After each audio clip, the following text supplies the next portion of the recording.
Excuse me. Come here. Yeah, he's going to speak right here, right now. Thank you. Manowaben, Ginwa, Bojo Jayak. Gishab Gishik and Deshnakas, Pokaganik and Debendagwas. Welcome everyone here this morning. This is a beautiful, beautiful thing this morning. I was asked to come here this morning on behalf of my family and my Potawatomi people. My people and my family are indigenous to this land here.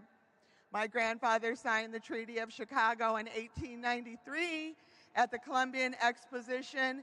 His son, one of my grandfathers, was his first time here at the same time as the World Parliament of Religions had started their inception. I'm honored to be here speaking.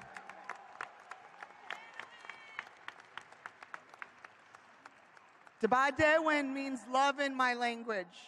I want to send that word out into the space with us. Dokmaswin means peace in my language. Those words came to me this morning, and I'm about to speak to you in that language. And I know that a lot of us have a history of being prayed over in someone else's language. I'm empathetic to that.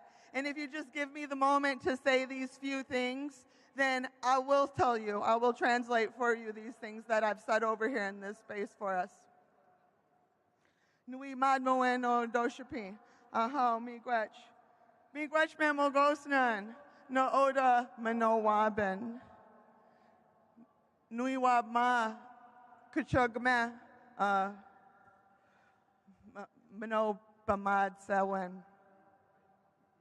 Migwech memogosnan. Migwech manado wechkuk kasinyak. Migwech manado wech bisagok. Migwech manado Ogashatuk, Mbokuk. Manado nisach jowen. E migwech manado e kawajowen. E magwech manado odo shapi. E magwech manado bemadzawet. Jayak. Bodwawad mi and Dow, Nishnaba kwe, Pokaganik in Debendagwes, Dwa Dek Mijiganik, in Dochbia, Nishnaba Kik, Ejadayan. How miigwech for that. What I had just said was I just asked. I came to be here real recently because I asked if someone was here to ask these spirits that have been here before my people, these spirits that are indigenous to this place and have been here before me and will be here long after me. Was there anyone here today to invite them? Our spirits love to fellowship. And so that's what I asked. I asked those spirits that were from every one of these directions, but also this river, this water out here, where we know this Fort Dearborn history and we know so much of this Queen of the West City history that Chicago is. I acknowledged this water that we're on right now, and I acknowledged those spirits of that big water. And to my knowledge, speaking to them in my language, which my language is tied to our identity, it's tied to our spirituality, it's tied to our religion. If you can offer prayers of help for our people here and these spirits to be able to fellowship and come into these spaces and be with these spirits that you all bring with you here. Before I go, I need to acknowledge not just those spirits who were here before me, my ancestors who were here before me, but the nations who were here before our Potawatomi nation, the nations who were here with our Potawatomi nation, the nations who were absorbed into other nations, and the nations who may hopefully never be nameless in our history. Those nations are the Sac, the Fox, the Winnebago, the Menominee, the Peoria, the Piankashaw, the Mascouten, My people are still here. We're the stewards of this land. We'll be the stewards of this land until Creator tells us otherwise.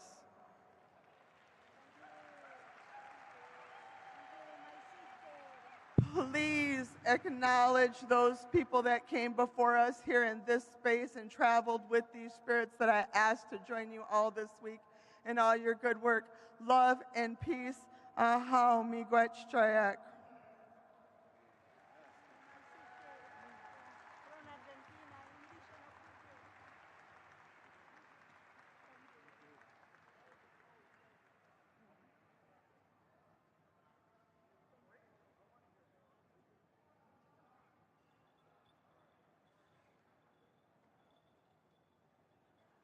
Please welcome the chair of the Board of Trustees for the Parliament of the World's Religions, Nitin Ajmera.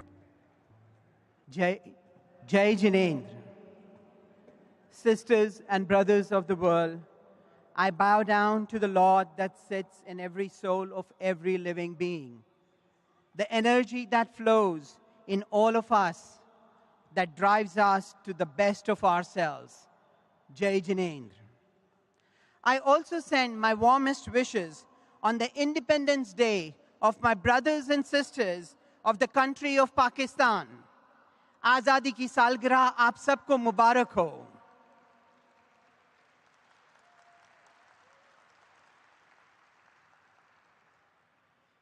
With the path shown by Lord Mahavira, blessings of my gurus, values of my Jain faith, love and nurture of my parents, guidance of my teachers, critiques and reflections from my beautiful wife, support of my son, and by sharing and caring of my in-laws, families, and friends. I, Nitin Ajmera, welcome you all to the 9th convening of the Parliament of the World's Religions in Chicago, here and now.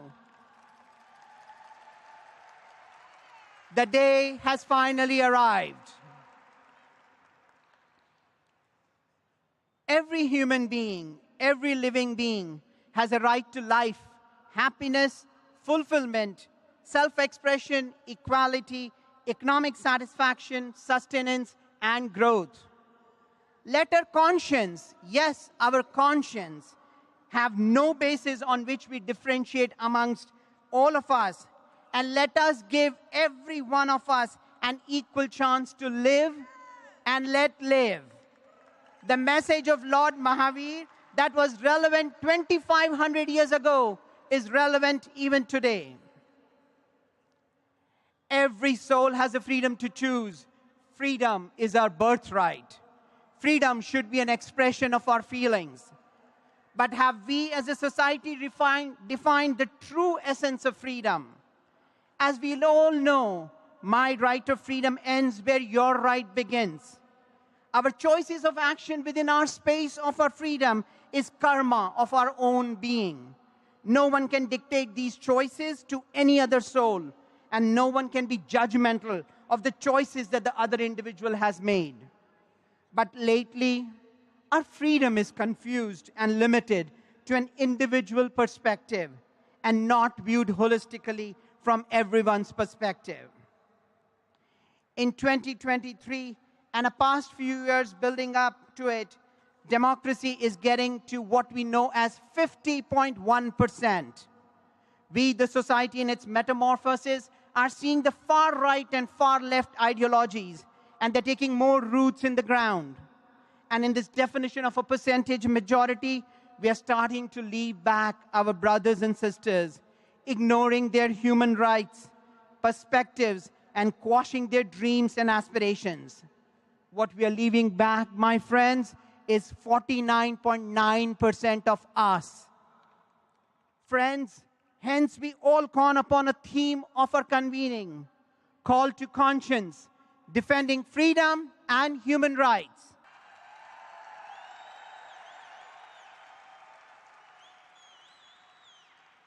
The night of November 1, 1984, New Delhi, India.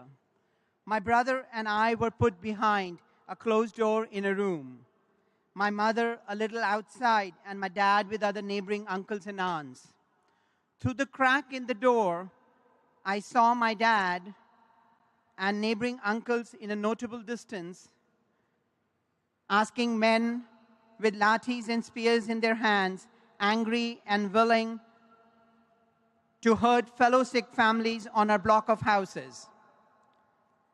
The group of men, including my dad, was stopping them, for if they did anything, the entire block, which included fellow Hindus, Jains, Christians, and Muslims, would also get affected. After quite a debate, these men moved away from our block, and we were one of the blocks that night in Delhi when no violence took place. Next morning, Times of India reported Delhi and many cities in India on a blaze. Riots everywhere after the assassination of the Prime Minister, and curfew imposed with schools closed until further notice. Paranoid and bewildered, I, a 12-year boy, was witnessing communal anger and had no idea where, what, and how this world will take me. All I was worried was about my friends in school from Sikh community and what happened to them and their parents. Damandeep Singh Kochar, now a local Chicago resident, was in my class and amongst my good friends. When school opened on around November 14, 1984, I saw Daman being dropped by his dad to school, and I took a sigh of relief as he and his father were okay. And I cautiously, with no one noticing, went and gave him a hug. The event created a world of caution, but over the course of my life, I converted it into the world of possibilities. We humans have to agree that we disagree. But when we do disagree, the only way to resolve our differences is through dialogue and bringing all perspectives to discussion. On that night, if the men of our neighborhood block did not take the guts to stop the angry mob, more lives and property would have been damaged. Those people did their part in saving their block of residents. They defended human rights of the people of one community in our block. Someone else would have done it in the block of Daman. My fathers and neighbors had a calling to the conscience that night. They defended human rights of people of our community, the right to live. And yes, freedom got defined in a new way for me then and resonates with me today. Paropkarai punyai papai paripidnam. Doing service to others is the best virtue, and hurting anyone else is the biggest infirmity. And that, my friends, is freedom. To serve others is freedom, and to hurt others is not freedom. Period.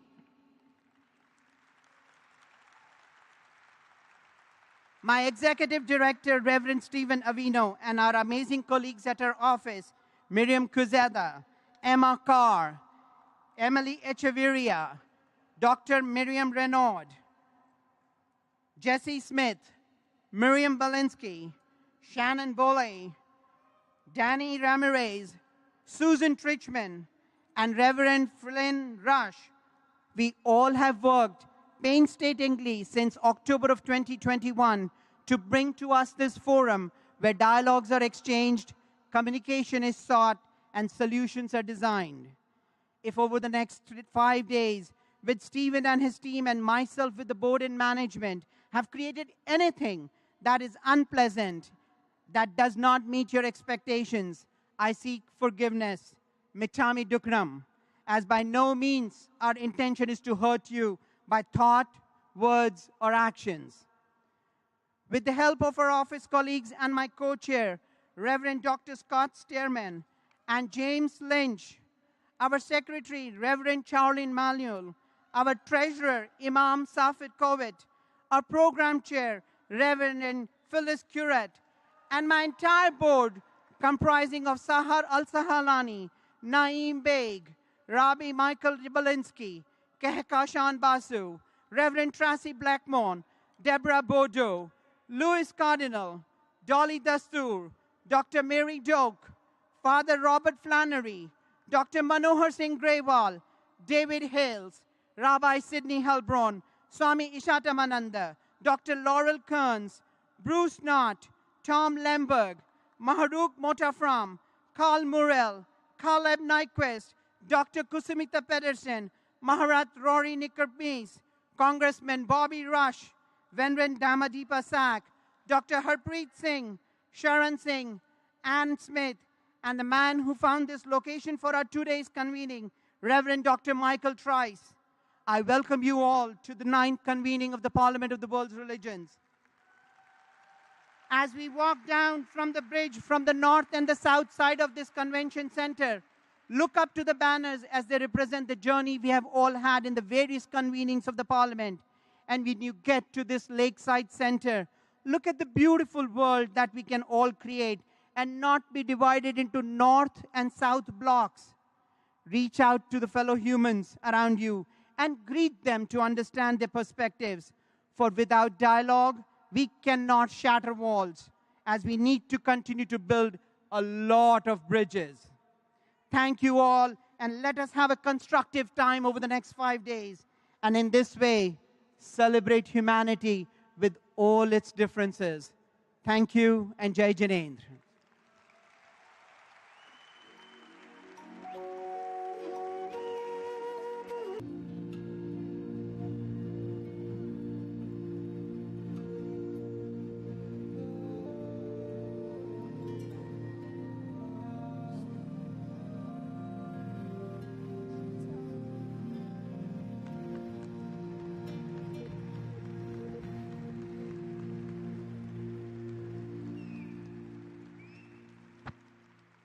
Thank you, and good morning to the world. It is an immense privilege and honor to welcome the Parliament of World Religions back to the greatest city in the world, the city of Chicago.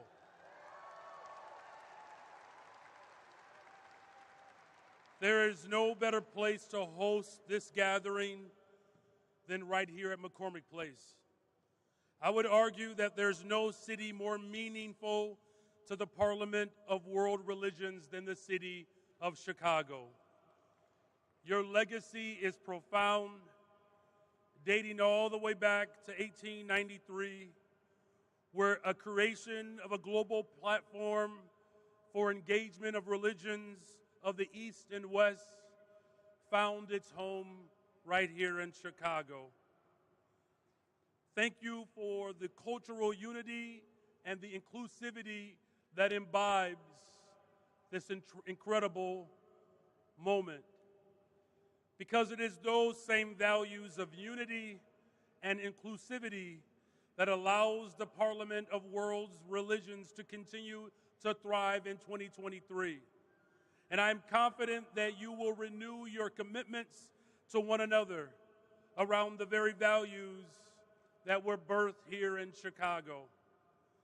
Because Chicago truly centers itself as a place of diversity and inclusivity, I'm honored that we celebrate that each and every waking moment in Chicago. Now, we recognize that our rich and vibrant communities made of a variety of cultures, traditions, religions, and dreams from around the world, that is truly what makes our city strong. Each community enriches our collective identity for the very soul of Chicago. As mayor, I want to continue to nurture that soul and further Chicago's commitment to equity and inclusivity. Now, there is no greater group to connect with communities than our faith leaders. In fact, there is an inherent trust between faith leaders as well as the community. Your spiritual traditions have the power to guide people to a path of peace and nurture a spirit of mutual respect and collaboration. Now,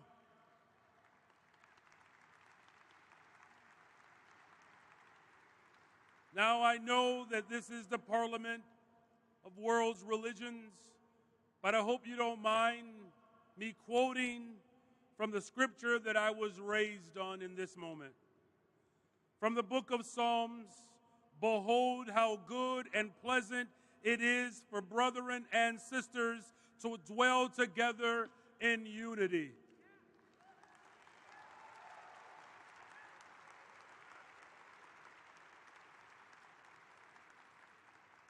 Now, because we are of one mind, of one spirit, it is that like-mindedness and is that one spirit that is going to bring the world together. It's that type of harmony and unity amongst people that the people of the world deserve to see. Because goodness and joy on full display in this room creates the type of atmosphere that those who are living in poverty deserve to see. Because it is our collective joy and hope that we bring to the world will ultimately help bring people out of economic despair and poverty. That is the work of the world's religions.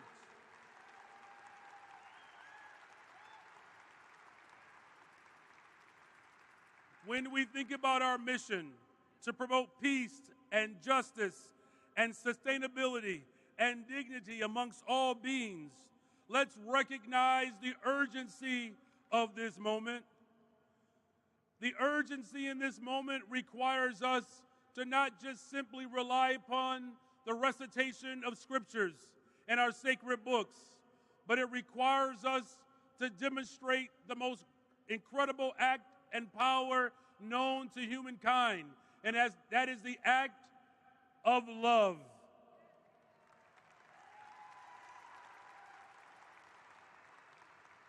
So let us lead with love and understanding. Love is the greatest conqueror on the planet. And if we learn to love one another, what enormous potential this planet could have. So let's continue to demonstrate love and continue to have the dialogues around the world to bring about climate justice, economic justice, housing justice, education justice, transportation justice, good paying jobs. I'm talking about the act of love.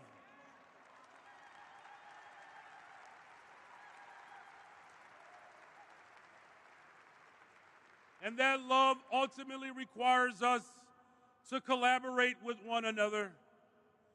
As mayor of the city of Chicago, I will continue to bring people together, surrounded by our commonality of loving one another, loving people enough to invest in people. Because the scriptures that I was raised on says that our hearts and our treasurer has to be aligned. When you love people, you invest in people, and that's what we do here in the great city of Chicago.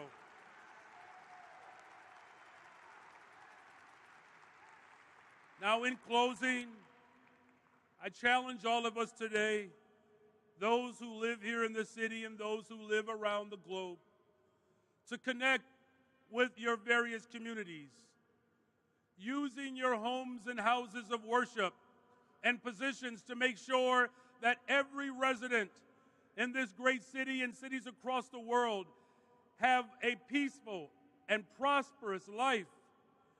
And for those of you who are looking to move from your cities, the city of Chicago is fully welcoming you.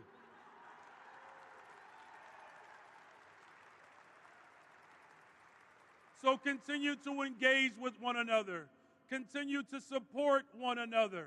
Continue to build stronger societies based on our collective strength.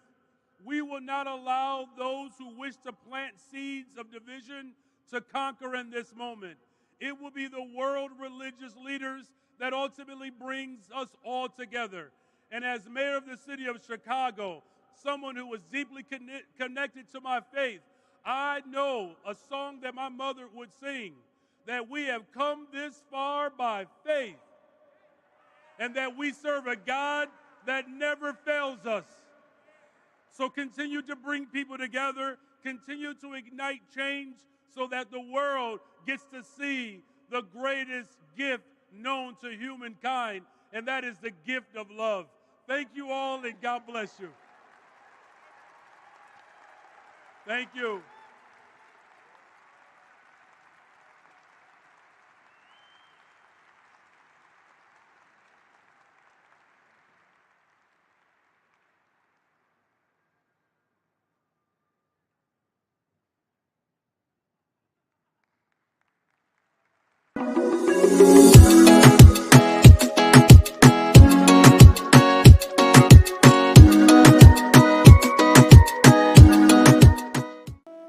welcome the Executive Director of the Parliament of the World's Religions, Reverend Stephen Avino.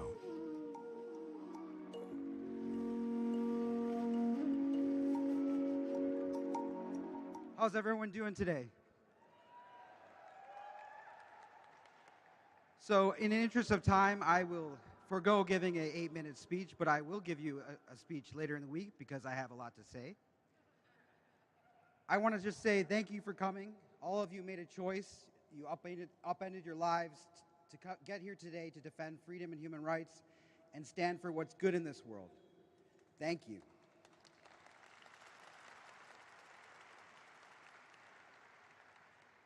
The next 5 days, we have some exciting programming for you, but there's going to be a lot of work, there's going to be a lot of hard discussions, a lot of dialogue, and a lot of learning. And I hope you're excited for it.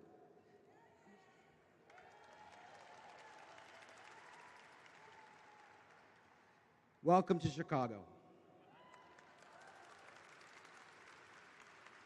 And right now we have an exciting performance for you.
very grateful.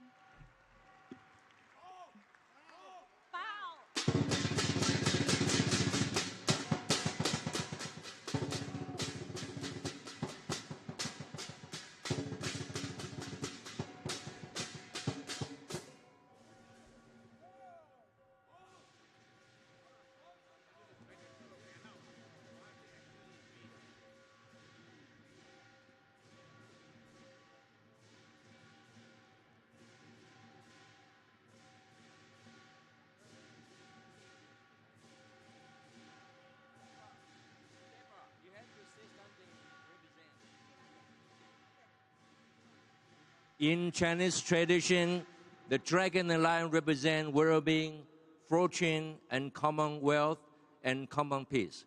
Thank you so much.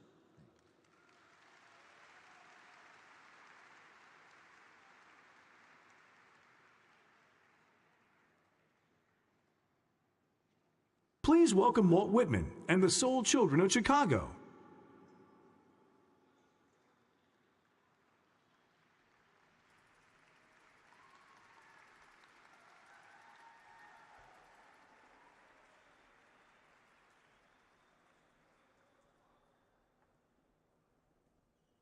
Welcome to the city of Chicago.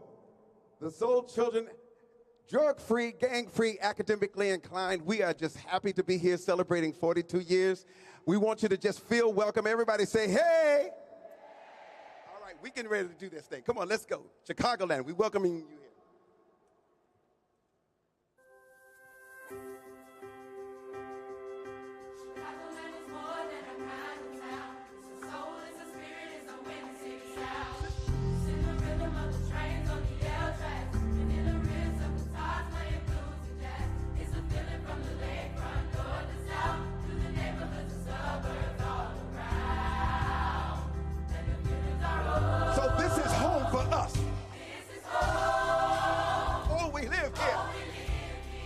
It's where we've grown.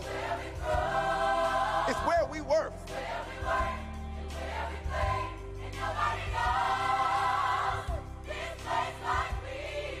It's where we live.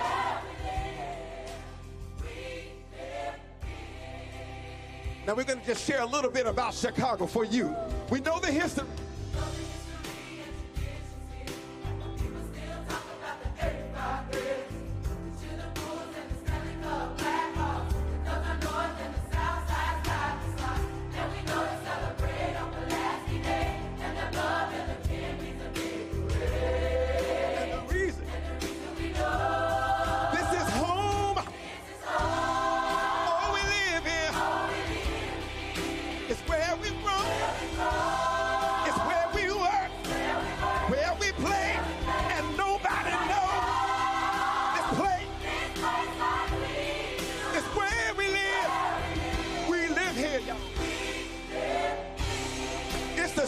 Big shoulders.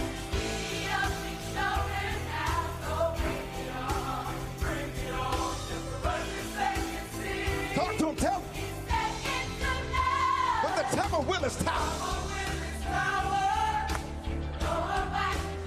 There's nothing like this city. Nothing like our pride. Can y'all just put your hands together and just clap? Say.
Drug-free, gang-free. This is the best of what you can see about Chicago. I don't care what the news media said. These kids are drug-free, gang-free, academically inclined. These are the kind of kids that you want in leadership. We got a little song for you. Everybody say, wake up. Say, wake up.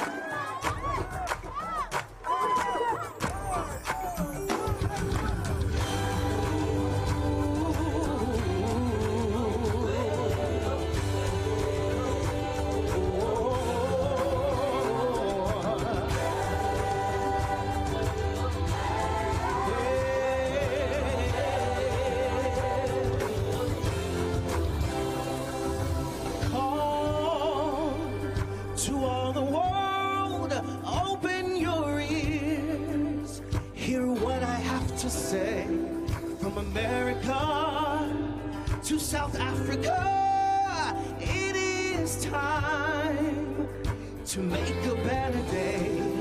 Awake, all ye nation, heed the call to all society. Awake, all ye people, if you care about humanity.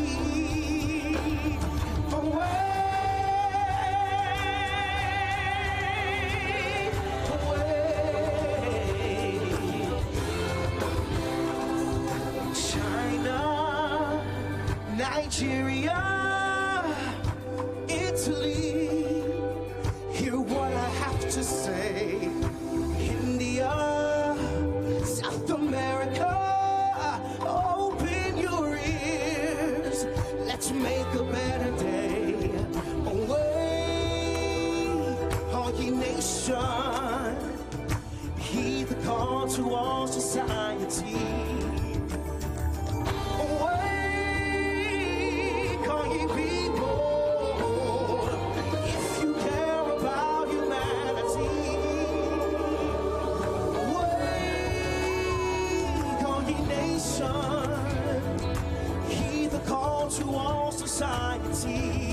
Somebody just wave at us, just wave. Wave. Wave. All ye people, we're all here for one purpose. About humanity. Wake up, everybody, wake up. We've got work to do. Wake up, everybody. It depends on me and you. We've got work to do. On me. Sit awake. We've got work to do. It depends on me and you. Wake up, America. We've got soul. All right, here we go, y'all. And you. Wake up, somebody. Wake up, somebody. It's on me and you. You and me and me and you. Oh, yeah. It's on me and you. Oh, I got somebody. Wake up, everybody. It depends on me and you.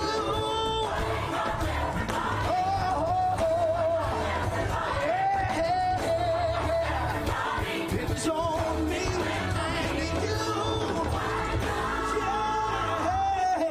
Yeah. Wake up! Parliament of the world's religions. You are here for a purpose. We got work to do. Somebody make some noise! Please welcome former Congressman from Illinois' 1st Congressional District and House Committee Chair, Bobby Rush.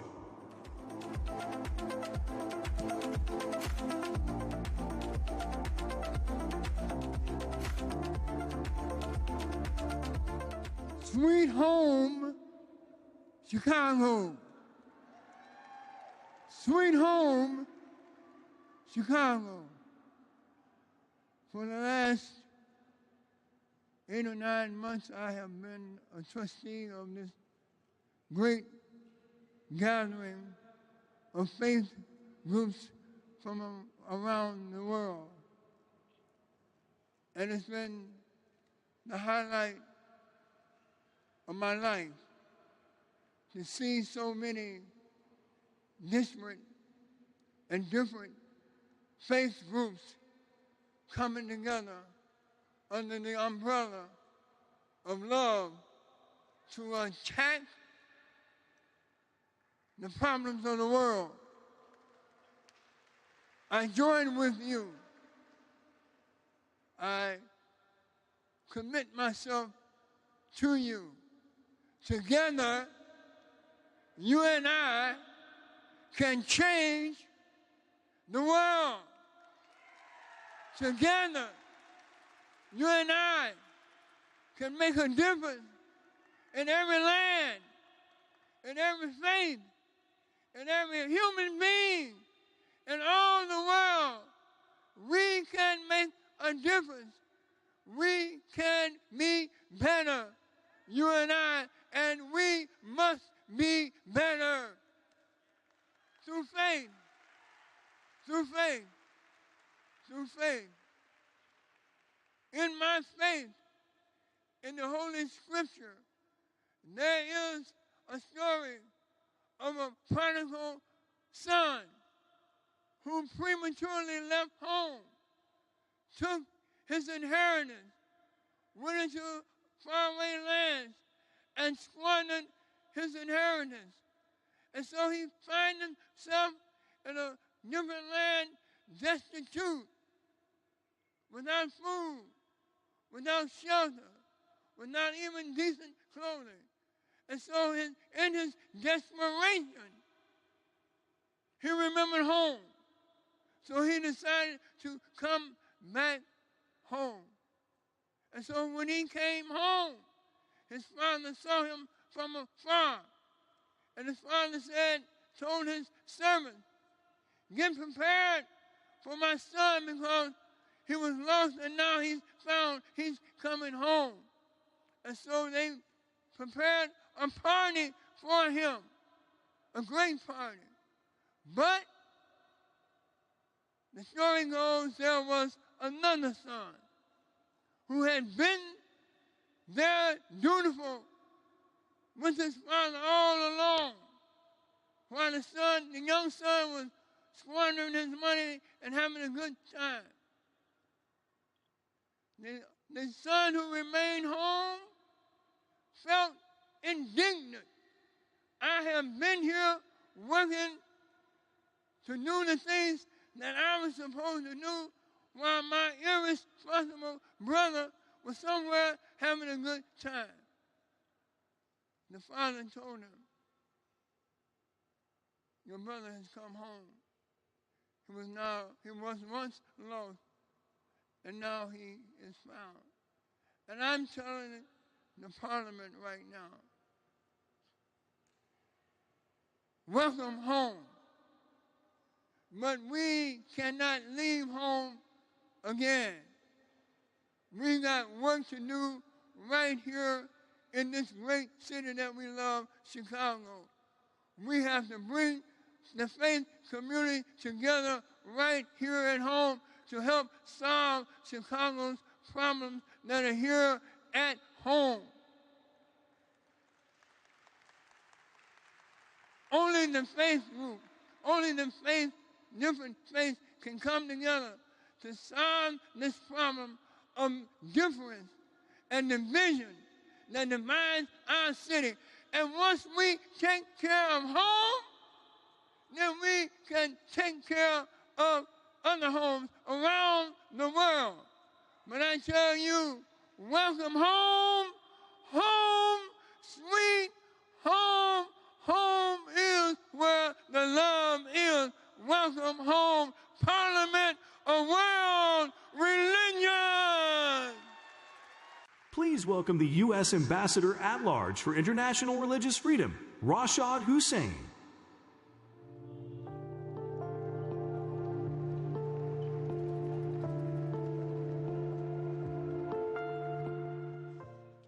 Good morning.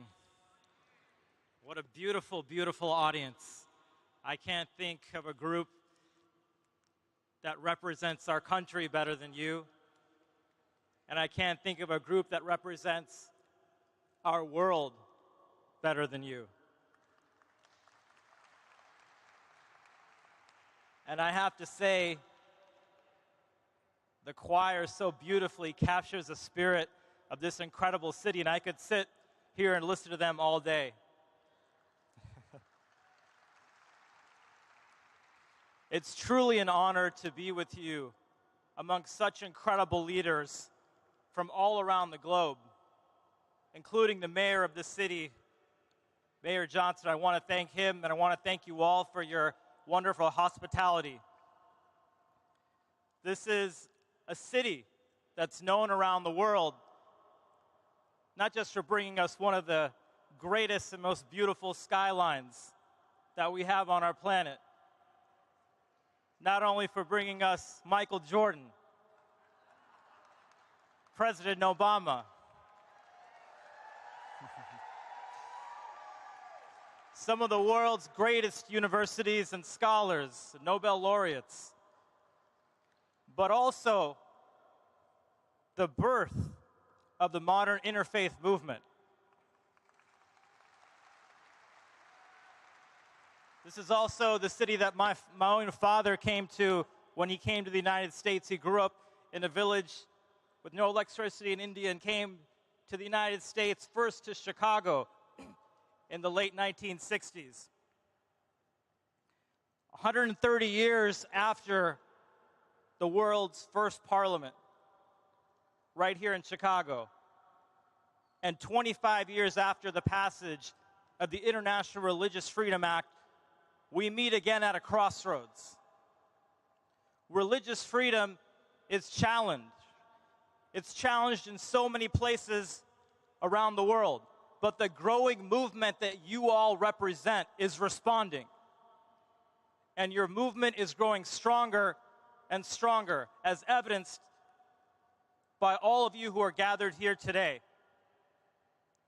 Chicago is also one of the most diverse cities in the world, including one of the most religiously diverse cities, and it is a testament to the principles that we stand for when we answer the following question, which is, who are you as Americans, who are you as the United States to stand up for human rights and for religious freedom for people everywhere in the world? I believe we are uniquely situated to answer that question for a number of reasons. First of all, many of our founding fathers of our great country came to the United States themselves fleeing religious persecution. And religious freedom was so important to them that they enshrined in our Constitution a Bill of Rights that begins with the First Amendment, which promises us all the freedom of religion. We are also a country that is made up of people from literally every corner of this planet.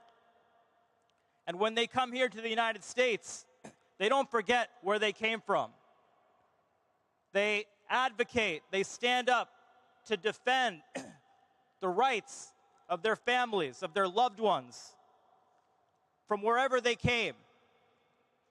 And they speak clearly to us as government officials, and they would have it no other way than for us to stand up and to defend religious freedom for all people around the world. So when this question is asked, who are you to defend religious freedom? In many ways, the answer is that we are representatives of people from all around the world here in the United States, and we will never shy away from defending our values all around the world. I'm honored to serve on behalf of the American people for President Biden, for Secretary Blinken, and to stand up for human rights and for religious freedom everywhere, and to continue a bipartisan tradition of exposing, countering, and preventing violations of religious freedom around the world. I do so working closely with my predecessors, Ambassador Sam Brownback Ambassador David Saperstein, and others. And I think it sends a powerful signal around the world that the last 3 ambassadors for religious freedom are from the Jewish, Christian, and Muslim communities. It sends a powerful signal about what our country represents, and we stand up for the rights of all people everywhere, regardless of their beliefs. As a part of our work every day, it is our job to expose the oppression that is occurring around the world. Each year, our office issues a report that goes country by country and outlines the repression that people face. So if you ever wonder whether the oppression of any people in any part of the world escapes our attention, the answer is in those reports that we issue every single year. We're also steadfast in standing up for individuals who are facing persecution. It's not uncommon that in the middle of the night we receive messages about someone who may be unfairly detained or imprisoned.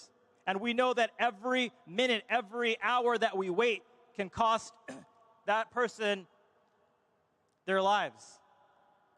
And so we do this work of communicating with governments and working with civil society around the world to address discriminatory laws and discriminatory policies, including the use of apostasy laws, including the use of blasphemy laws. And we're working to counter the dangerous tide of restrictions that we're seeing on religious freedom around the world, including the scourge of anti-Semitism. I traveled recently with our second gentleman, Douglas Emhoff, to the Holocaust sites along with our anti-Semitism envoy, Professor Deborah Lipstadt, as we've done with delegations of religious leaders from around the world. We're standing up against anti-Muslim hatred that we're seeing as well. We have recognized that the 2 most recently declared genocides and crimes against humanity are occurring against Rohingya and the Uyghurs at the hands of the People's Republic of China. We're also deeply involved in efforts to prevent and to educate. One of the most important declarations that you all have led as religious leaders was in 2016, the Marrakesh Declaration, which is a declaration on the rights of people of all faiths, particularly in Muslim-majority countries. It was you that came together as civil society leaders and made that happen. So this work is impossible without you, without your expertise, without your leadership. It is necessary to address some of the most pressing challenges that our planet faces, including the climate crisis, poverty, attacks on human rights, challenges to development, and the rise in hate-fueled violence. Later today, in addition to visiting with many of you, I'll have the chance to go to see the Inner City Muslim Action Network right here in the south side of Chicago. That is a testament on the ground to so much of the work that you're doing and represents the transformative impact that we can have as we're driven by our values that are rooted in faith as we address some of the major challenges that we face. So now is a critical time. It is not a time for us to be fixated on our differences, but it is a time for us to come together, recognizing that we don't seek uniformity.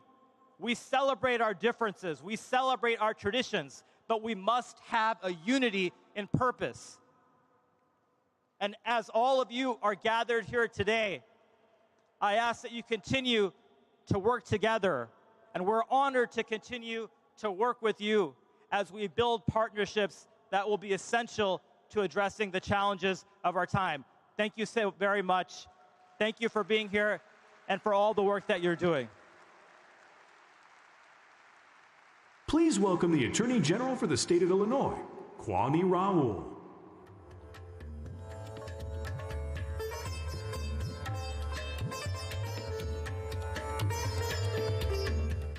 Good morning.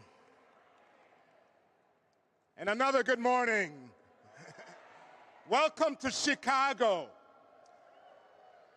And when I welcome you to Chicago, I welcome you home, because we are a community, we are a city of 77 communities of people of different national origins, different faith, different beliefs, but we come together in a common belief of peace and love.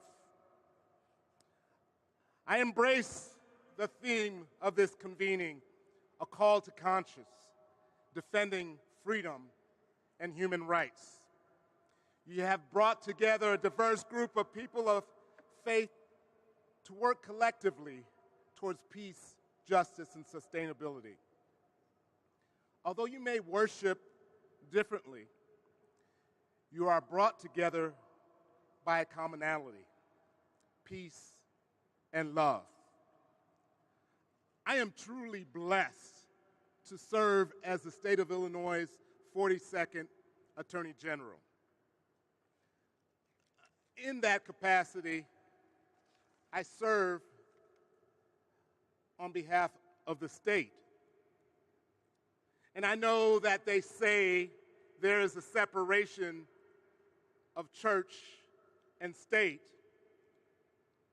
But for me, when I walk into that government building, I do not leave my faith at the door.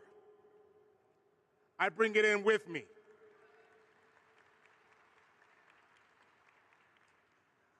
I do not abandon the underlying principle of peace and love that drives my faith.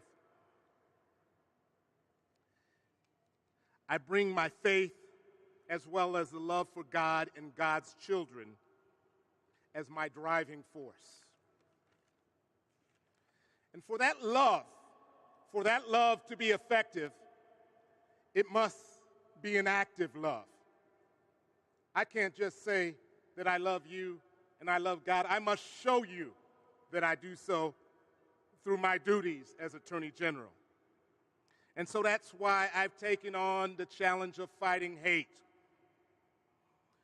and those that seek to divide us and offend against our freedom and our human rights. On an everyday basis, we work actively to combat the rise of hate. We do not do it alone. We do it with a community of faith leaders and other advocates. We worked to protect houses of worship from targeted violence. We work actively to prosecute hate crimes.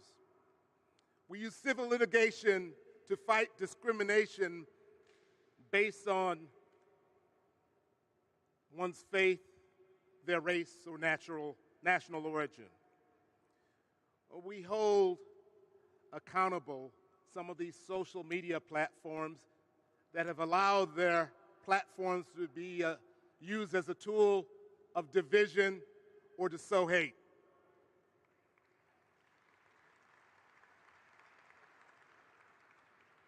We carry out all of these acts and more out of that foundation of peace and love, and that is an active love. And so, again, I welcome you to the city of Chicago as you convene today to have exchanges on defending freedom and human rights. And I ask all of you to embrace your neighbors and to embrace the concept of not only love, but active love. Thank you so much.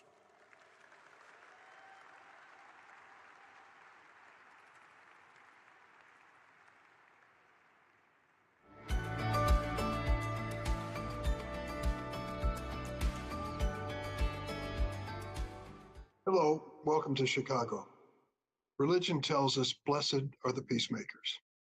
But history reminds us that religion too many times has been twisted to justify division and injustice. By seeking to build respect and understanding among the world's faith traditions, the Parliament of World Religions really offers hope. Hope that humanity can work together for our common good. hope that we can join together to ease suffering, end conflict, increase freedom, dignity, and opportunity for all people, and hope that we can save our one precious planet from climate catastrophe while there is still time. Thanks for being hope seekers and bridge builders, and best wishes for a successful conference.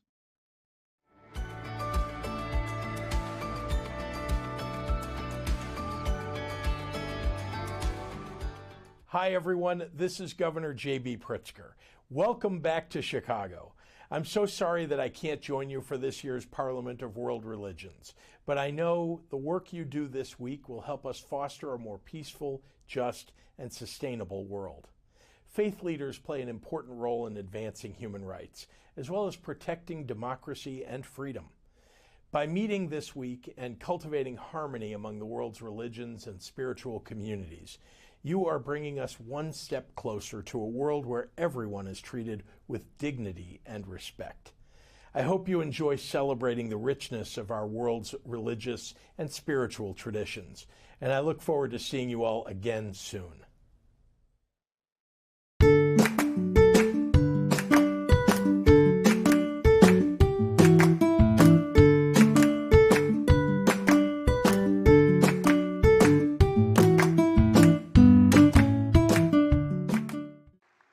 Please welcome renowned performer and cultural ambassador of Gurindjeri arts, crafts, martial arts, and traditional culture, Elder Major Moog E. Sumner.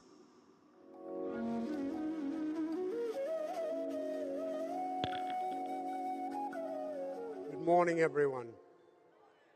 Before we start, I'd like to invite my ancestors here to be with me, but also invite your ancestors to be here with us.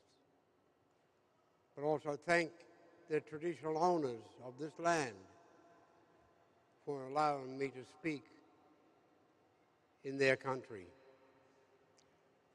My name is Major Sumner, Mugi Sumner. I'm a Gomez-Ibañez person from South Australia. One of the oldest living cultures in the world. I come from that area. And yet, in our land, what the T-shirt says here, yes, there's a vote going on soon, is that we've got the right to speak on our behalf in our own country.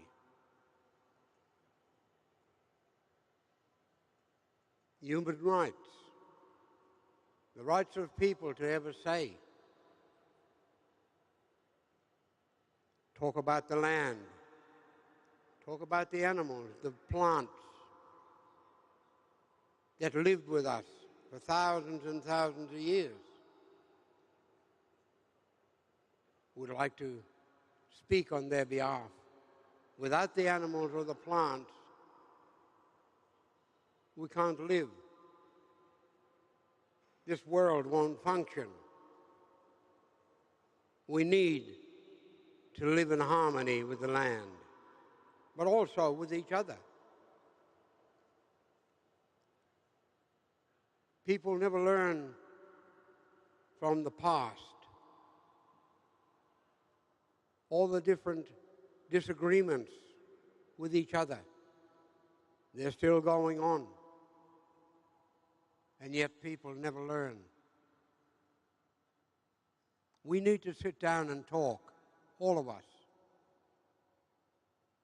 so that we start looking after each other, talking to each other,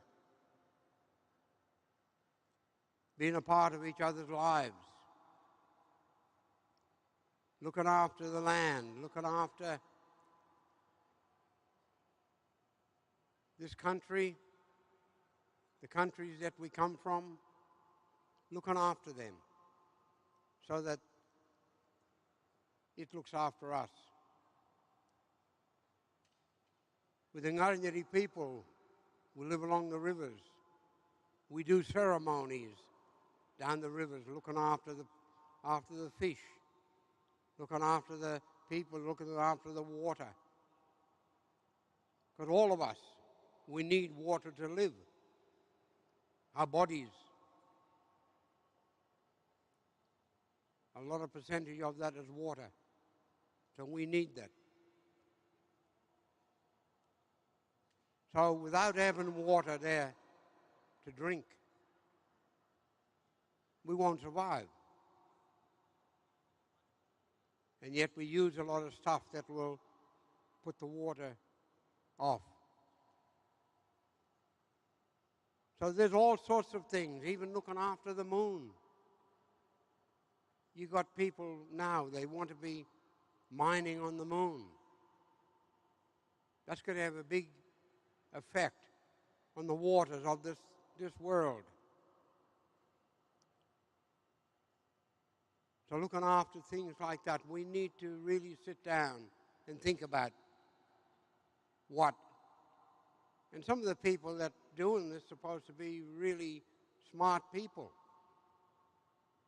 But you start interfering with places like the moon, you're going to interfere with the waters of this world, interferes with the waters that's in our bodies.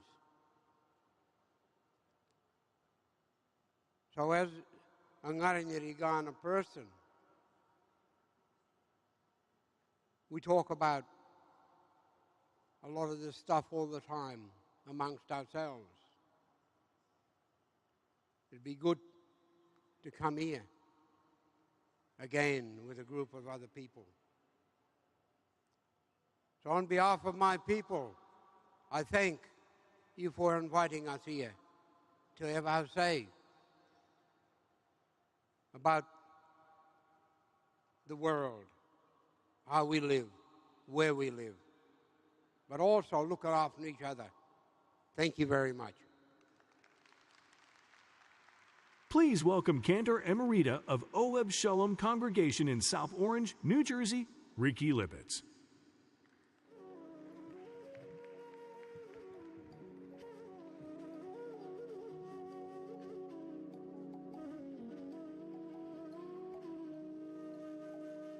Shalom Aleichem, peace be upon you.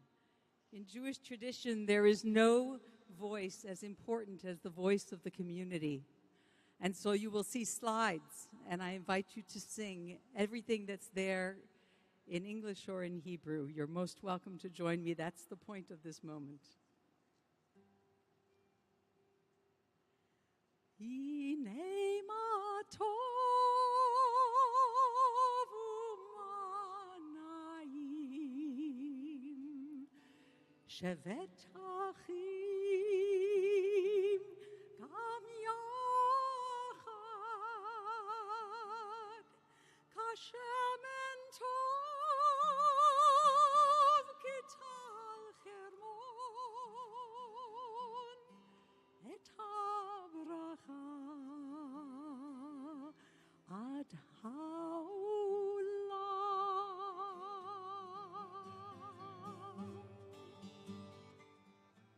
Can we have those in English? The next slide, thank you. Behold how good, how sweet and true to gather here as one with you, like precious oil, like dew that falls. May blessings pour upon us all. Keep those slides moving. Thank you.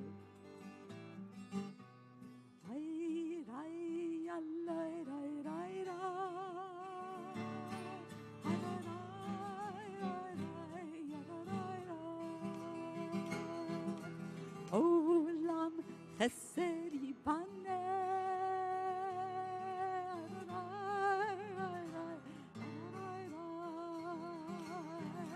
Olam chesed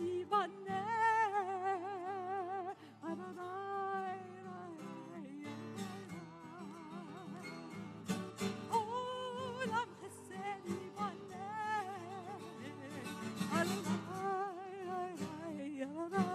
Now in English, join me. I will build this world from love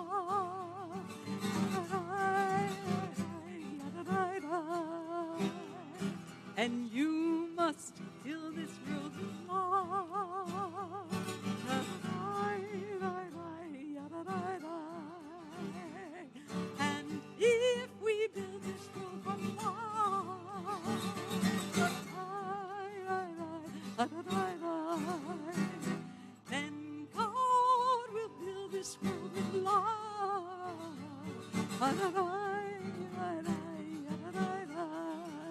me hear you.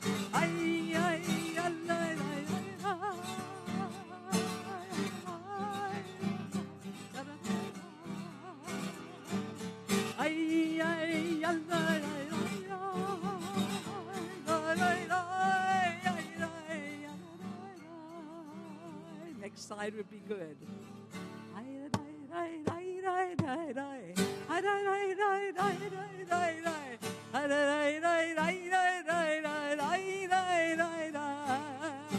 Odyavu shalom aleinu, Odyavu shalom aleinu, Odyavu shalom aleinu ve'al kulam.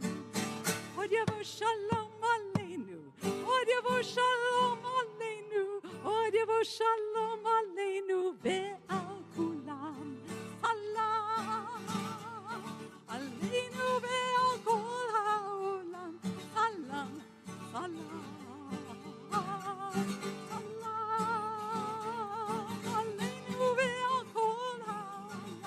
Salam, salam. Odyavu shalom aleinu, Odyavu shalom aleinu, Odyavu shalom aleinu ve'al kulam. Odyavu shalom aleinu, Odyavu shalom aleinu, Odyavu shalom aleinu ve'al kulam. Salam aleinu ve'al kol ha'olam. Salam, salam. Salam aleinu ve'al kol ha'olam. Salam, salam.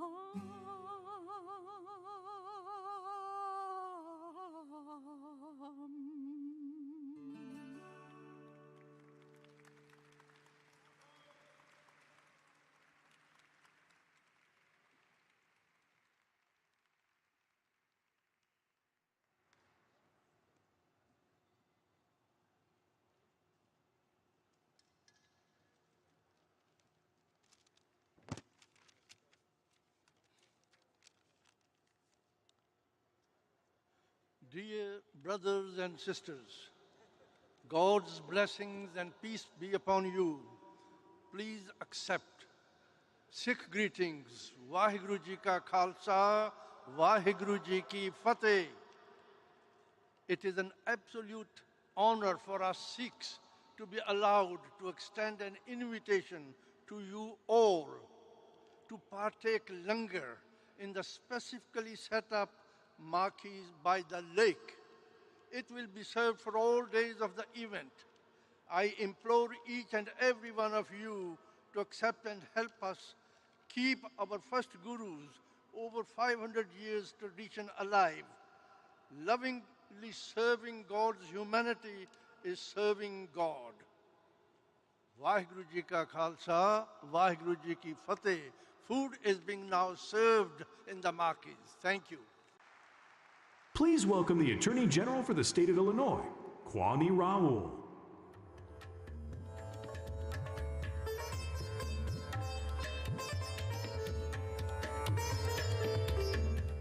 Good morning.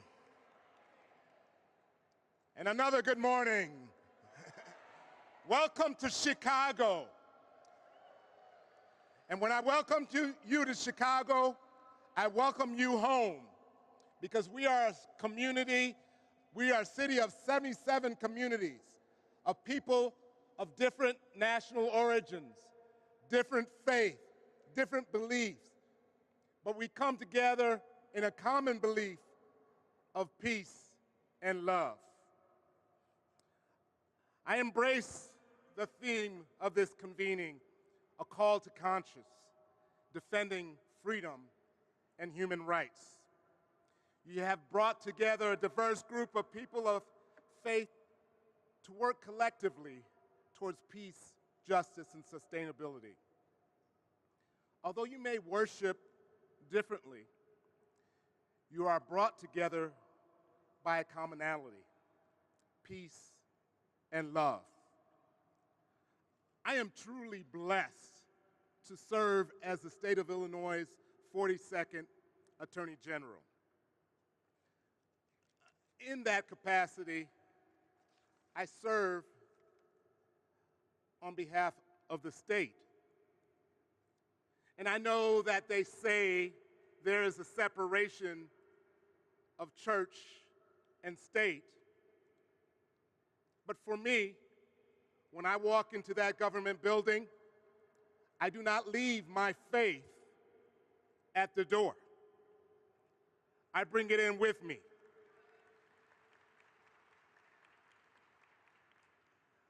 I do not abandon the underlying principle of peace and love that drives my faith. I bring my faith as well as the love for God and God's children as my driving force. And for that love to be effective, it must be an active love. I can't just say that I love you and I love God. I must show you that I do so through my duties as Attorney General. And so that's why I've taken on the challenge of fighting hate and those that seek to divide us and offend against our freedom and our human rights. On an everyday basis, we work actively to combat the rise of hate. We do not do it alone. We do it with a community of faith leaders and other advocates. We worked to protect houses of worship from targeted violence.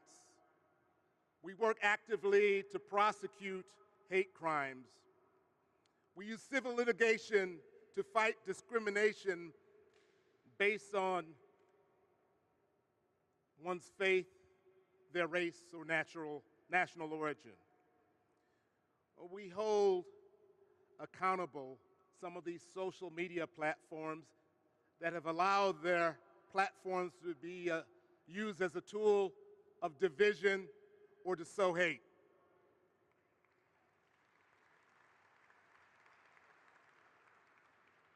We carry out all of these acts and more out of that foundation of peace and love, and that is an active love. And so, again, I welcome you to the city of Chicago as you convene today to have exchanges on defending freedom and human rights. And I ask all of you to embrace your neighbors and to embrace the concept of not only love, but active love. Thank you so much.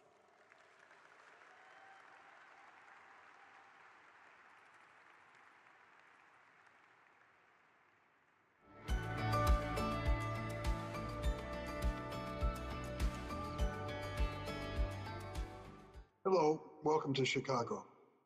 Religion tells us blessed are the peacemakers. But history reminds us that religion too many times has been twisted to justify division and injustice. By seeking to build respect and understanding among the world's faith traditions, the Parliament of World Religions really offers hope. Hope that humanity can work together for our common good. Hope that we can join together to ease suffering, end conflict, increase freedom, dignity, and opportunity for all people. And hope that we can save our one precious planet from climate catastrophe while there is still time. Thanks for being hope seekers and bridge builders, and best wishes for a successful conference.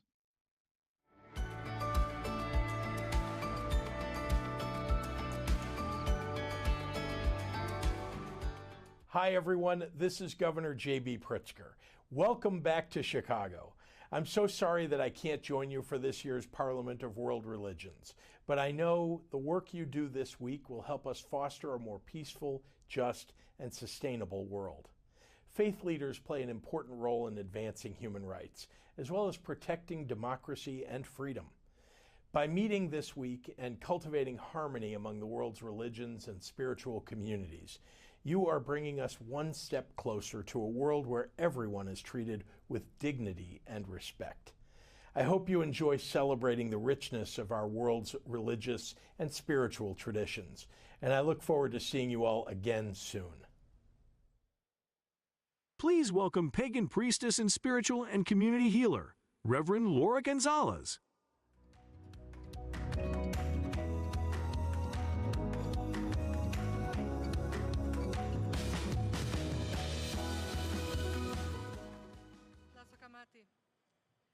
To our great mother, Tonatsin. Okay, I don't know how to do this. Help somebody? I'm coming. Okay, thank you. Beautiful. Can you hear me now?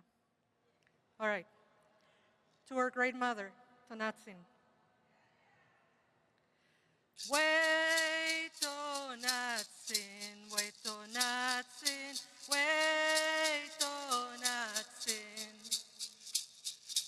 Wait, Tonatsin, wait, Tonatsin, wait, Tonatsin.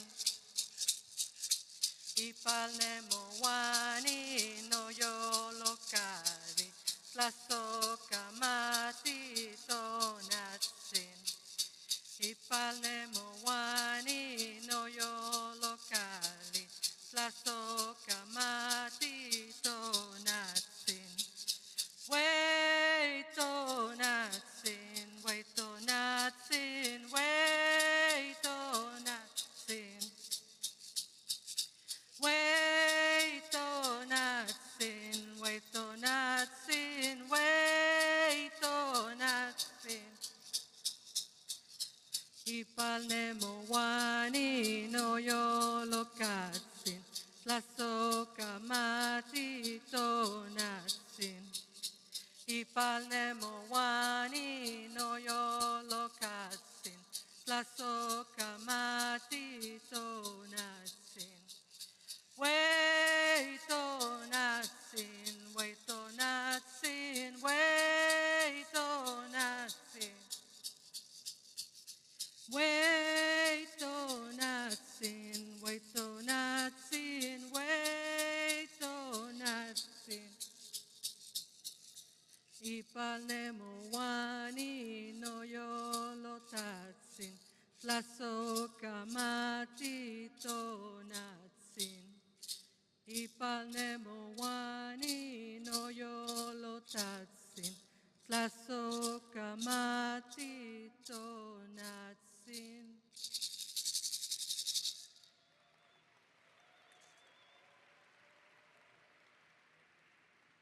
A nuestra madre, una oración de Cristian Ortiz. Madre nuestra que estás en los cielos y en la tierra y en todas partes, bendita sea tu belleza y tu abundancia. Trae a nuestros corazones la llave que abre el portal del amor. Que cada uno de nosotros respete las costumbres de todos los seres y el ejercicio del perdón sea parte de nuestra existencia. Que demos la bienvenida en nuestra mesa para compartir con todos el alimento sagrado. Madre nuestra que estás en los cielos y en la tierra y en todas partes, que seas la guía de nuestros pasos, que el ritmo de nuestros corazones sean con el corazón de la tierra y así podemos venerar su bendito ritmo. Que las estrellas nos guíen en las noches oscuras, el sol y la luna abracen nuestros cuerpos. Oh gran Espíritu, oh gran Madre, oh Mujer Sagrada. Our Mother, who art in heaven and on earth and everywhere, blessed be your beauty and your abundance. Bring to our hearts the key that opens the portal of love. May each of us respect the customs of all beings and the exercise of forgiveness as part of our existence. May we welcome at our table to share with everyone the sacred food. Our Mother, who art in heaven and on earth and everywhere, may you be the guide of our steps. May the rhythm of our hearts be with the heart of the earth. And so we can worship its blessed rhythm. May the star guide us through the dark nights, and the sun and moon embrace our bodies. O Great Spirit, O Great Mother, O Sacred Woman, Tlazokamati.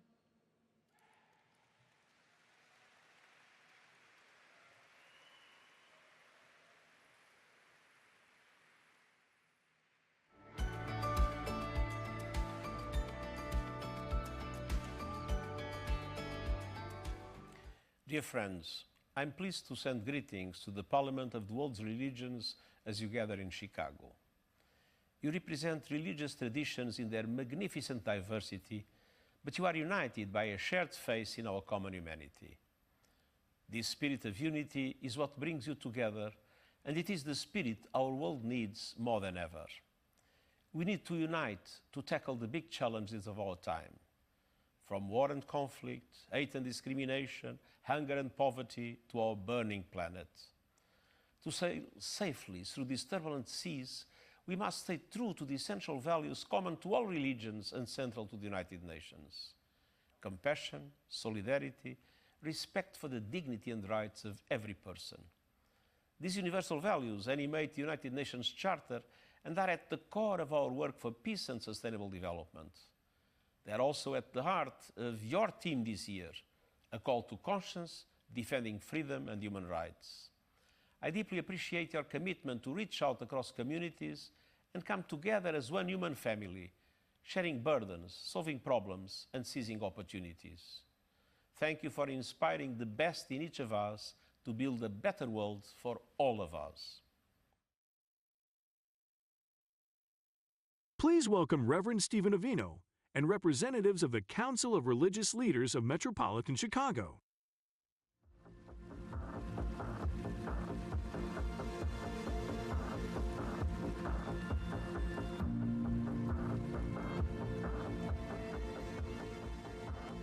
I am now pleased to welcome members of the Council of Religious Leaders of Metropolitan Chicago.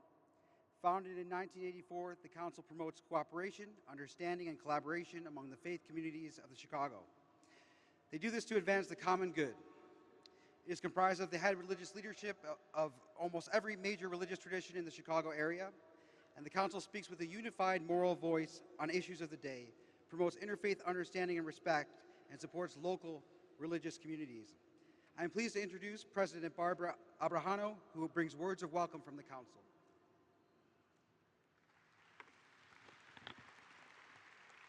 Thank you, Stephen. Good morning. Distinguished faith leaders, honored teachers, local and international guests.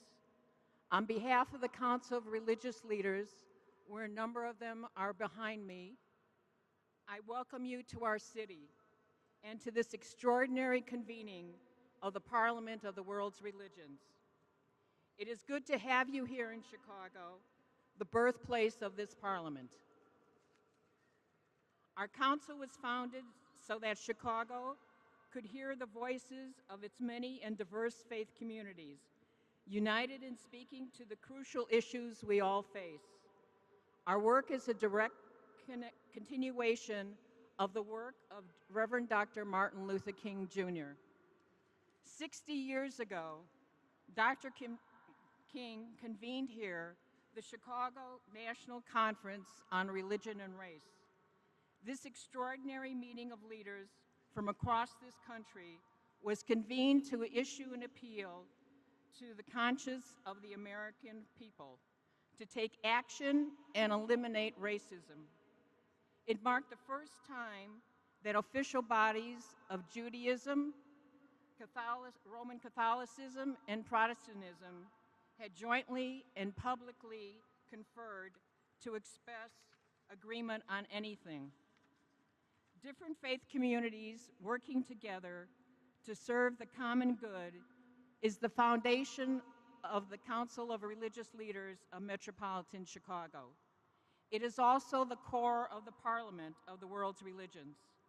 What I want to stress today are two important lessons from interreligious work. First, interfaith collaboration has tremendous power. No single community of faith, can work alone to resolve the challenges that all of us face together.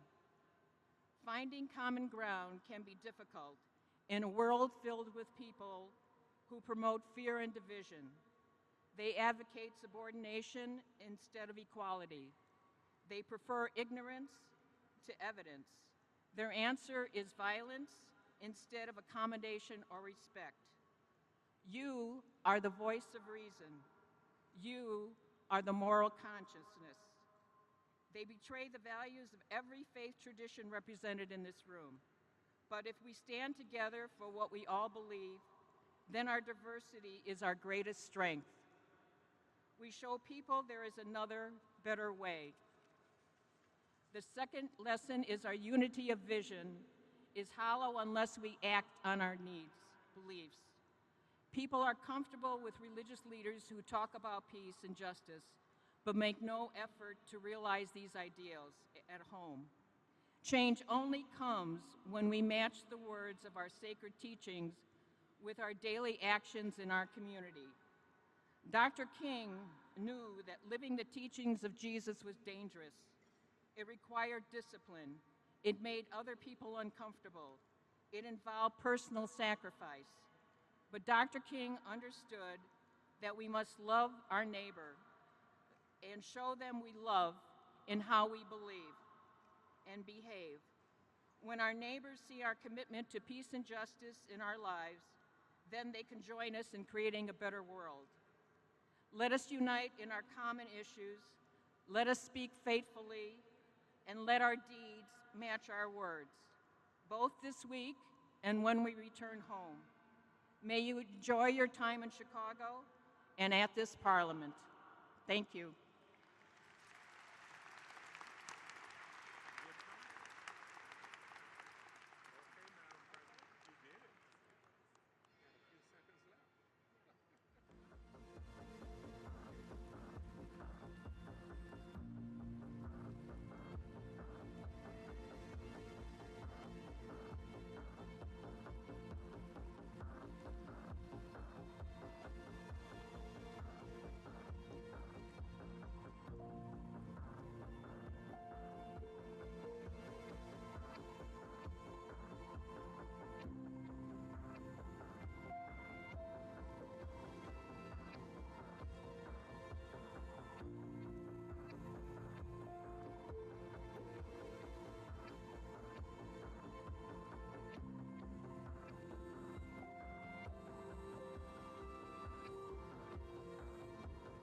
Please welcome the Chairman of the Council of Islamic Organizations of Greater Chicago, Dr. Muhammad Abdulghany Hamedeh.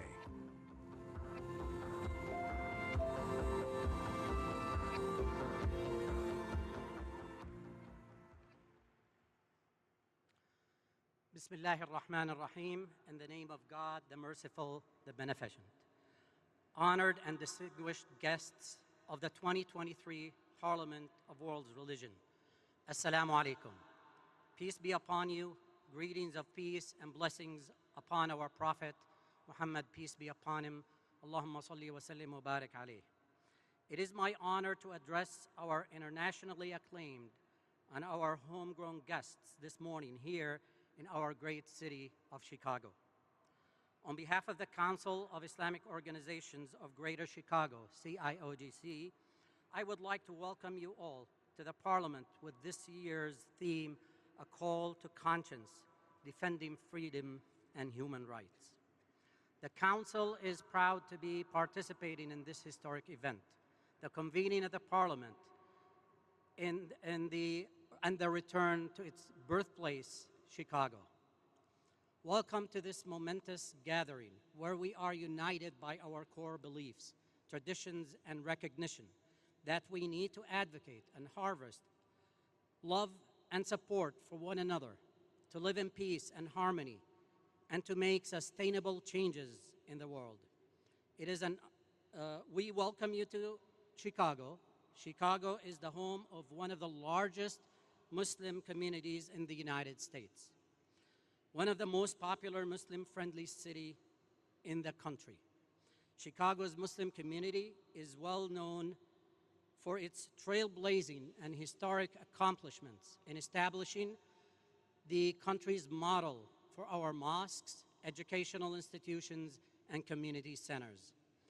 The Council represents over 70 mosques, Islamic institutions, and service organizations, and for 31 years has been Chicago's leading organization in networking for our Muslim communities, bringing our community members vital resources, information, programming, helping Chicago's underrepresented communities, bringing our minority communities assistance with job opportunities, bringing our businesses resources, and helping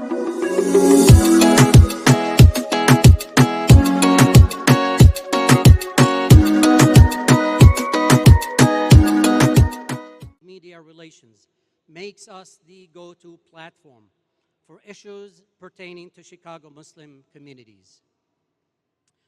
Islam believes in human rights for all people of all faiths. Islam empowers individuals and communities with teachings of accountability for one's actions. Leaders are to govern with justice, abolishing poverty and hunger, and provide education. In a world where diversity is our strength, our faiths inspire us to uphold the dignity of every human being. We find ourselves at a critical junction.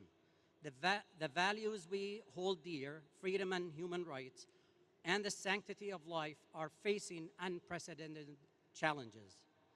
As representatives of various religions and spiritual traditions, we must not only speak but act, not only hope but strive to safeguard these fundamental principles.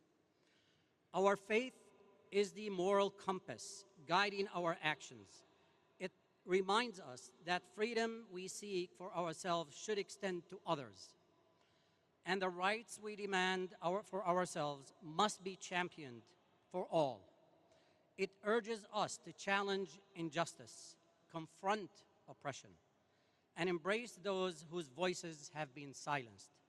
It is an integral part of our faith.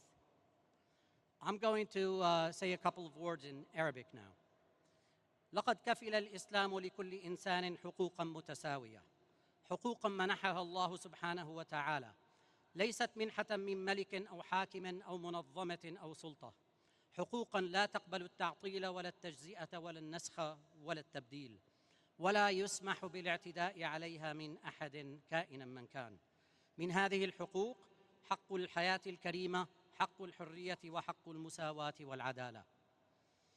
كل ذلك مرسخ ومؤيد بنصوص إلهية حكيمة أو سنة نبوية شريفة. قال الله سبحانه وتعالى في سورة النساء: إن الله يأمركم أن تؤدوا الأمانات إلى أهلها وإذا حكمتم بين الناس أن تحكموا بالعدل إن الله نعم ما يعظكم به إن الله كان سميعا بصيرا.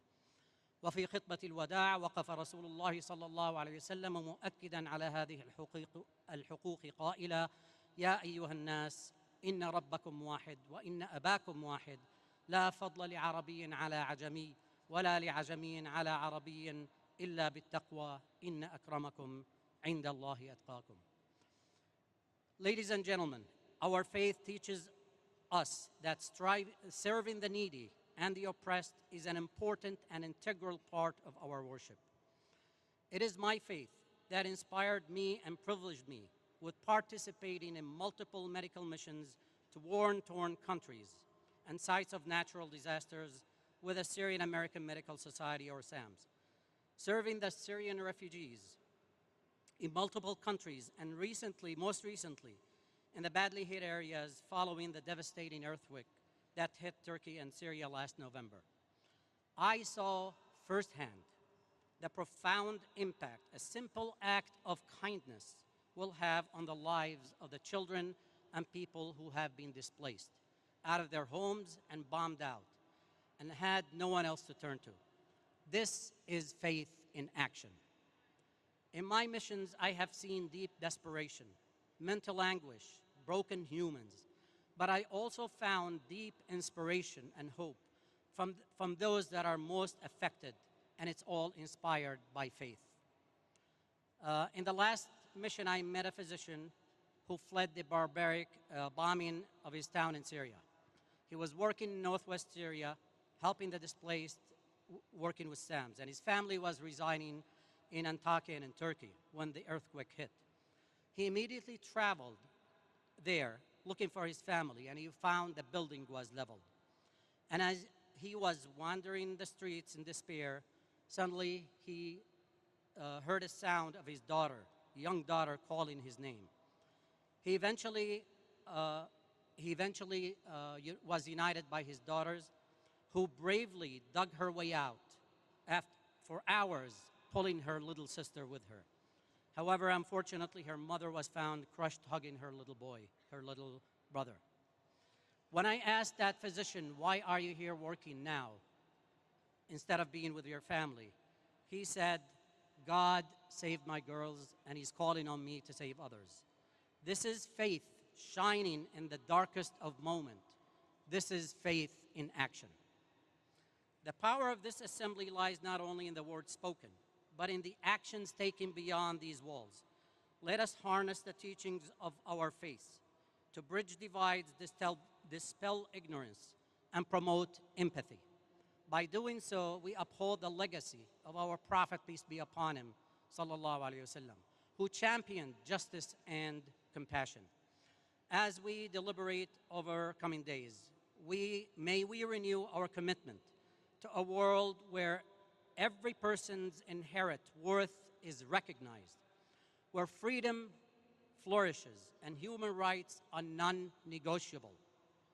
Let this gathering be a catalyst for a change and a source of inspiration, and a testament to the enduring strength of our shared humanity. Thank you for being here and for the profound impact you will undoubtedly make in shaping a better world for generations to come. Thank you very much. Please welcome the head minister of the Conco Church of Chicago, Masanory Takeuchi.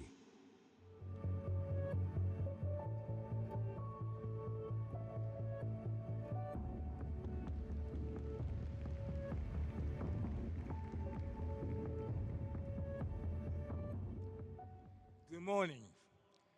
From now on, I would like to offer my prayer blessing to Tenchi Kane Kami, the divine parent of the universe, in the Konkokyo style.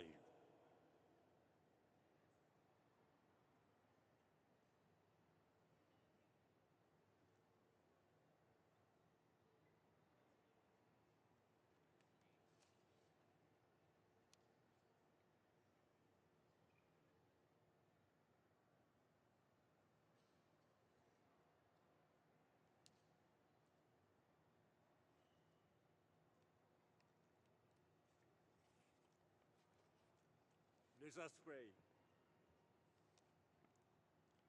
Through the everlasting spirit of our founder, Konko Daijin, to Tenchi Kane Kami, divine parent of the universe, we gratefully come today with humble heart, full of joy, to celebrate the 2023 Parliament of the World Region here in Chicago.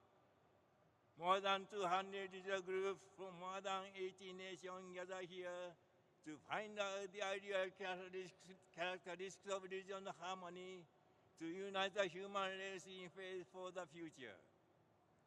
With the gentle guidance, help us see your way of the universe more perfectly.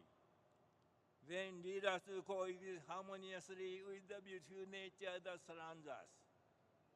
We ask that in all our works and your humility, we may become an example in your way of achieving true world peace and prosperity for all humankind. For the sake of the human race and the world, let us pray for humans to have a heart like that of the universe, to change this world into a more fulfilling world.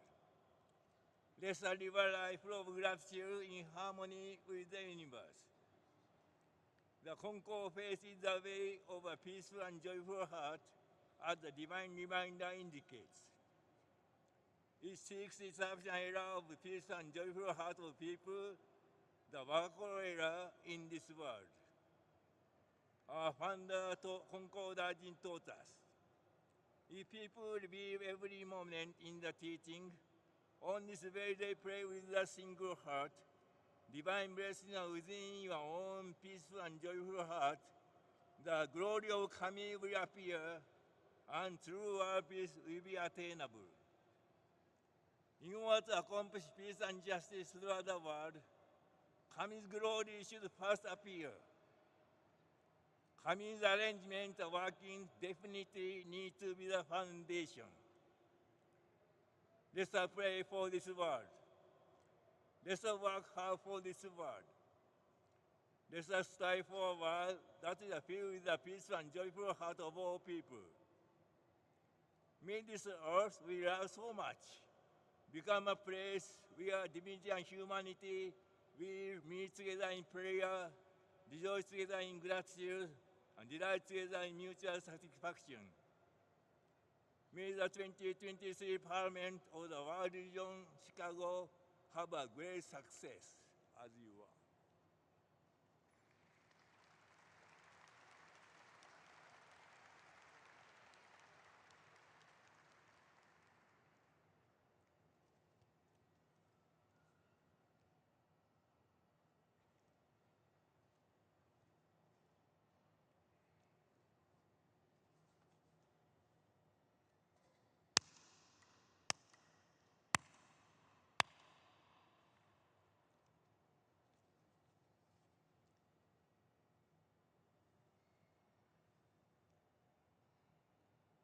Thank you very much.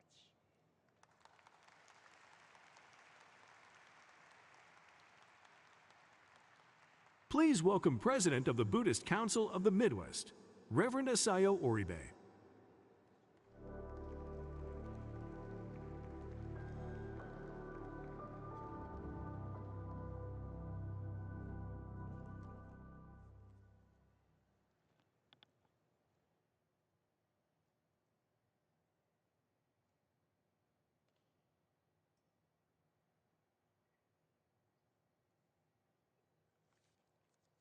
Good morning. Ohayo gozaimasu. Is it still before noon? I'm good. Buenos dias. Bonsoir. Aloha. Sawadika. On behalf of my family, my community, my city, my state, and the Buddhist Council of the Midwest, I want to welcome you to this gathering of the Parliament of the World's Religions. It's been my privilege to be a former trustee and a participant of this gathering since 1993.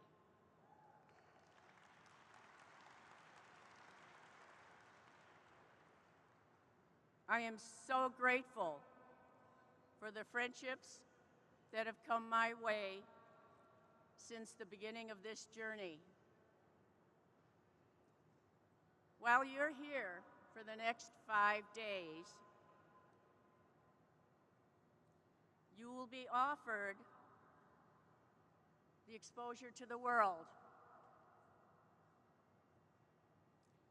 You'll have the opportunity to observe, to listen,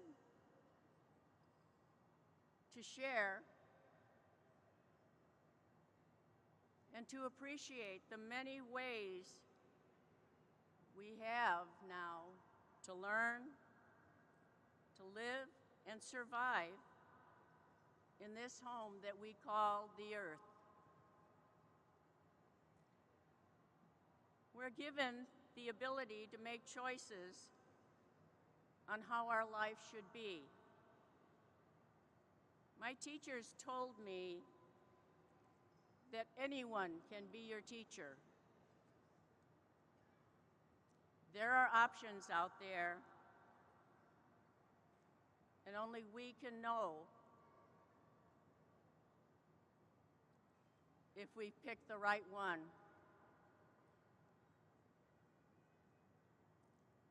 Our sheroes and our heroes are Jesus, Ruth, Muhammad, the Buddha, Guru Nanak, Thich Nhat Hanh, Mother Teresa,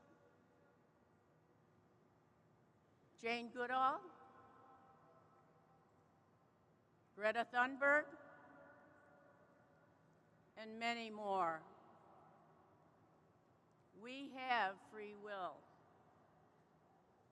and many options to choose our heroes and our sheroes. In our many cultures and spiritual traditions, they have different names. Some in Buddhism, we call them bodhisattvas. Ask a Buddhist what a bodhisattva is. In Christianity, we call them saints. In Sikhism, we call them gurus. In Hinduism, we call them Swami. However we name them, they have shown us our choices, and they've shown their wisdom with us.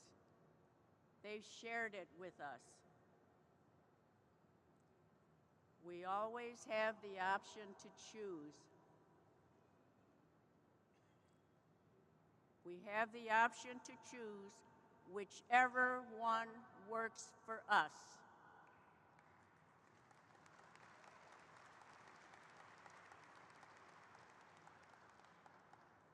As the Buddha taught, there are 84,000 ways to get to the top of the mountain. We do not always know how to be respectful, kind,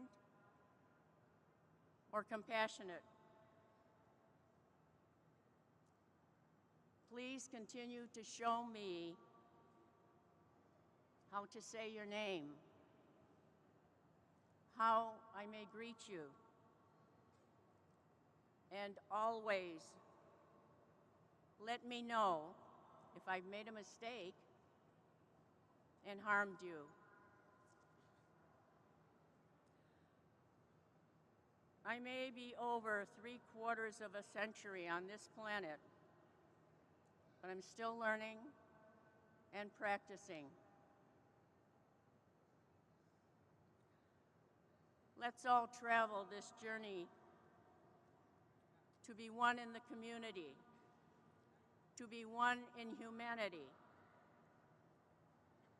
and to share the burden to save this earth, our home. Can you be open to observe, to listen, and to share and appreciate the treasures of the diversity and the oneness, because you and I are one. I thank you all for your kind attention.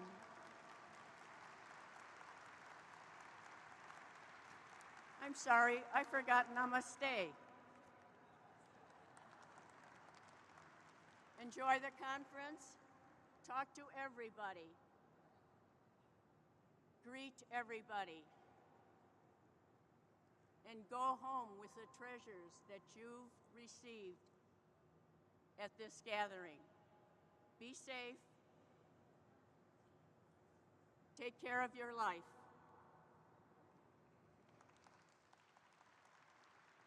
Please welcome the Principal Representative of the United Nations for the Baha'i International Community, Bani Dugal.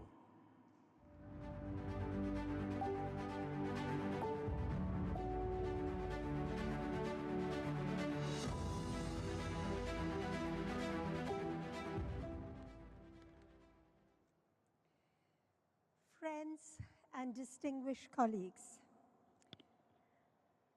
I'm pleased to be here at this opening session of the Parliament of World Religions, and I bring you greetings from the global Baha'i community.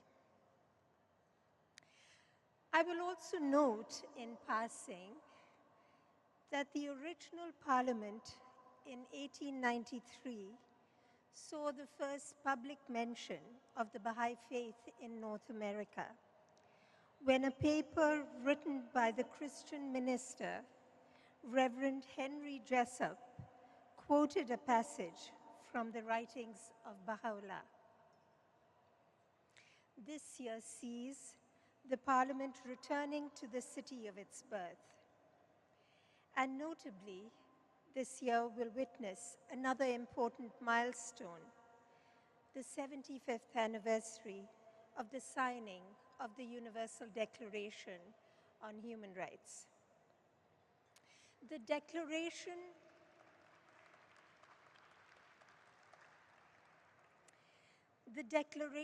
and its progeny of human rights instruments have provided the international community with a normative framework that recognizes the inherent dignity of the individual and elaborates the rights and responsibilities upon which a peaceful society can be built.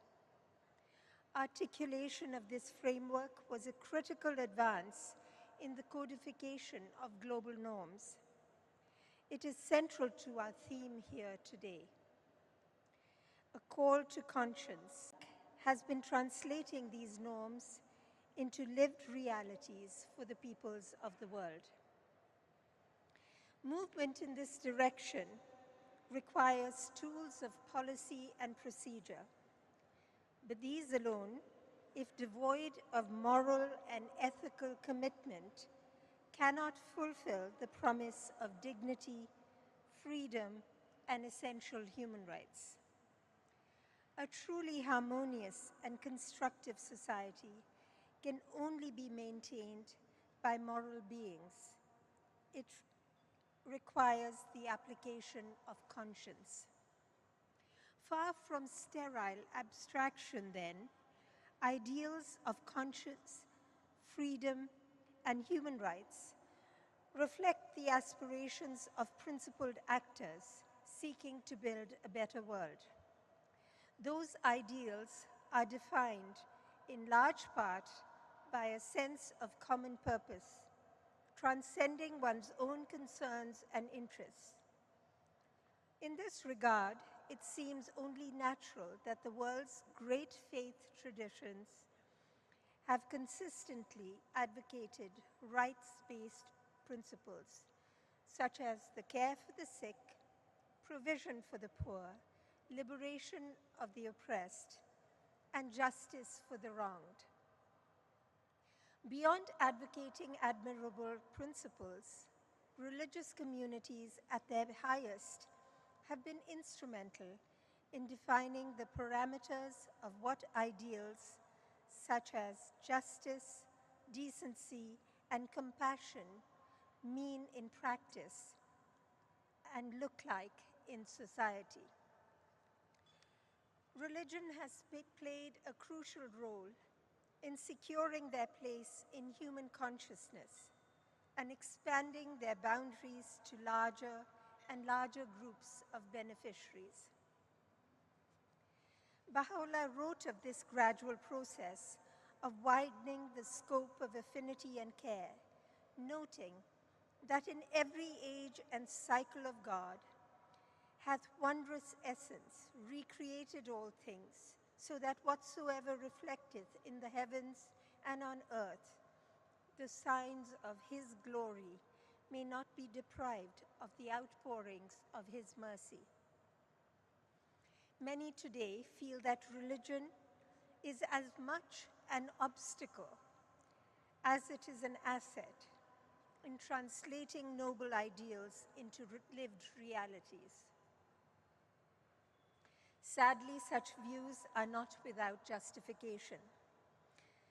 The name of religion has all too often been invoked in support of the worldly and the cruel.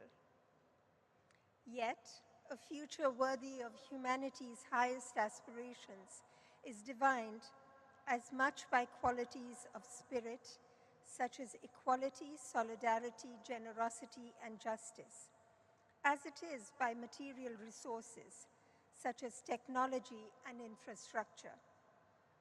Societies that have disregarded the spiritual foundations at the heart of every religion have consistently struggled to address the challenges inherent in the narrowly materialistic concepts of reality. Ills such as the drive toward accumulation and acquisition, the exaltation of power and prestige, the forms of self-satisfaction and idle comfort. What these realities suggest is the need to devote attention to learning how religion can increasingly serve as a means to awaken and cultivate the high-minded and noble attributes latent in every soul. Within such an environment, religious communities come to function as communities of practice, where spiritual practices and principles and teachings are applied thoughtfully to the life of society for the benefit of all. Within them, a process that enables increasing numbers to participate in the transformation of society and protects and nurtures them can be set in motion. This is central to the vision of the worldwide Baha'i community and its understanding of how religion can support and inform the call to conscience in all spheres of life.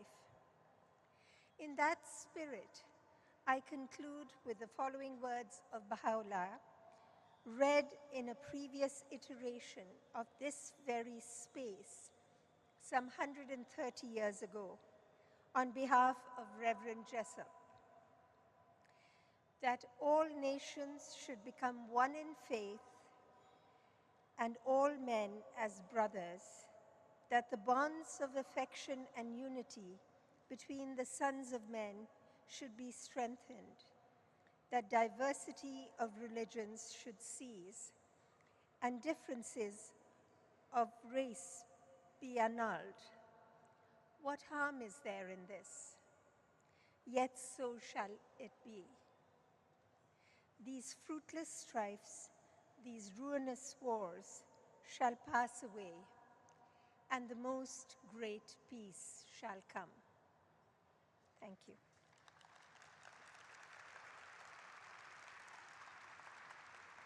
Please welcome the Chief of Faith Engagement at the City of Chicago, Reverend Henry Vance.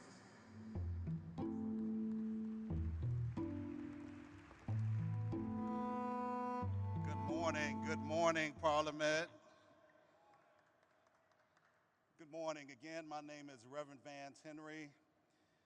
What an extraordinary day today is for the Parliament of the World's Religions. I want to take this occasion to congratulate you on your 130th year anniversary. Oh, come on, you can do better than that.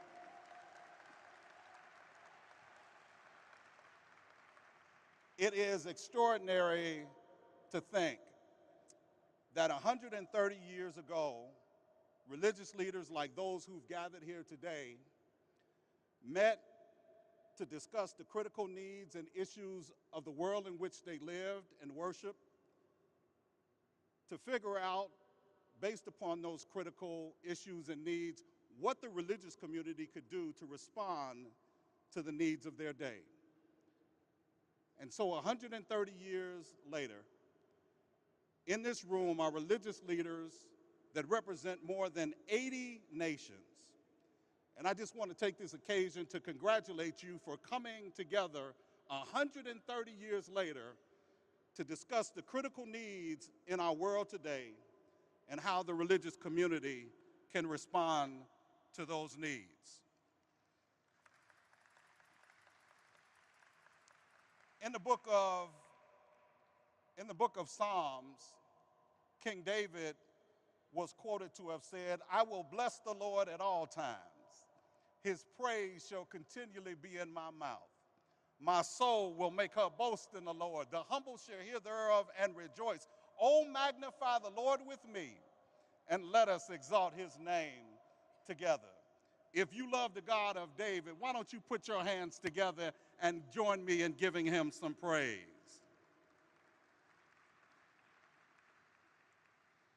To Reverend Steve Avino, our wonderful executive director, the chairman of the board of the World Parliament of Religions, the other officers, members, and friends of the World Parliament, to all of the elected officials, and to all of you who have gathered here today, coming from more than 80 nations to join in this week of activities. Again, we want to welcome you, and I want to congratulate you for your commitment to respond and to discuss how we as religious leaders can meet the needs in our communities.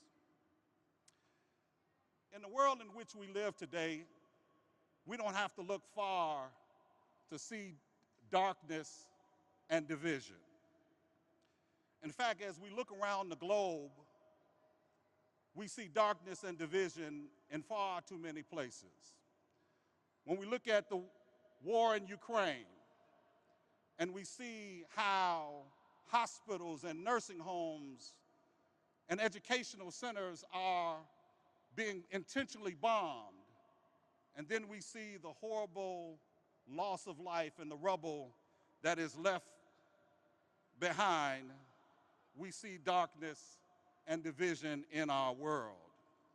But not only that, when we see tribal conflicts, when we see the conflict in Palestine, in the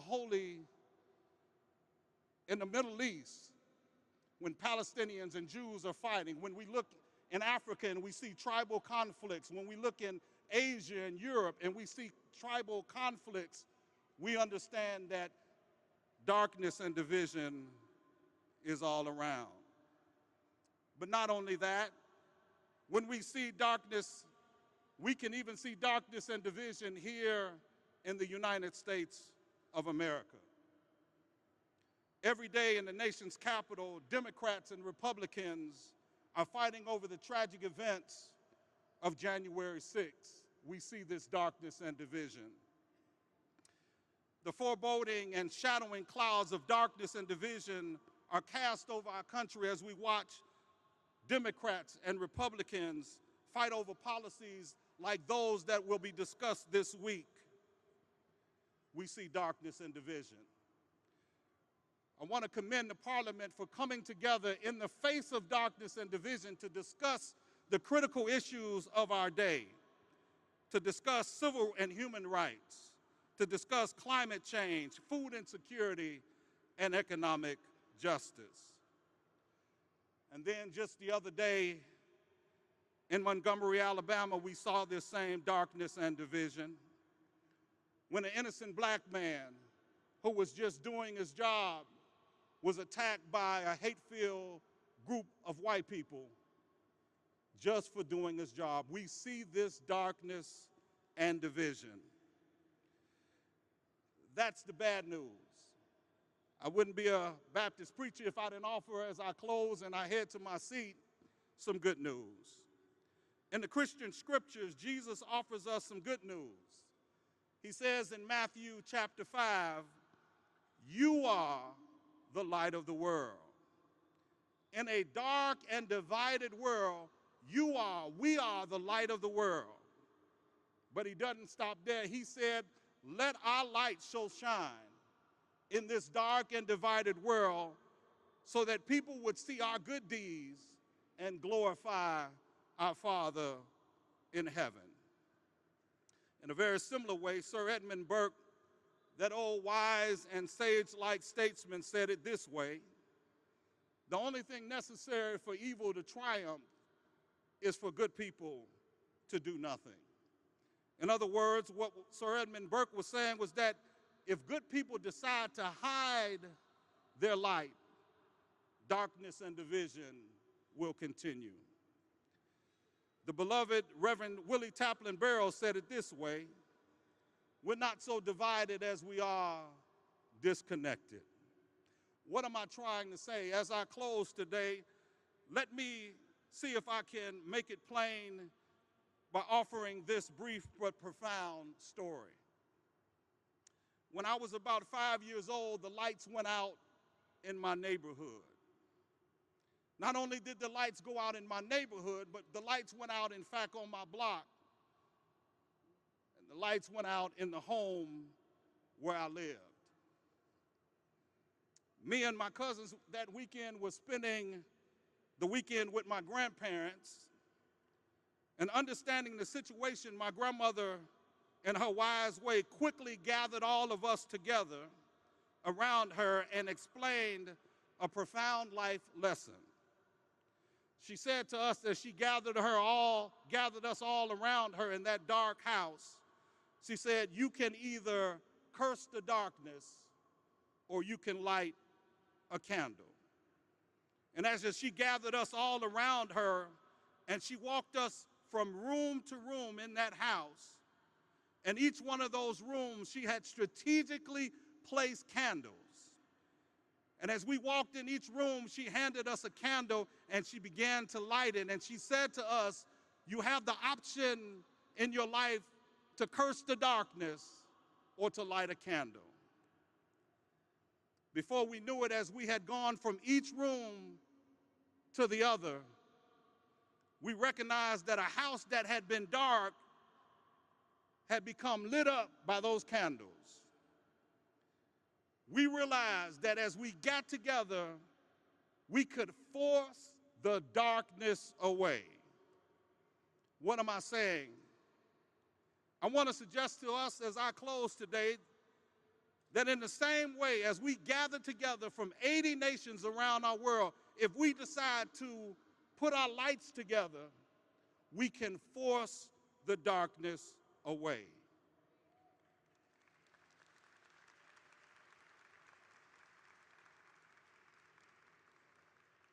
As I close, I want to say that Oliver Wendell Holmes was correct when he said the wonderful thing about the world is not so much the place in which we stand, but in which direction we're headed. And I want to suggest to us today that we are headed in the right direction as long as we continue to gather together, to put our lights together and force the darkness away.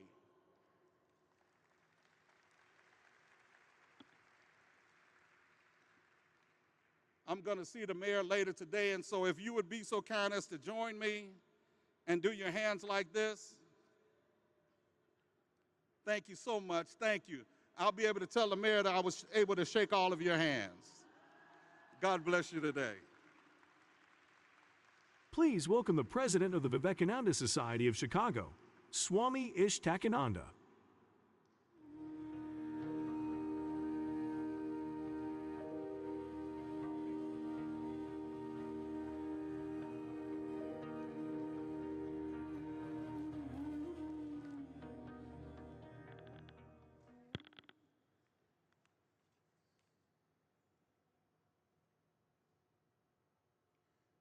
Sarvadharma sthapakastam sarvadharma swarupakaha acharyanam mahacharyo Ramakrishnayate namaha.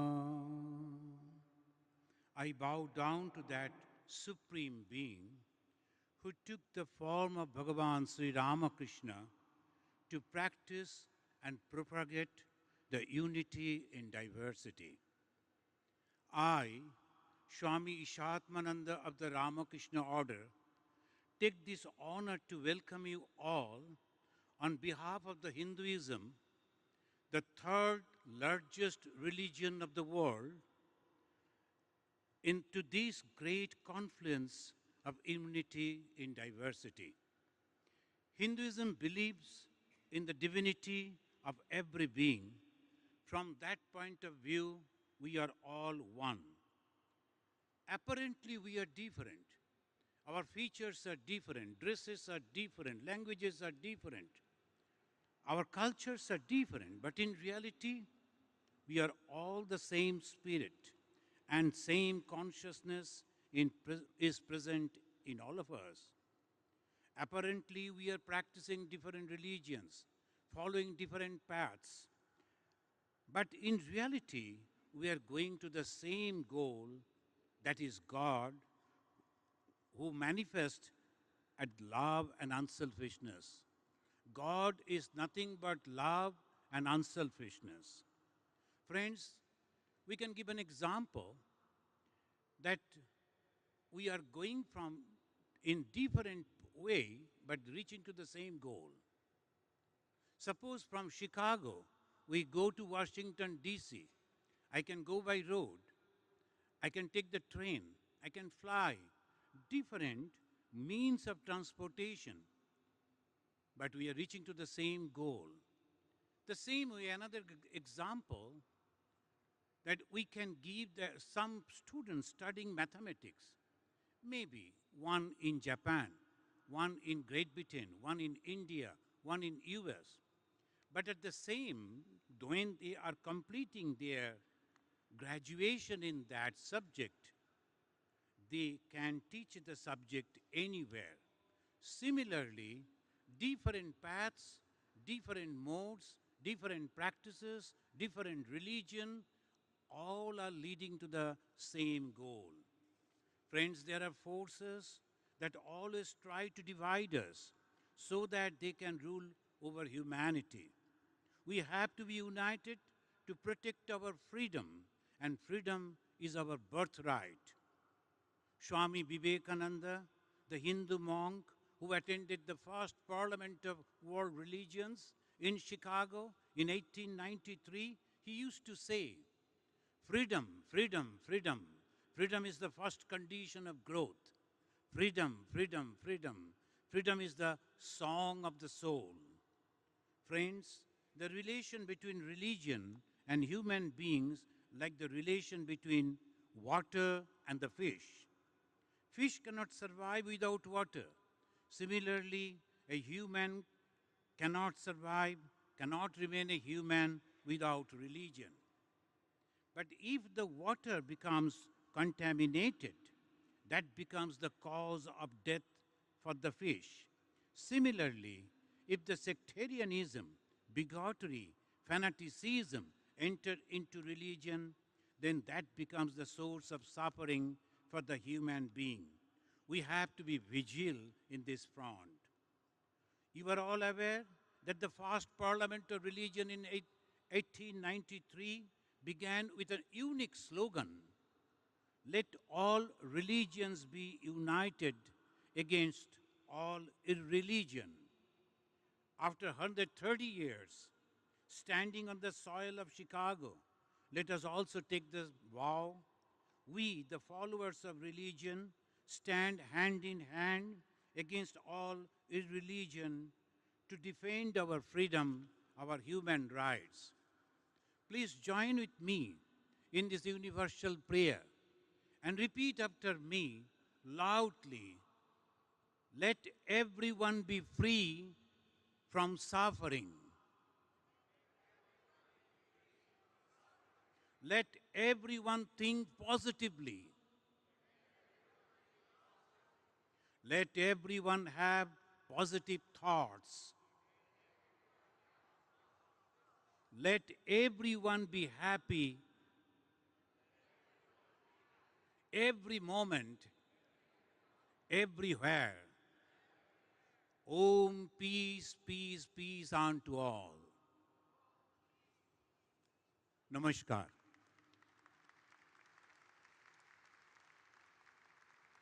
Please welcome the Executive Secretary of the Board of Trustees for the Sikh Religious Society of Chicago, Akhar Singh.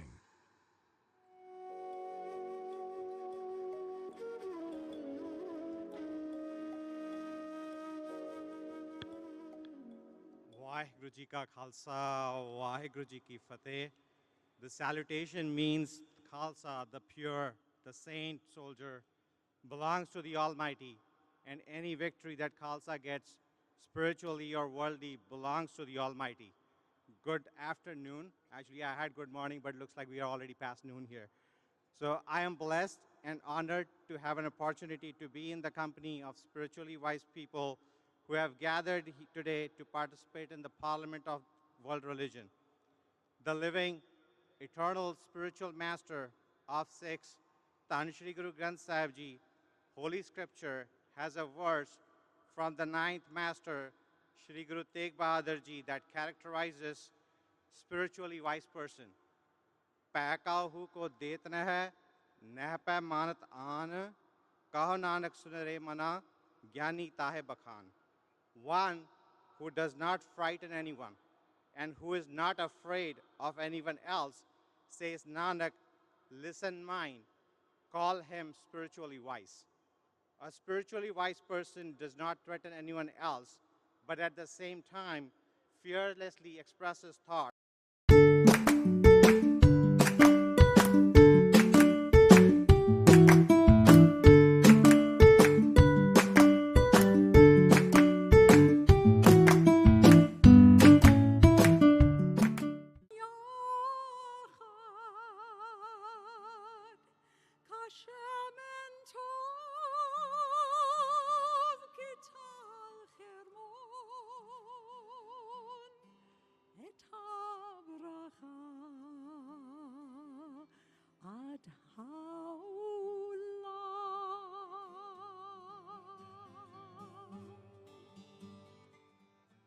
Can we have those in English? The next slide, thank you. Behold how good, how sweet and true to gather here as one with you, like precious oil, like dew that falls. May blessings pour upon us all. Keep those slides moving, thank you.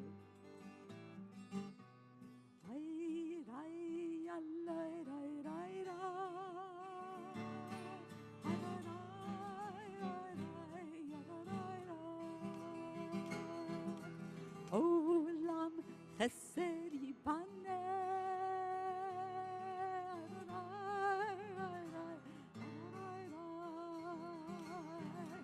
Olam Chesed-Ibañez,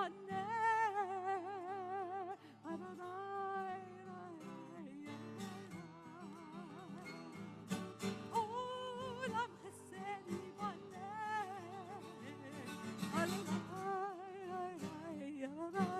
Now in English, join me. I will build this world from love.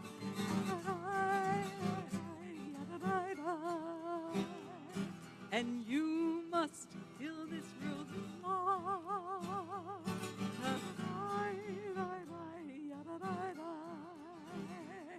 And if we build this world from love,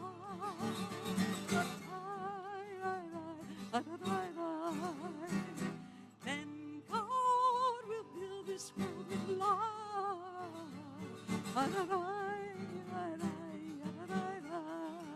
Let me hear you.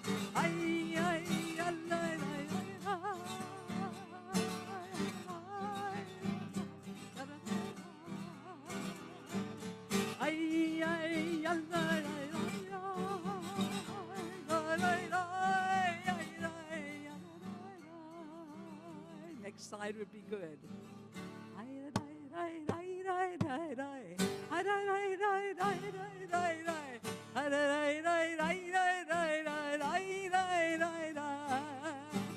Odyavo shalom aleinu. Odyavo shalom aleinu. Odyavo shalom aleinu ve'al kulam. Odyavo shalom aleinu. Odyavo shalom aleinu. Odyavo shalom aleinu ve'al kulam. Salam aleinu ve'al kol ha'olam. Salam, salam.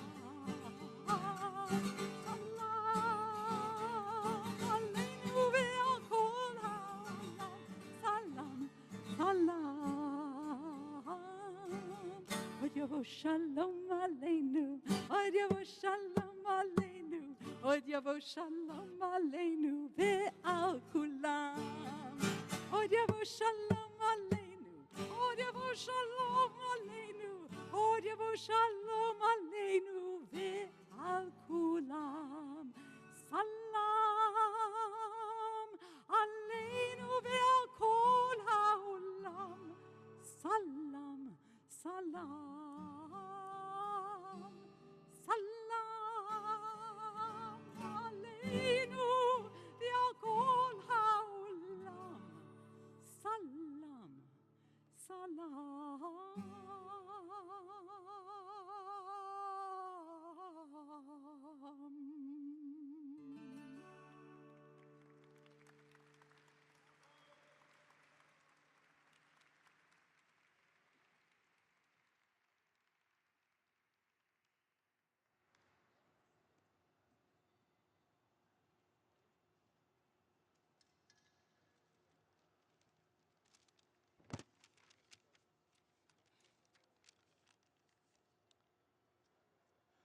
Dear brothers and sisters, God's blessings and peace be upon you. Please accept Sikh greetings. Vaheguru Ji Ka Khalsa, Vaheguru Ji Ki Fateh. It is an absolute honor for us Sikhs to be allowed to extend an invitation to you all to partake langar in the specifically set up marquees by the lake. It will be served for all days of the event. I implore each and every one of you to accept and help us. Keeping God's humanity is serving God. Vaheguru Ji Ka Khalsa, Vaheguru Ji Ki Fateh. Food is being now served in the marquees. Thank you.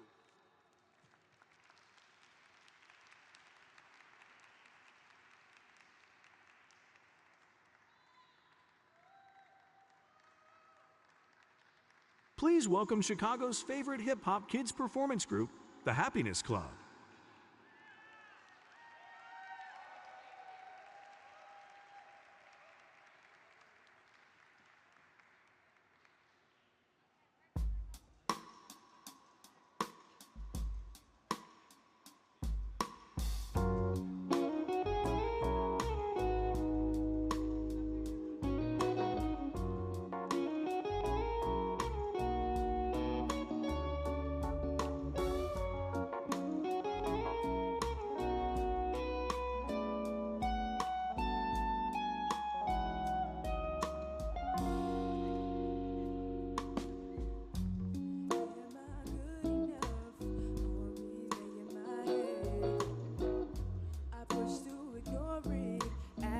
I control it, suppressing everything I'm feeling.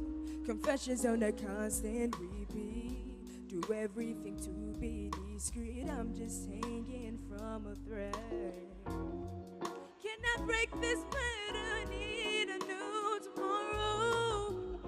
I'm running away from Saturn. Where can I go? Feeling undeserving, pushing to be conserving. I need to get out of my head. We can make it through if we just stick together. We can make it through, we can, yeah, yeah. We can make it through if we just stick together. We can make it through. We try try so hard to make things what we want, but sometimes it's just out of our control. So whatever happens, happens. We can't control what happens at all. Cannot break this pattern. Need a new tomorrow. Running away from Saturn. Where can I go? Living undeserving, pushing to be conserving. I need to get out of my head. We can make it through if we just stick together. We can make it through, we can, yeah, yeah. We can make it through if we just stick together. We can make it through. We can make it through if we just stick together. We can make it through, we can, yeah, yeah. We can make it through if we just stick together. We can make it through.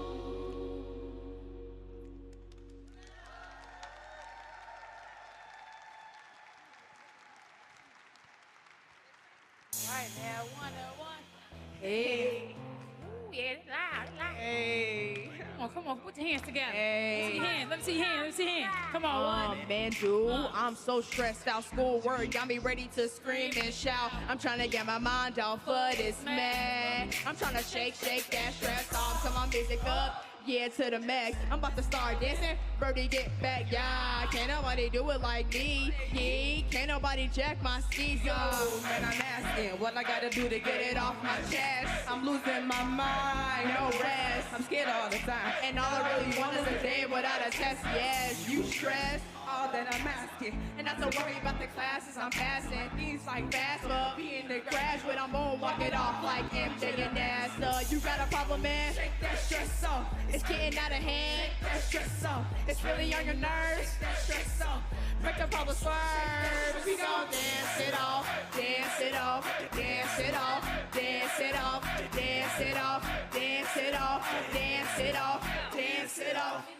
Slipping away, living scriptures. It's so alright, dance y'all.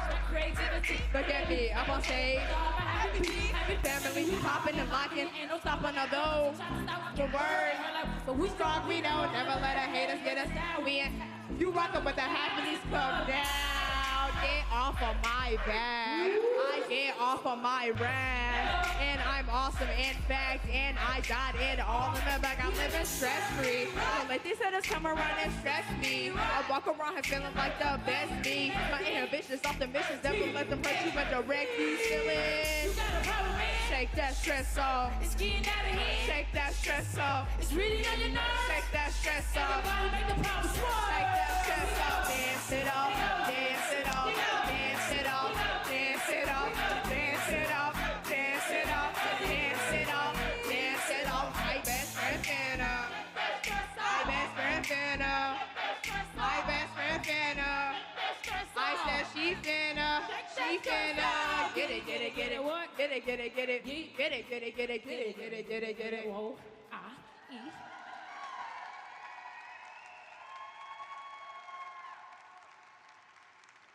Please welcome the senior pastor of Bright Star Church of God in Christ, Pastor Chris Harris, Sr.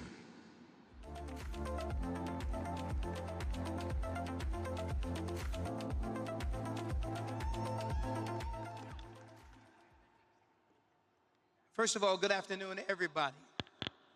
And I want to welcome you to Chicago. I want to welcome you to the Black metropolis. This community is Bronzeville, right in your backyard. I want to thank my good friend and so many others who invited me to be here today. And let me just tell you, I would ask every African-American Christian pastor to stand. But the truth is there is so much more work for all of us to do to feel invited and included. Yes, efforts of invitation were made, but the reality is relationship moves at the speed of trust, and trust moves at the speed of relationship. Not only do I welcome you here to Chicago, but I also speak on behalf of about 372 other people who would welcome you if they were still alive. Yes, this year more than 372 people have been murdered in Chicago. This year alone. Raymond Jackson, 33. Travell Adams, 34. Trayvon Moye, 21. Jawan Jarman, 18. Sean Marinez Butler, 28. Joe Cunningham, 67. Garrick Glenn Eccles Jr., 35. Jeremy Jacobs, 19. Shelby Redmond, 32. Enrique Salazar, 19. Demarion Jakes, 14. Miguel Hureta, 34. I can only imagine some are saying, Pastor, will you call all the names of all the slain? If I had the time, I would.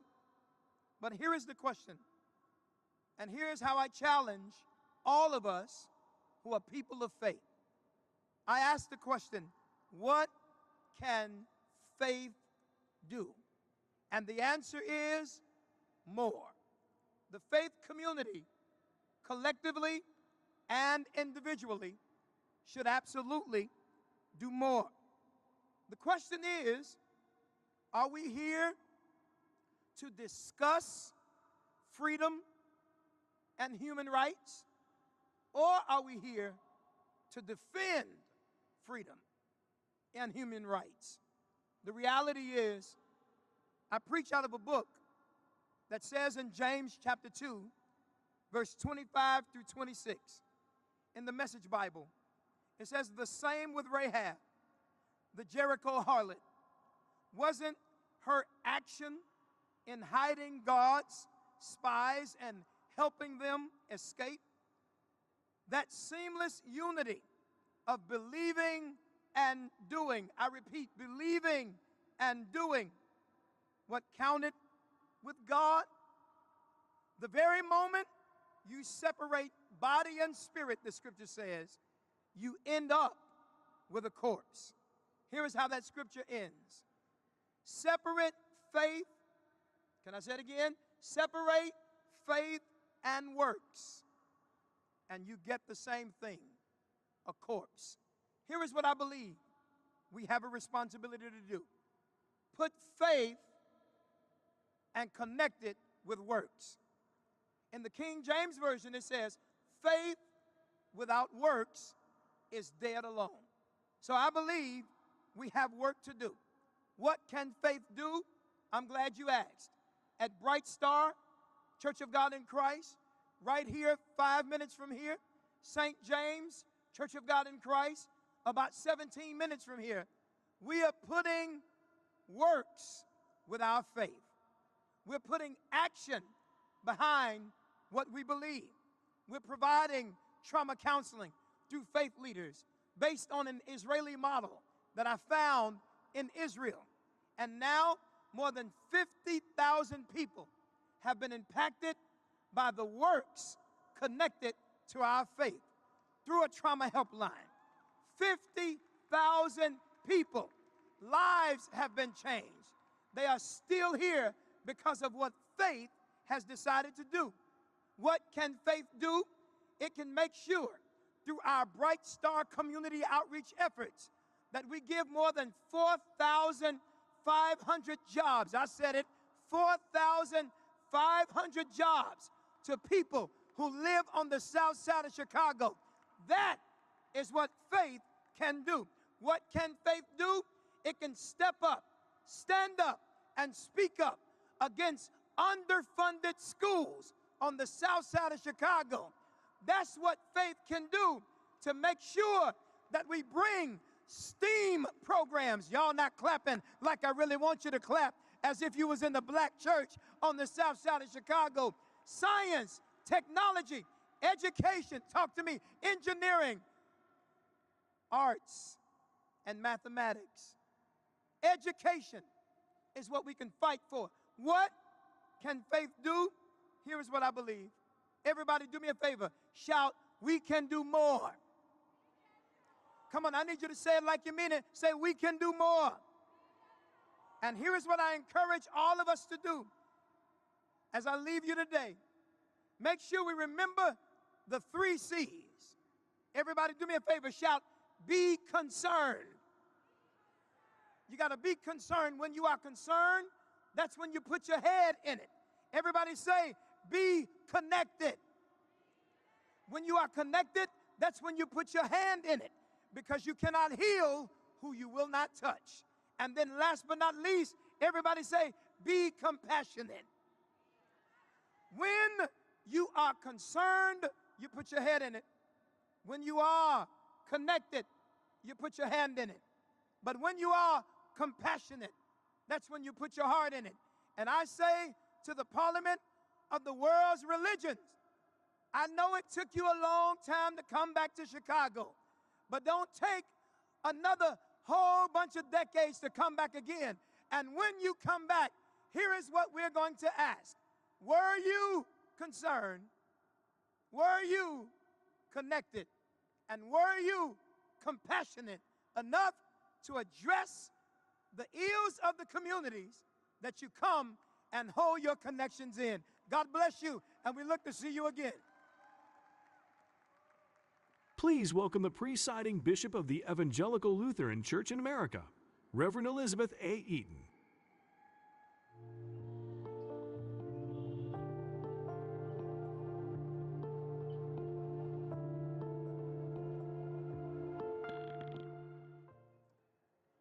Thank you, and I promise not to take the entire 8 minutes. So welcome the 24 of you who are still here. I'm glad.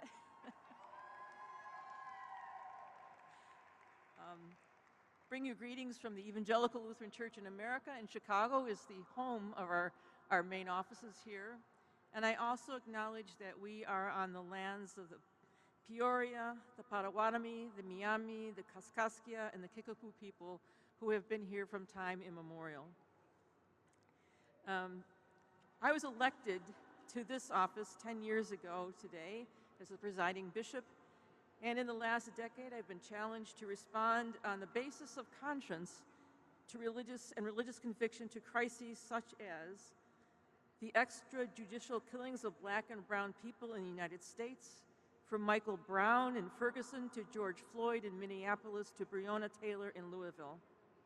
The white supremacist terror perpetrated against minoritized religious communities, from the aftermath of the trauma of Oak Creek Kudwara in Wisconsin, to Mother Emanuel AME Church in Charleston, to Christ Church Mosque in New Zealand, to Tree of Life in Pittsburgh. The public health crisis of other mass shootings, from Overland, Kansas, to Orland Park, to Orlando, to the south side of Chicago.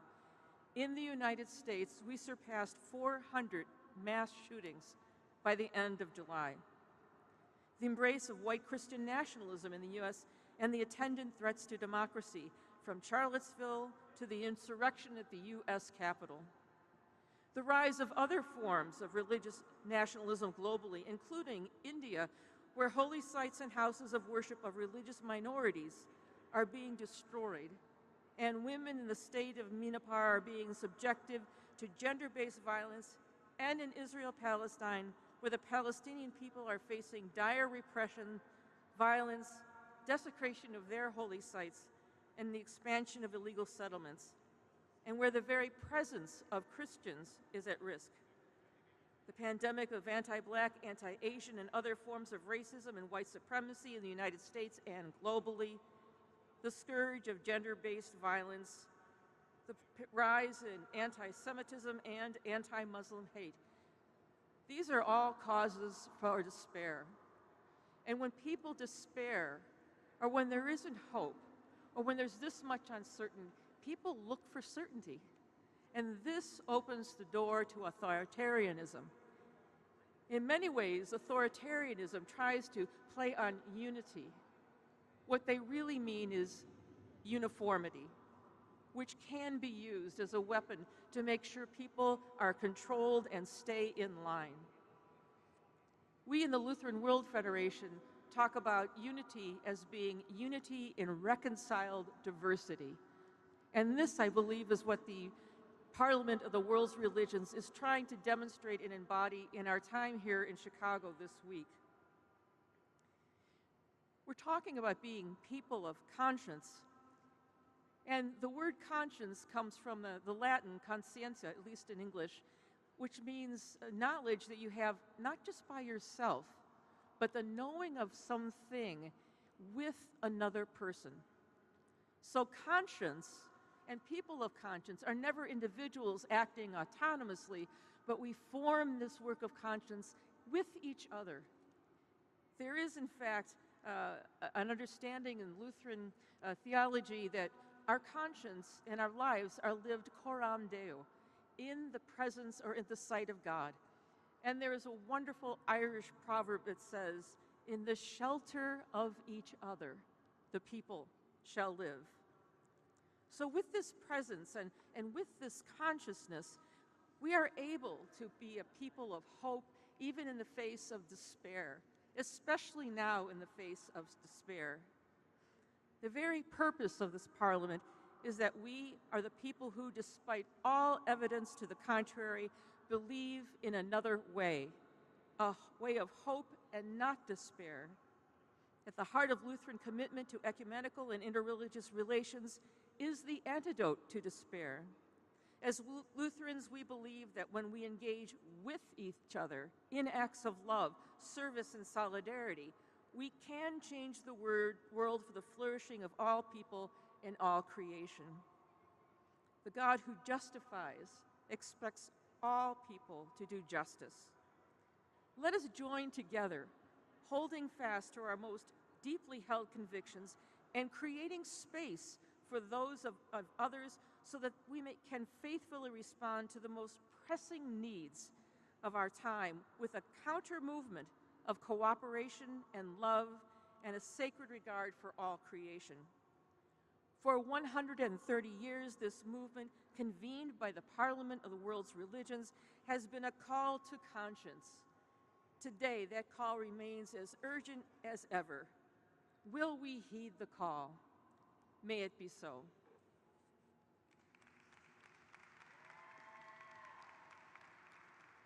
Please welcome the founder of Ahimsa Vishwa Party, His Holiness Acharya Lo Kechmuni.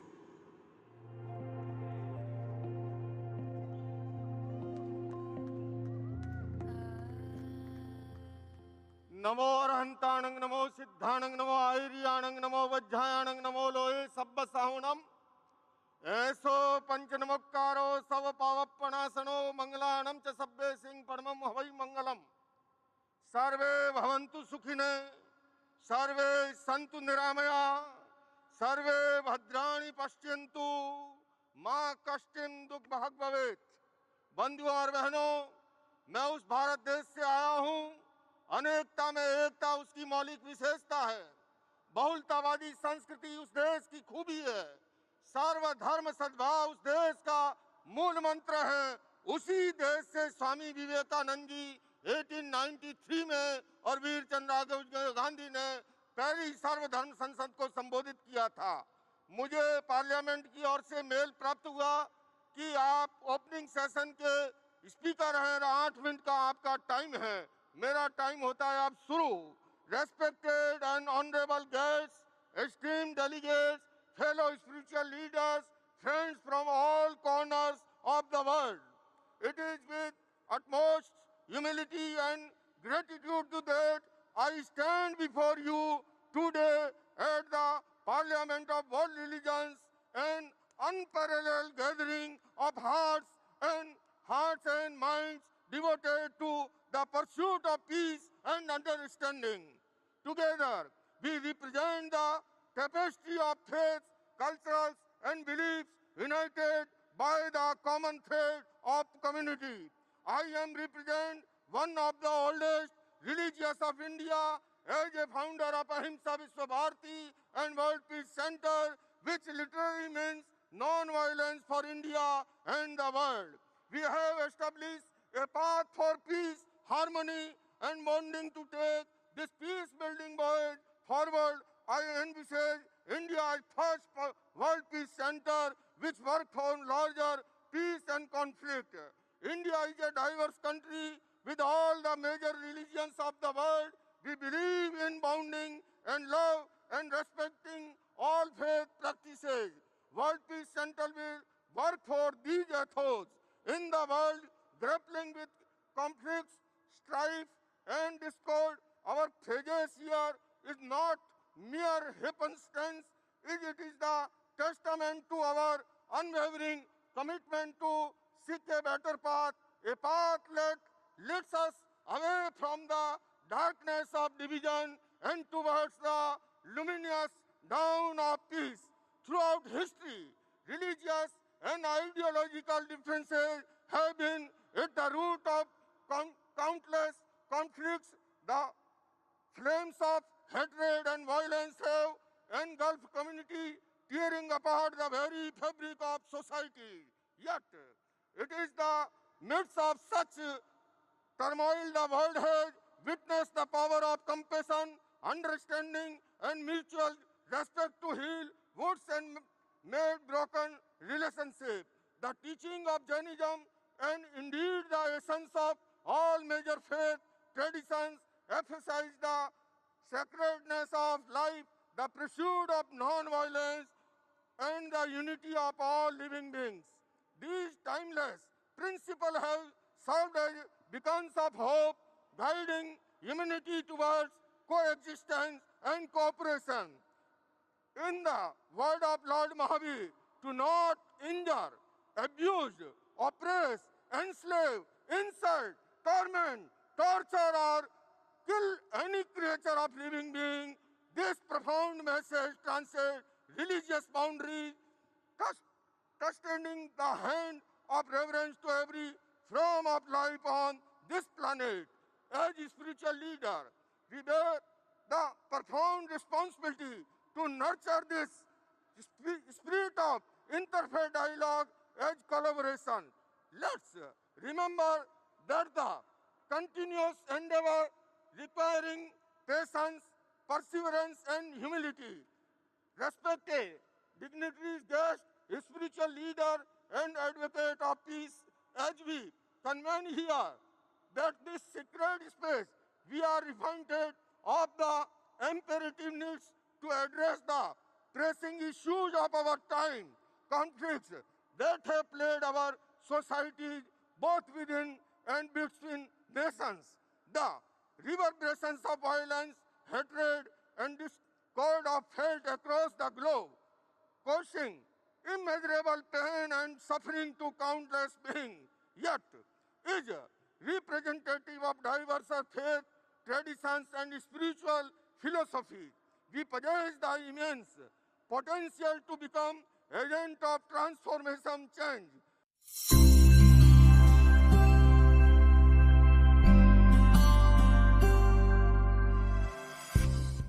A membership for the Parliament of the World's Religions is a perfect way to stay engaged and involved before, during, and after Parliament convenings. Your Parliament of the World's Religions membership is an essential way to support the Parliament's mission and efforts.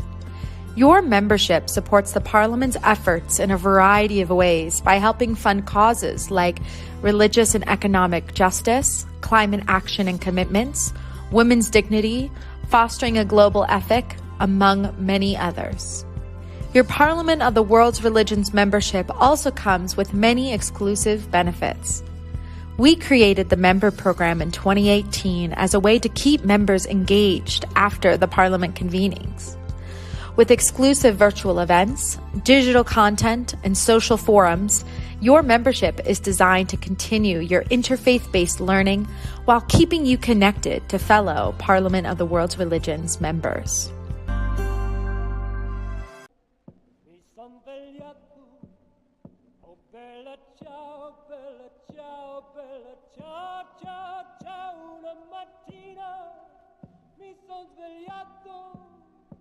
Ho trovato l'invaso, oh partigiano, portami via, oh bella ciao, ciao, ciao, ciao, partigiano, portami via, che mi sento di morire, e se muoio da partigiano, oh bella ciao, ciao, ciao, ciao, e se muoio da partigiano, tu mi devi seppellire, mi seppellirai lassù in montagna, oh bella ciao, ciao, ciao, ciao, mi seppellirai lassù in montagna, sotto l'ombra di un bel fiore, oh sotto l'ombra di un bel fiore,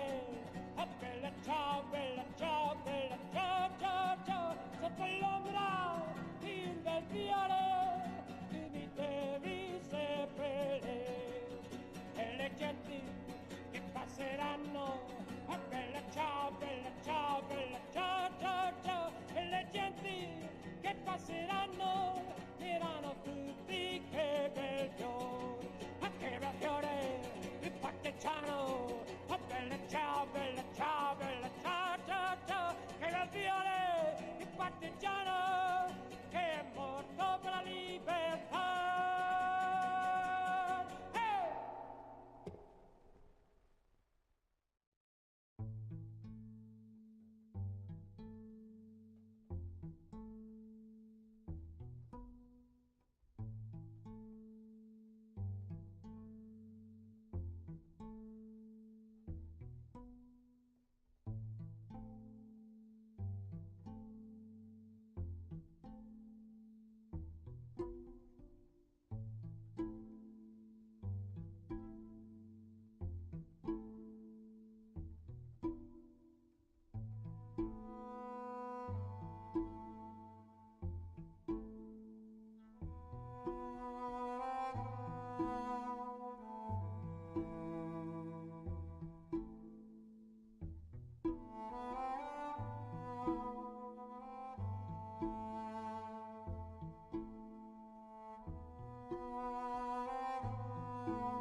una mattina mi son svegliato. Oh bella ciao, bella ciao, bella ciao, ciao, ciao. Una mattina mi son svegliato, ho trovato l'invaso.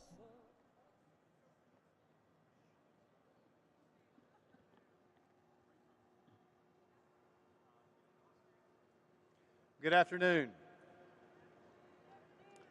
My name is Scott Stearman. I am Vice Chair on the Board of the Parliament of the World's Religions. I'm glad that you're present for this session. I have a brief announcement before we really begin in just about 90 seconds. You're going to hear in this session a great deal about what is wrong in the world. And I want to give you opportunity to join a few folks who are about trying to fix some of that wrong by bringing direct and energetic advocacy around the freedom of the religion, freedom to worship with your own religion, and the freedom to believe and to have the freedom to have your own conscience, to believe or not to believe.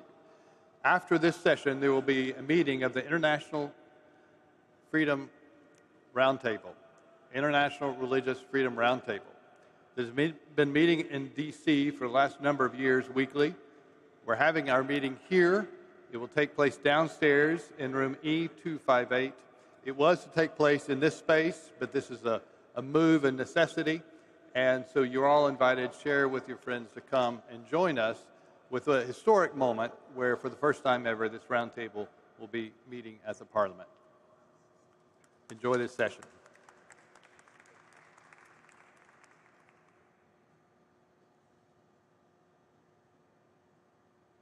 Please welcome Trustee, Program Chair of the 2023 Parliament of the World's Religions, Chair of the Women's Task Force, a Wiccan priestess, attorney and author, Phyllis Curot.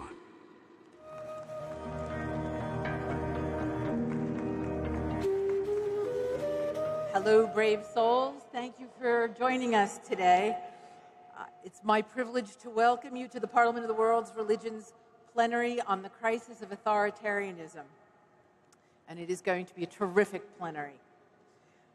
First, they came for the socialists, and I did not speak out because I was not a socialist. Then, they came for the trade unionists, and I did not speak out because I was not a trade unionist. Then, they came for the Jews, and I did not speak out because I was not a Jew. Then they came for me, and there was no one left to speak. Thank you. Then they came for me, and there was no one left to speak for me. These are words of contrition, written after the Second World War by a Lutheran pastor, Martin Niemöller. These are also words of warning. I understand this warning. My mother was Jewish, and I am a priestess of a persecuted faith. I am a witcher. I am a memory keeper for the tens of thousands, mostly women, who were tortured and murdered. I understand this warning. Today, we are all standing at a pivotal moment where history seeks to repeat itself. It's a moment of urgency. An existential, growing global scourge has returned. It is manifesting in tyrants and strongmen who commit crimes against humanity, suppress fundamental freedoms, subvert democracies, and murder the truth with lies. They intimidate with threats and violent mobs. They imprison and they murder their critics. They wink at domestic terrorism, and they pursue nationalist wars. Bullies and despots dehumanize us because of our ethnicity, our nationality, our political affiliation, or who we love, because we are immigrants or refugees, because of our race or our religion. They foster hate and they stoke fear by turning us, whoever we are, into the other. They seek to divide us and undermine the values that all our faiths hold dear, to live with compassion and justice and love. All over the world, we are witnessing the erosion of religious freedom and the persecution of minorities. Everywhere we turn, the dignity, autonomy, and human rights of women are under assault.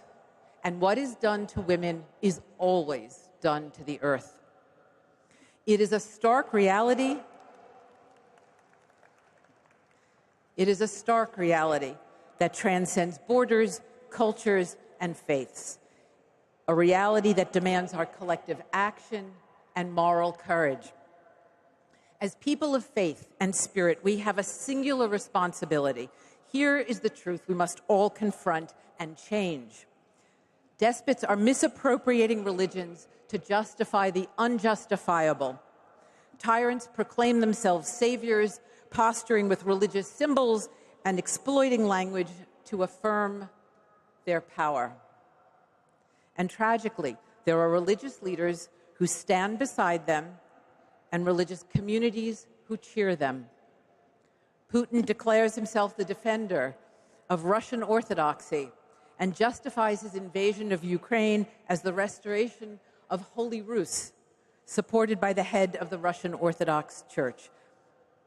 In India, Prime Minister Modi, his power is increasingly exerted with restrictions on religion and other freedoms, and Hindutva nationalism is spreading, with rampant admiration for Nazism, hatred of Muslims, and anti-Semitic rhetoric.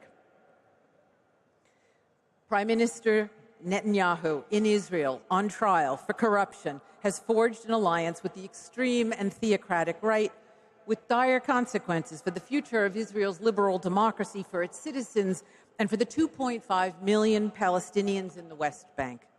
In Hungary, authoritarian leader Viktor Orban declared himself the defender of Christianity against immigrant hordes, silencing the press and stifling dissent, and he is adored by American conservatives. Just a few months ago, the world's foremost international conservative gathering, the Conservative Political Action Conference, returned to Budapest and again invited Orban to deliver the keynote where he attacked immigrants and woke culture. And here in the US, clutching an upside-down Bible, Donald Trump courts and condones white Christian nationalists. They've become one of his most powerful weapons, along with faith-based media and messaging. And rituals of Christian worship are now energizing conservative rallies and Trump campaign events with praise music and prayer, blending with political anger.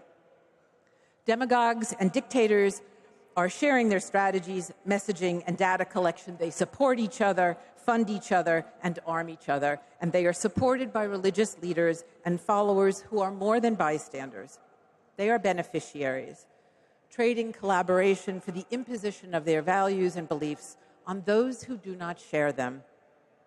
And there are religious leaders who are the dictators, presiding over the debasement of faith in its most extreme, cruel, and oppressive form, theocracy.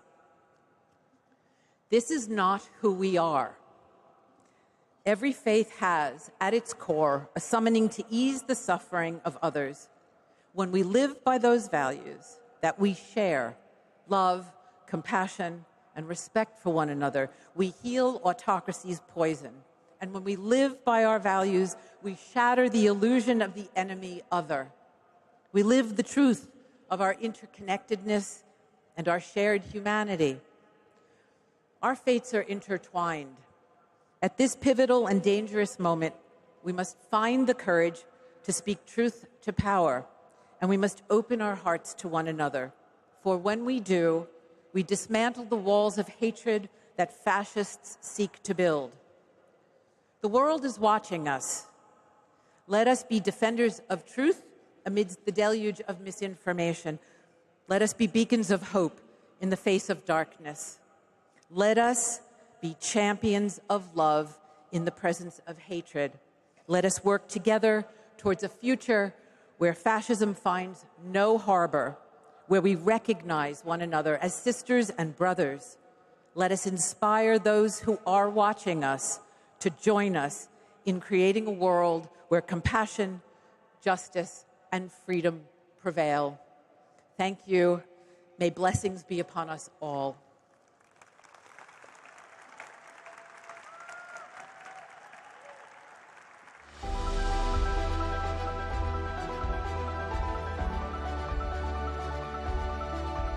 I pay my respects to the spiritual leaders present here today. Vaheguru Ji Ka Khalsa, Vaheguru Ji Ki Fateh. I am so grateful to the Parliament for choosing the theme, defending freedom and human rights. This subject is so dear to me that I have devoted almost my whole life on this. Today I will be talking on the subject of justice and punishment, crucial aspect of defending the human rights. There are two approaches to deal with the perpetrators of the human rights violations. One approach is of restorative justice, that is forgiveness and reconciliation. This approach is more suitable in the case of conflict between the two communities. But in case of genocide, the other approach, that is the retributive justice, that is the punishment, that is more suitable. Because the genocides are committed by the people who are in power. And while in power, they do it for the purpose of the political gain. And after that, they remain in power for a long time and they feel nobody can touch them. And they can do whatever they feel like. It is absolutely necessary to put a fear in the mind of the people in power that a day will come in their life that they will have to face the consequences sooner or later. So therefore, in case of the case genocides, the approach of retributive justice, that is the punishment to the perpetrators, is must. With this object in mind, I have been fighting the cases of the Sikh genocide of 1984 since last 39 years. Now, what happened in November 1984 in Delhi, the capital of the largest democracy of the world, that is the worst massacre which has happened in any democracy in the world. Unfortunately, this is also the most less talked about genocide on the international platform. In November 1984, over 4,000 Sikhs were killed and burnt brutally on the streets of Delhi. Over 50,000 properties belonging to Sikhs were reduced to ashes. Countless Sikh women were raped. Now this was happening throughout Delhi, and these were the mobs who were led by the leaders of the ruling party Congress, and they were supported by the police and the paramilitary forces. Now what was happening in Delhi? To give you an idea, I will tell you the story of just one locality, that is Kalyanpuri. In Kalyanpuri on November 1st morning, the mob led by the local Congress councillor attacked the houses of the Sikhs. The Sikhs started firing from their licensed weapons. The mob could not dare even to come close to the Sikh houses.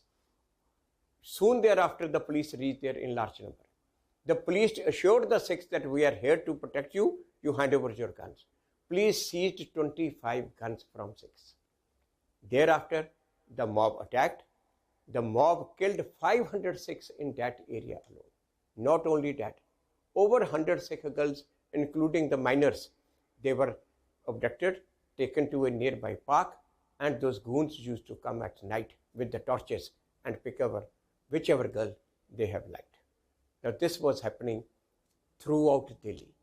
The Sikhs were killed by betrayal and by treachery.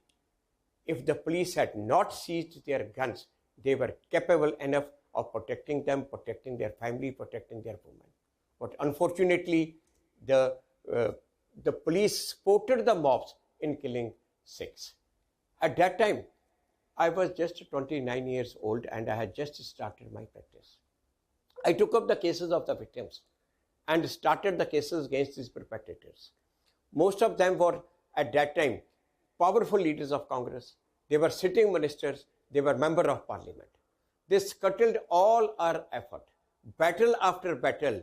Now, we fought But unfortunately, these people manipulated the system that we did not succeed.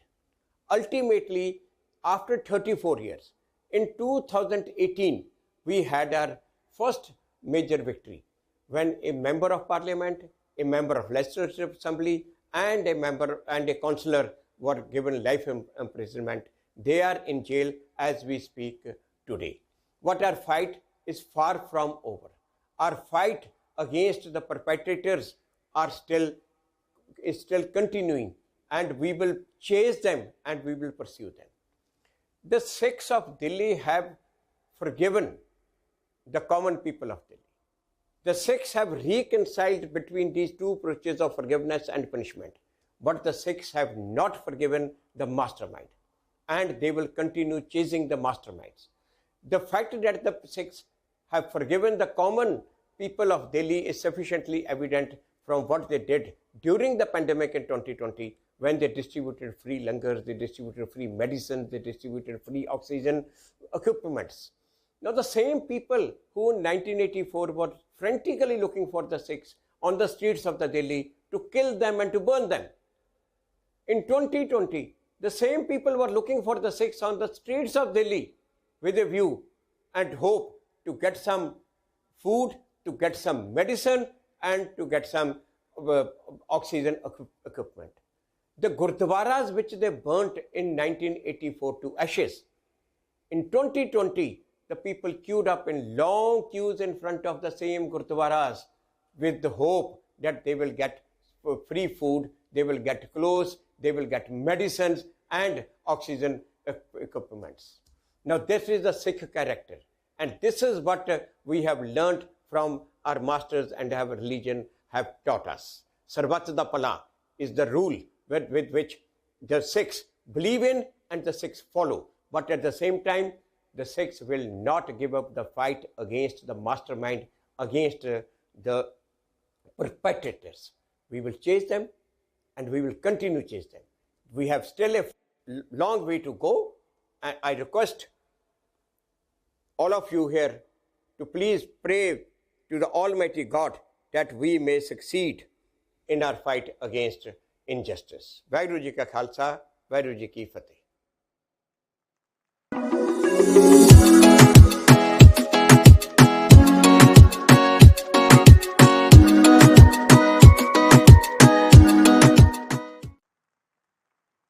Please welcome Executive Director of the Uyghur Human Rights Project and Executive Committee Chairman of the World Uyghur Congress, Omar Kanat.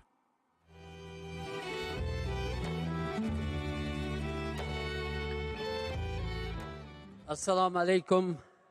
Good afternoon. Thank you so much for the honor of speaking today. My name is Omar Kanat. I am a Uyghur from East Turkestan. Uyghurs are a Turkic Muslim people with a rich culture and history. Our homeland, East Turkestan, is rich and strategically important. Uyghur people adopted Islam more than 1,000 years ago. But China currently rules our homeland, which they call our homeland Xinjiang, which means new territory. The Chinese government is crushing our people, committing atrocity crimes based on our ethno-religious identity. Researchers say China's atrocity against the Uyghur people are the largest attack on a targeted ethnic religious group since World War II. Chinese government's persecution of Uyghurs and other Turkic Muslims in East Turkestan has been going on since the Communist China took over the control of our homeland in 1949.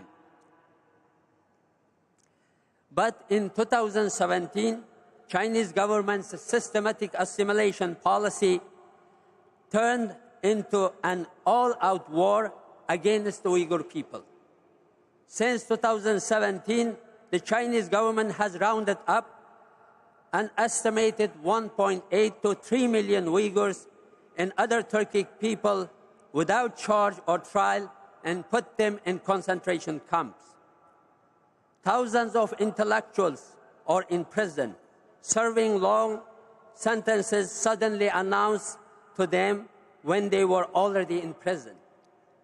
Inside the concentration camp, I can tell you the words of a Uyghur woman who managed to survive the camp. Gulbahar spent 2 years in the camp. This is what she has said. We were beaten if we prayed. We had to be careful not to put both hands on our mouth when we were eating because the guards said, you are secretly praying. We could not close our eyes for even a few moments when we were in political indoctrination classes for 11 hours every day. If we closed our eyes, the guards said we were praying and punished us severely. Outside the camps, our mosques and pilgrimage sites have been bulldozed. Research by the Australian Strategic Policy Institute estimate of at least 16,000 mosques destroyed or desecrated since 2017. One mosque was made into a nightclub, another was made into public toilet. The remaining are tourist sites. In 2021, Uyghur Human Rights Project, my organization, and Justice for All issued a joint report on the mass detention of imams, Uyghur imams. We compiled a list of 1,046 imams in East Turkestan who were detained since 2014. But it is a tip of the iceberg. The true number is certainly much larger. In some cases, the imam's entire family who was also detained and taken into the camps. Not only their children, but also their grandchildren. But it's not only imams. Every Uyghur family has had relatives taken away.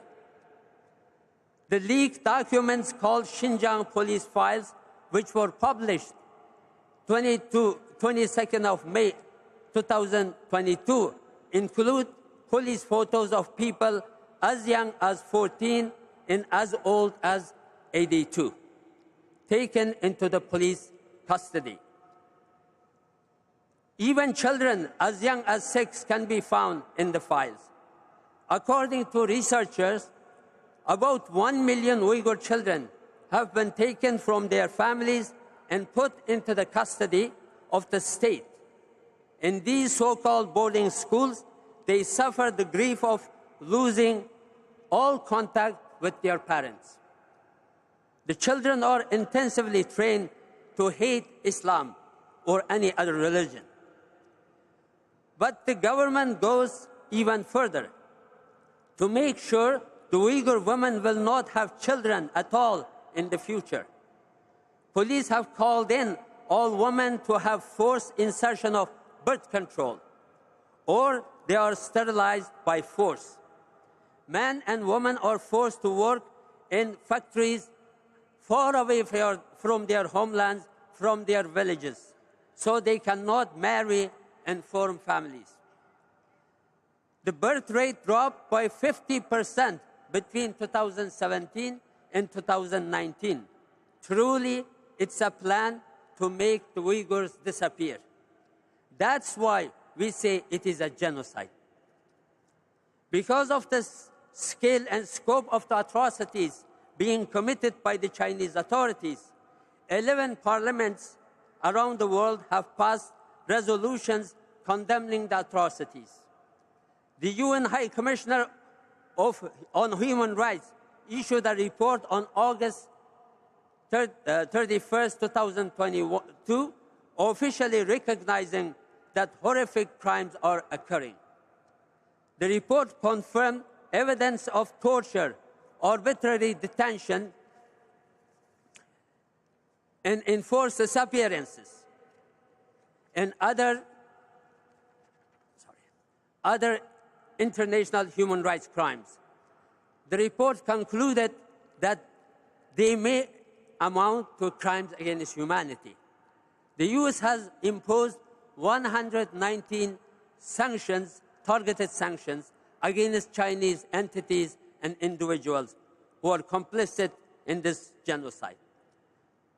3 times since January 2022, the International Labour Organization has made unprecedented statements of concern about China's state-sponsored forced labor. Of course, the Chinese government says that any criticism of its actions is a plot by the West to prevent China's rise. China floods the media in many countries, especially Muslim-majority countries, with stories saying the suffering of Uyghurs is, quote, the lie of the century. In spite of all these condemnations, little has changed on the ground because of lack of internationally coordinated action, and genocide is ongoing. The bottom line is that China has succeeded in recruiting non-democratic governments to deny that it is carrying out genocide and Islamophobia. Muslim voices of conscience are speaking out, which gives us hope. Jewish and Christian voices are also speaking up. Uyghurs have been invited to give talks at mosques, masjids from Florida to Northern Virginia, at synagogues from New York to Washington, and at churches across the country. We take hope from this support. I end with an appeal. I ask all brothers and sisters here to take concrete actions. Please help us in raising awareness about atrocity crimes being committed by the Chinese government against the Uyghur people. Please contact your government and members of Parliament and Congress to ask them to take action to stop the Uyghur genocide or sponsor the legislations already introduced. Please sponsor Uyghur refugees to find safe haven. You can donate to our initiatives to bring 10,000 Uyghur refugees to safe haven in Canada by using the PayPal button on the UHRP website.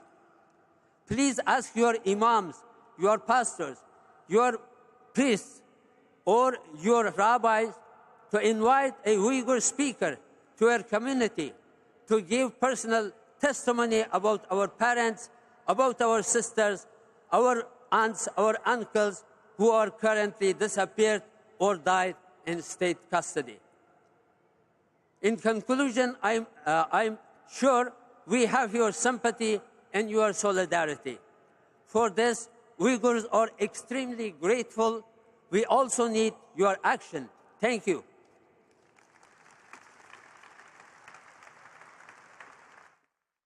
Please welcome teacher, speaker, and international consultant on leadership innovation and cultural change, Susan Apodian.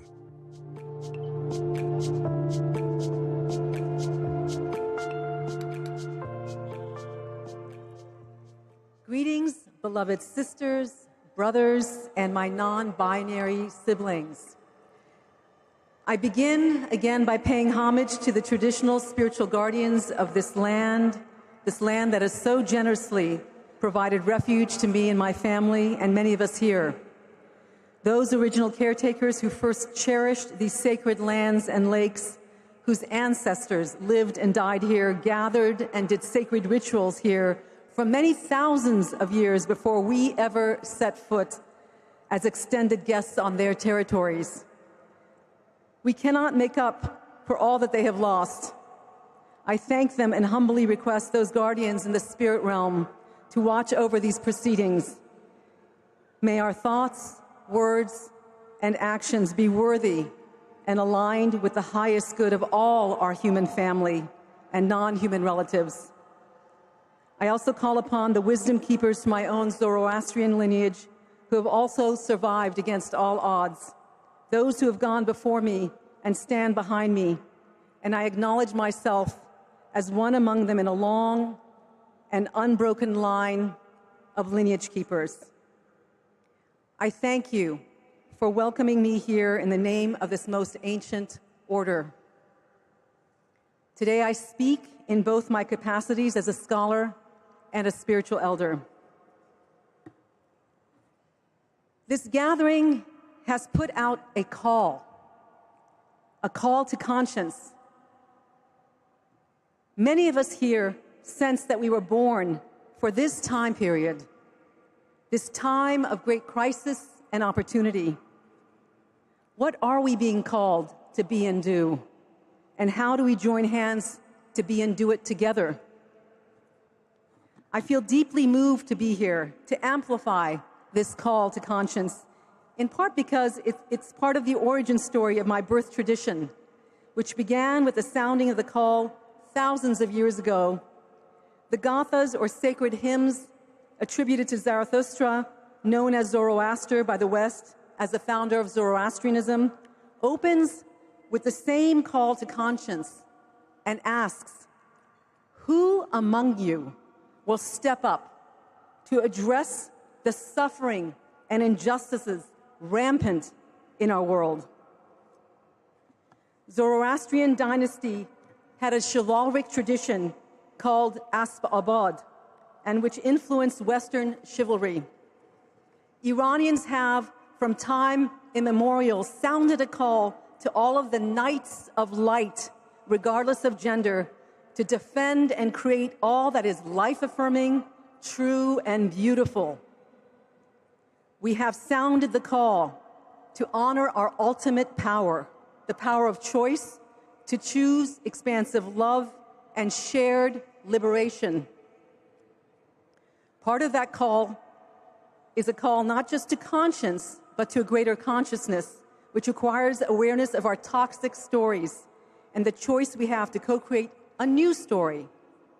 The collective stories and beliefs of humanity have the power to shape our realities going forward. In my recently published book, Generative Cultural Renewal, I explore what it means to weave a new story. I emphasize the word generative because not all attempts at cultural renewal are generative.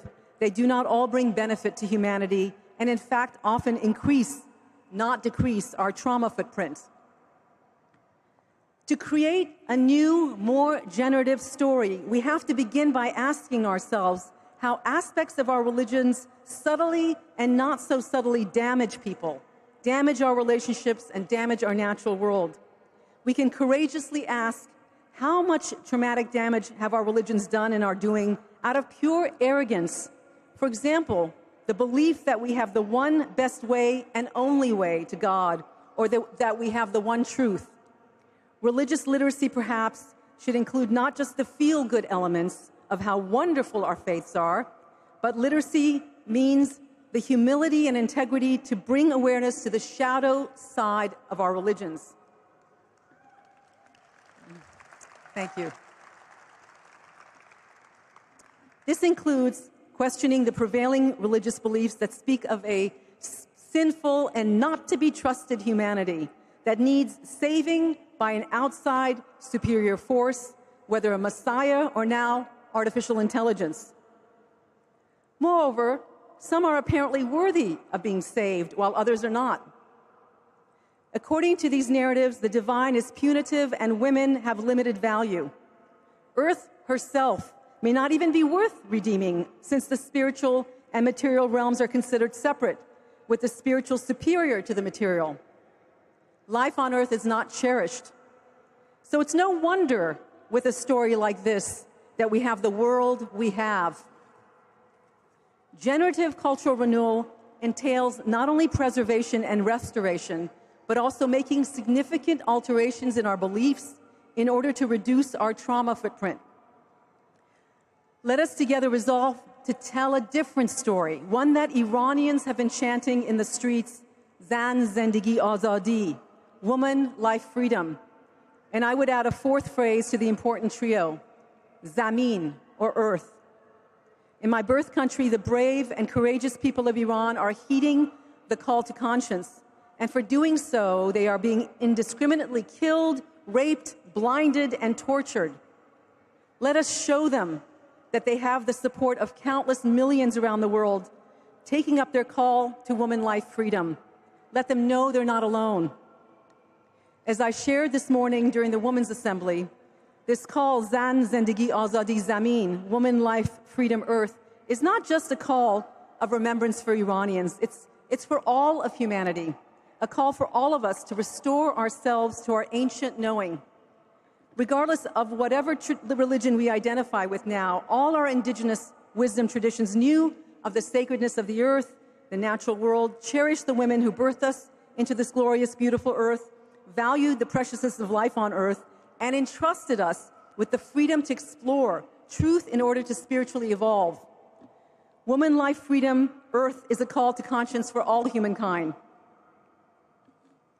It might seem as though the forces of aggression and oppression are gaining ground, as we currently witness the surge of authoritarianism around the world and the increasing destruction of our planet.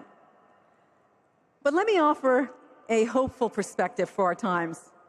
As we feel coerced, subjugated, denied our freedoms as though we are losing ground, this can elicit in us a powerful impulse to break free. We have a choice to use this pullback as an evolutionary tension that can shoot us forward. Imagine this. It is as though the string of a bow is being drawn back, and when it is taut, it will then snap forward in an accelerated rate, catapulting the arrow towards the bullseye of healing, greater freedom, and justice. As we experience encroaching oppression and suffering, we can choose to have this current pullback accelerate our expansion into higher consciousness and a global cultural renaissance. In closing, let us together dream a new dream for humanity.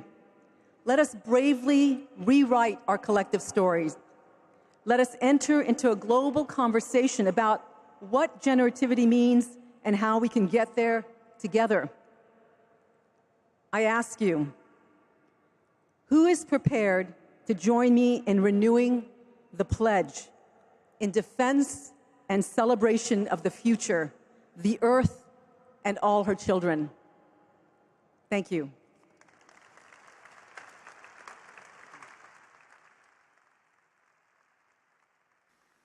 ओम वर्तमान युग विकास का युग। आज के समय में बौद्धिक, आर्थिक, बौद्धिक और तकनीकी रूप में मनुष्य बड़ा समृद्ध और सशक्त दिखाई पड़ता है, लेकिन आंतरिक रूप में वो उतना ही कमजोर और खोखला दिखता है। ऐसा लगता है कि मनुष्य की बाह्य शक्तियां तो दिनों दिन विस्तीर्ण होते जा रही है, पर वह स्वयं शक्तिहीन होता जा रहा है। आज के मनुष्य की स्थिति उस लाठी की तरह है जो ऊपर से रंगी पुती तो दिखती है, पर भीतर से खोखली है, जिसमें घुन लगा है। ऐसी लाठी लुभावनी तो हो सकती है, लेकिन सहारा नहीं बन सकती। जब तक मनुष्य अंदर से मजबूत नहीं होगा, तब तक सच्चे अर्थों में उसे समर्थ नहीं बनाया जा सकता। आज विश्व में एक तरफ आर्टिफिशियल इंटेलिजेंस का दौर आ गया है, लेकिन दूसरी तरफ देखते हैं तो मनुष्य उतना ही परेशान है। डर, चिंता, अवसाद जैसी बीमारियों से वो बुरी तरह जकड़ा हुआ है। आए दिन विश्व में नई नई समस्याएं विकसित हो रही। इन समस्याओं से बचने के लिए हमें एक ही रास्ता है, वो है धर्म। मुझे बहुत प्रसन्नता है कि आज विश्व धर्म संसद में एक साथ बैठकर फिर से धर्म और धर्म की महिमा की बात की जा रही। मैं तो ये कहूंगा, सच्चे अर्थों में देखा जाए तो धर्म के लिए किसी संसद की जरूरत नहीं है, जरूरत धर्मियों के लिए है। जो धर्मी हैं वे यदि धर्म को धारण कर ले तो सारे विश्व में धर्म का संसद बन जाएगा। जब कभी हम धर्म की बात करते हैं तो हमारी दृष्टि प्रायः हमारे अपनी अपनी धार्मिक मान्यताओं पर केंद्रित हो जाती है। मैं कहता हूं धर्म का संबंध हमारी धार्मिक मान्यताओं से कम हमारे अंदर के परिणति से ज्यादा है। हर व्यक्ति के हृदय में धर्म का वास होना चाहिए और आज के संदर्भ में यदि सबसे बड़ा कोई धर्म है तो वह है मानवता का धर्म। मानव मात्र में मानवीय मूल्यों की प्रतिष्ठा ही हमारा ध्येय और लक्ष्य होना चाहिए। मानवता आज की सबसे बड़ी जरूरत है और जब तक हम इस दृष्टिकोण को विकसित नहीं करेंगे तब तक हम अपने जीवन में कुछ नहीं कर पाएंगे। आज संपूर्ण विश्व में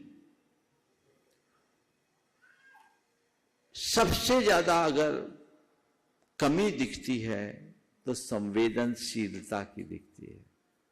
आज का मनुष्य अत्यधिक संवेदन शून्य होता जा रहा है। बौद्धिक विकास के इस दौर ने सबसे ज्यादा मनुष्य की संवेदना को प्रभावित किया और संवेदनहीनता के कारण मनुष्य की प्रवृत्तियां स्वार्थ प्रेरित और आत्म केंद्रित हो गई। वो अपने अतिरिक्त अन्यों की तरफ कुछ देखना ही नहीं चाहता। हमें चाहिए कि मनुष्य के हृदय में संवेदनशीलता का विकास करने का प्रयास करें और ये संवेदनशीलता तभी बढ़ेगी जब हम सह-अस्तित्व की भावना का विकास करेंगे।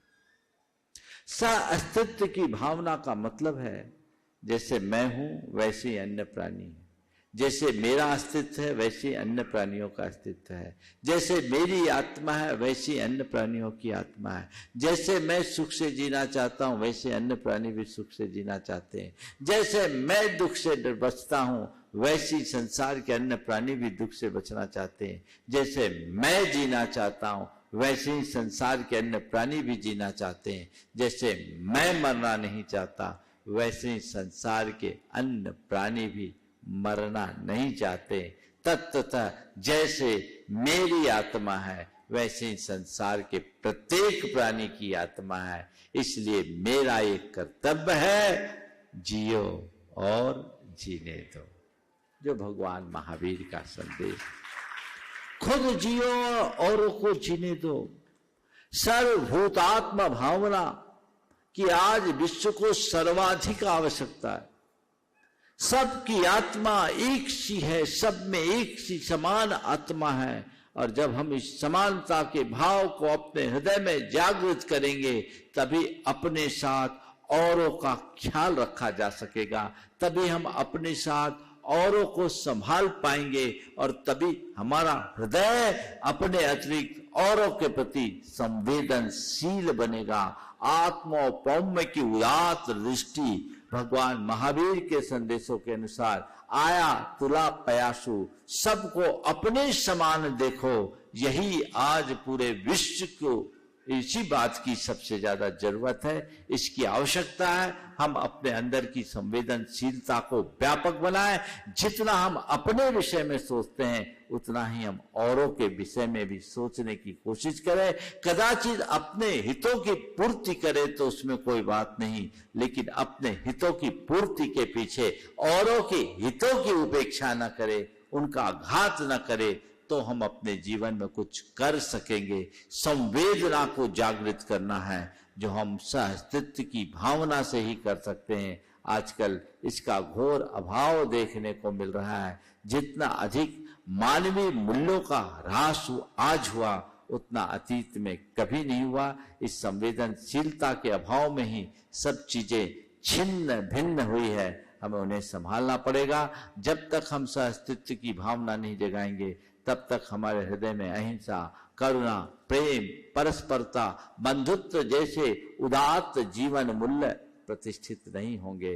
विडंबना यह है कि आज उसके स्थान हमारी बढ़ती हुई संवेदनहीनता के कारण अहिंसा का स्थान हिंसा ने ले लिया, करुणा का स्थान क्रूरता ने ले लिया। आज परस्परता स्वार्थपरता में बदल गई, बंधुत्व की भावना आज समाप्त होते जा रही है, प्रेम घृणा का रूप लेता जा रहा है। उसने मनुष्य को अत्यंत क्रूर और संवेदनहीन बना दिया, निष्ठुर बना दिया, जिससे हमारे जीवन में बहुत सारी समस्याएं विकसित हुई है। हमें इस पर बहुत गंभीरता से ध्यान देने की जरूरत है। विश्व धर्म संसद की इस मंच से मैं एक ही बात कहूंगा कि एक ही संदेश आज इस मंच के माध्यम से पूरे विश्व में गूंजे, वह है जियो और जीने दो। हम खुद जिए और औरों को जीने देने की बात करें, अपने समान औरों को भी हम गिनना शुरू करें, तो हम निश्चित अपने जीवन को उसके चरम उत्कर्ष तक पहुंचा पाएंगे और विश्व में धर्म की वास्तविक स्थापना कर पाएंगे। सबके जीवन में वैसा धर्म प्रतिष्ठित हो और सब मिलजुल करके सर्वे भवन्तु सुखिनः सर्वे सन्तु निरामया सर्वे भद्राणि पश्यन्तु मा कश्चित् दुःखभाग् भवेत् की उक्ति को चरितार्थ करेंगे। इसी भाव के साथ यहीं पर विराम। Please welcome the Midwest Director for the Anti-Defamation League, David Goldenberg.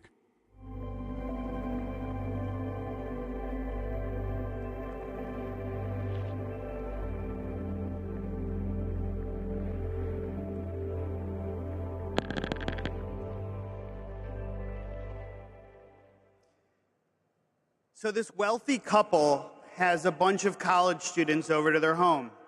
And out back, there's this beautiful lake. And the woman says to these students, hey, listen, in that lake is a turtle stuck on a stone. If any of you can get to that stone and that rock and pick up the turtle and bring it back to the shore safely, we'll give you anything you want. Wealth, a trip, we'll pay for college, whatever you need. But here's the catch. The lake is filled with piranhas.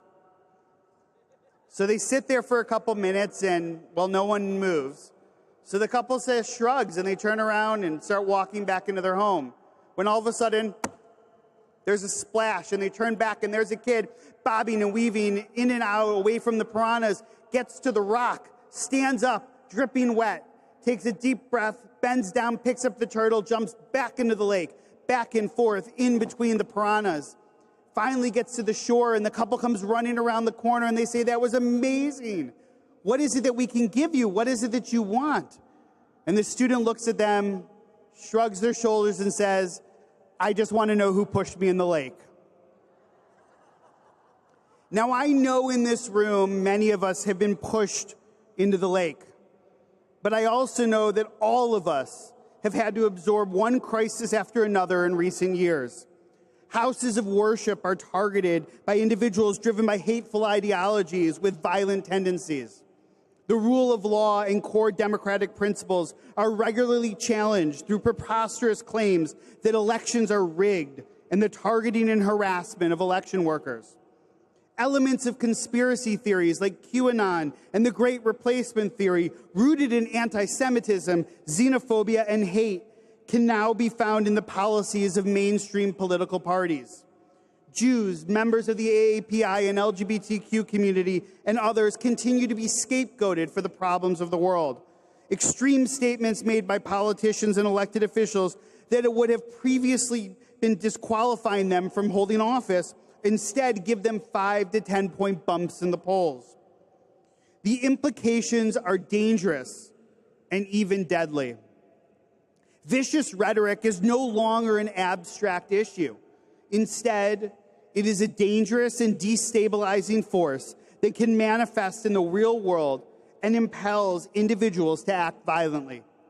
Perhaps it is fitting that today we sit literally just a couple blocks away from where the Anti-Defamation League was founded in 1913. ADL's timeless mission to stop the defamation of the Jewish people and to secure justice and fair treatment to all remains as relevant and important today as it did 110 years ago. It is, and it has always been, our belief that you can't fight one form of hate without fighting them all. Now let's be clear. None of what we are going through is, and none of what we are going through should be normal. Yes, it may feel normal based on the events of the last few years, but it is not. Second, the emotions of anger and frustration and helplessness and even fear are reasonable.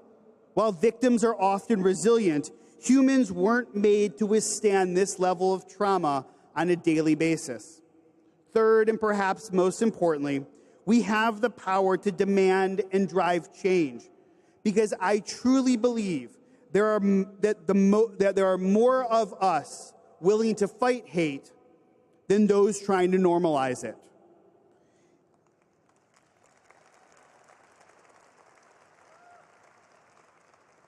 ADL believes that we must respond to the haters with the same intentionality and energy that we see from them. And we cannot do this alone. Our approach to fight hate leans heavily on listening and building partnerships, investigating and conducting necessary research, educating and training, and advocating and assisting victims of hate incidents. For example, for decades, the Black and Jewish communities have been the most targeted communities when it comes to identity-based hate crimes in the United States. That's why ADL partnered with the National Urban League this year to launch the Community Solidarity and Safety Coalition. We have built a cross-community alliance of non-governmental and non-partisan leaders working to collectively address common community safety issues, especially focused on communities that have been targeted most by hate-fueled violence and domestic terrorism. ADL and the National Urban League have also launched Project Code, an acronym for the Collaborative Organizations to End Domestic Extremism. Then, to mark the 2-year anniversary of the release of the Biden administration's National Strategy to Counter Domestic Terrorism, we held our inaugural symposium in June on political violence and domestic extremism. More than 55 civil rights and democracy protection organizations came together in Washington, D.C., to assess the effectiveness of the U.S. government's interagency response to extremism and political violence, to identify gaps and to plan for collaborative action as we prepare for the 2024 election here in the United States. Now, here in the Midwest, here in Chicago specifically, in the aftermath of the tragic shooting of Black grocery shoppers in Buffalo, New York, I called my good friend, and who you're going to hear from right after me, Karen Freeman-Wilson, the leader of the Chicago Urban League. Karen and I decided to launch an anti-hate table to bring together groups affected by ongoing hate crimes and identity-based incidents. With less than 48 hours' notice, nearly 50 groups representing a broad spectrum of communities joined our call. Now, we asked everyone 2 questions. 1, what are you most worried about? And 2, what can my community do to support yours? To a T, every person answered that first question with, none of us are safe, and my community could be next. And to number 2, many responded, I don't know how you can help me yet, but thank you for asking. That rarely happens. Because of my job, I'm often asked, what can someone do to respond to the current environment? My answer often focuses on 3 big things. 1, speak out when an act of hate occurs. 2, use facts to respond to the lies and misinformation that we know drive hate wherever and whenever you have to. And 3, show strength by supporting victims even when you and your community are not the ones being targeted. The thing is, you don't need a pulpit or a podium or a TV show, or you don't have to lead the ADL or another organization or religion that's here today. You can actually take these actions on your own, at home, with your friends, in your workplace, in spheres and circles where you have influence. Each of us has a responsibility to play a constructive role in the transformational change that is so desperately needed in our world today. And I look forward to seeing the great work each of us will accomplish together. Thank you.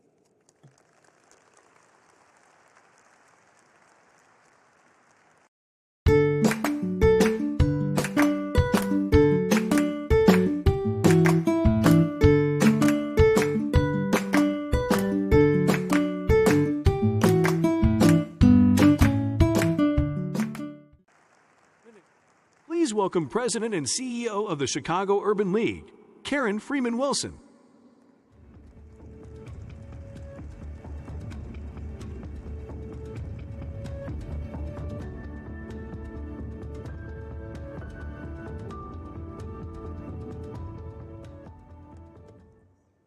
Good afternoon. I am humbled to join this wonderful assembly and bring you greetings on behalf of the Chicago Urban League.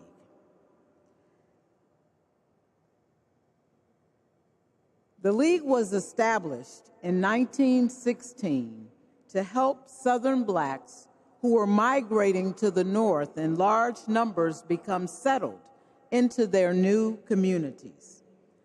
These men and women fled the brutality and limited economic opportunities of the segregated South to seek a better life for themselves and their families. There are countless tales of Chicagoans whose roots are in Alabama, Mississippi, Louisiana, and many points south. My own father was born in rural Louisiana and was sent to the neighboring city of Gary, Indiana, because my grandmother feared that his protest of double standards would get him killed.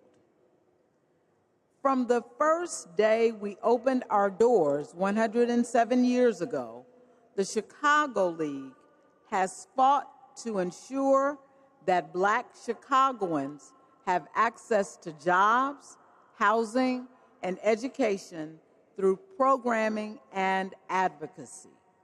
Over the years, we added business opportunities and leadership development. You might say that the team at the Chicago Urban League lives out the conference theme of fighting to protect human rights every day. I know that many of you are engaged in this work as well. As I thought about the theme in the context of our collective work, I thought about the fact that the existence of the need to defend something implies that there is a force working against us on the other side.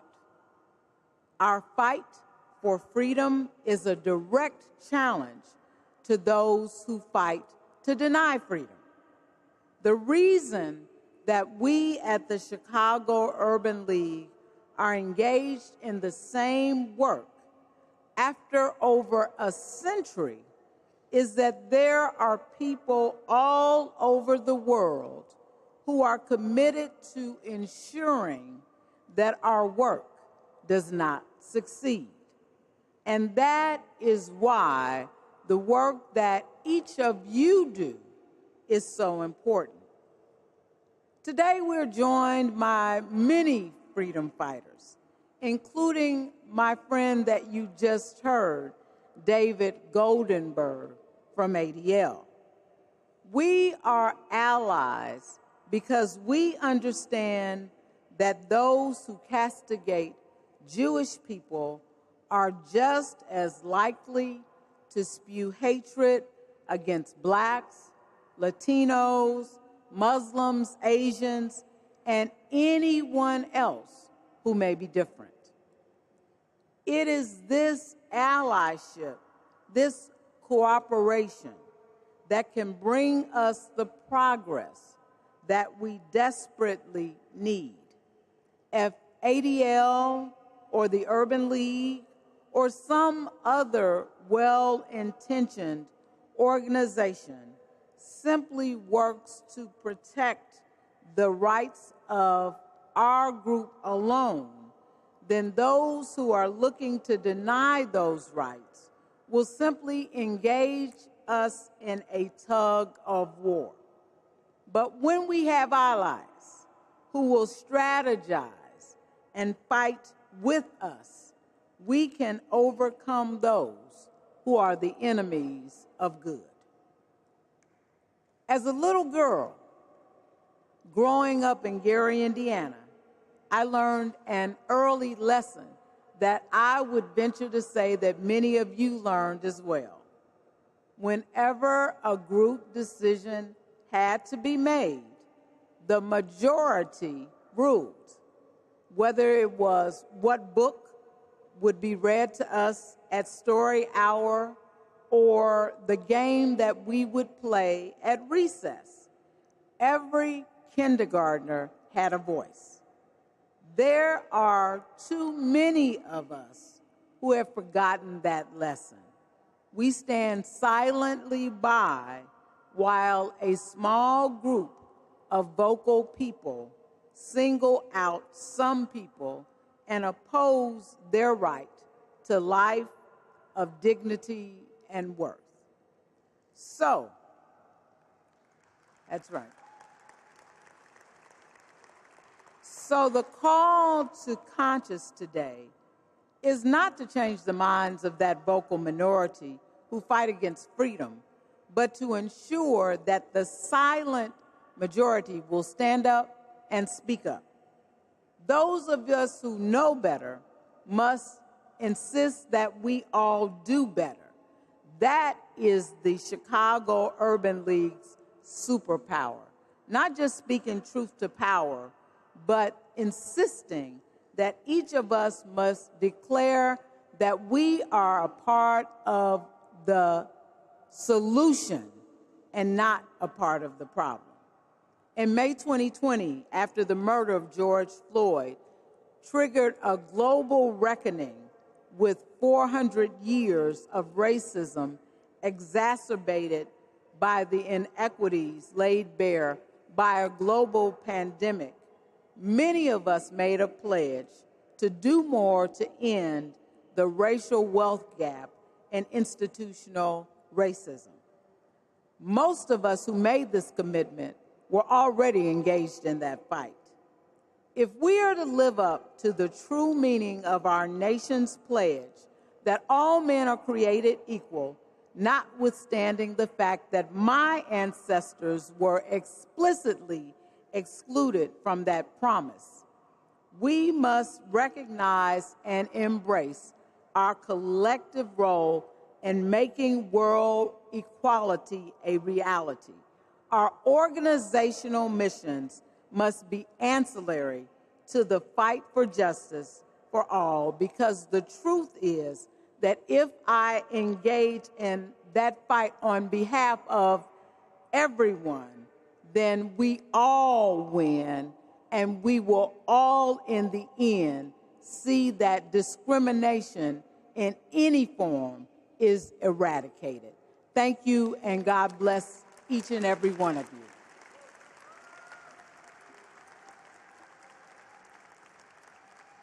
Please welcome founding Executive Director of Faith in Public Life, Reverend Jennifer Butler.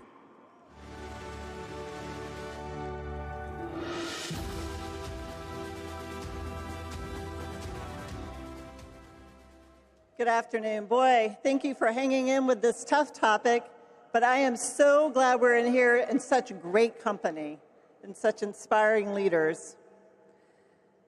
Transformative nonviolent movements have galvanized millions in the last century and a half to bring about apartheid, segregation, to bring an end to apartheid, segregation, and repressive regimes around the world. And religious beliefs that are rooted in the concept of universal human dignity and freedom were inspirational in these movements. These are testimonies to the power of religious principles driving progress for humanity and the planet. But today, aided by social media, autocrats are manipulating religion to shore up power and control. And religious nationalists are capitalizing on such exploitation by teaming up in surprising ways across national boundaries to erode human rights and democracy.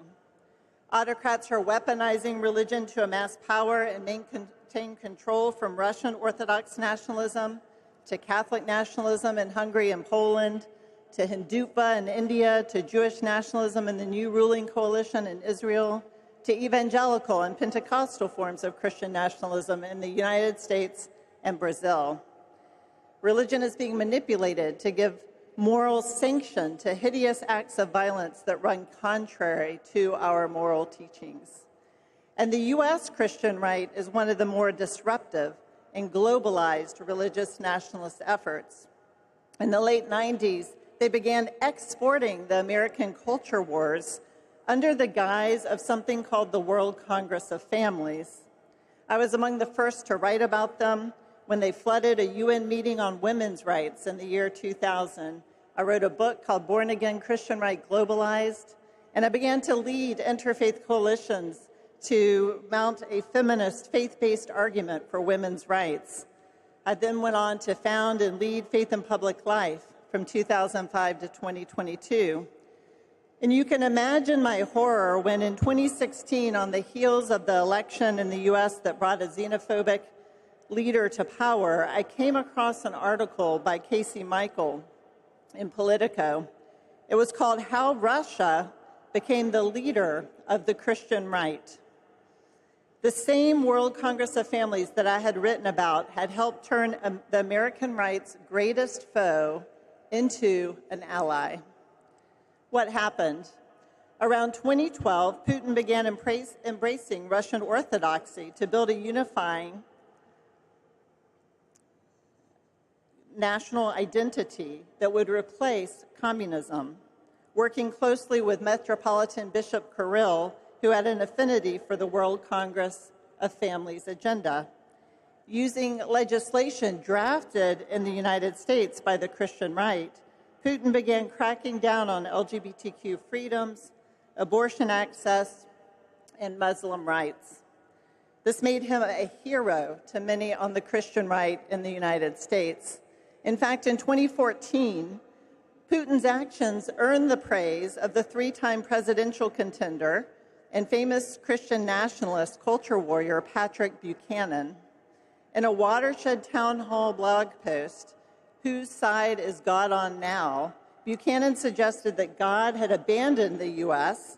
and was now on Russia's side because Putin was banning homosexuals, abortion, and sacrilegious insults to religious believers. He called Moscow the godly city of today and the command post of the counter-reformation against the new paganism. Since 2014, the relationship between Christian right groups and the Kremlin, as well as other autocratic, ultra-nationalist world leaders, has only deepened. The World Congress of Families has now held over 15 conferences around the globe, sponsored often by autocrats in just about every region. And after each meeting, there is a fresh barrage of anti-LGBTQ, anti-child, and anti-women's rights legislation. Make no mistake, underneath the focus on issues of sexuality is a xenophobic agenda. This illiberal movement blames declining birth rates and what they see as a potential demographic collapse on abortion and LGBTQ people. But a close look at the rhetoric of their speakers reveals that their true fear is that whites are demographically being replaced by immigrants and refugees. This line of thinking is known as replacement theory, and it is rooted in white supremacy and historically tied to anti-Semitism. Just to illustrate the depth of this tectonic shift, in 2014, a conservative evangelical lawyer and a righteous American found his way into supporting a former KGB agent turned Russian president. That man was my dad.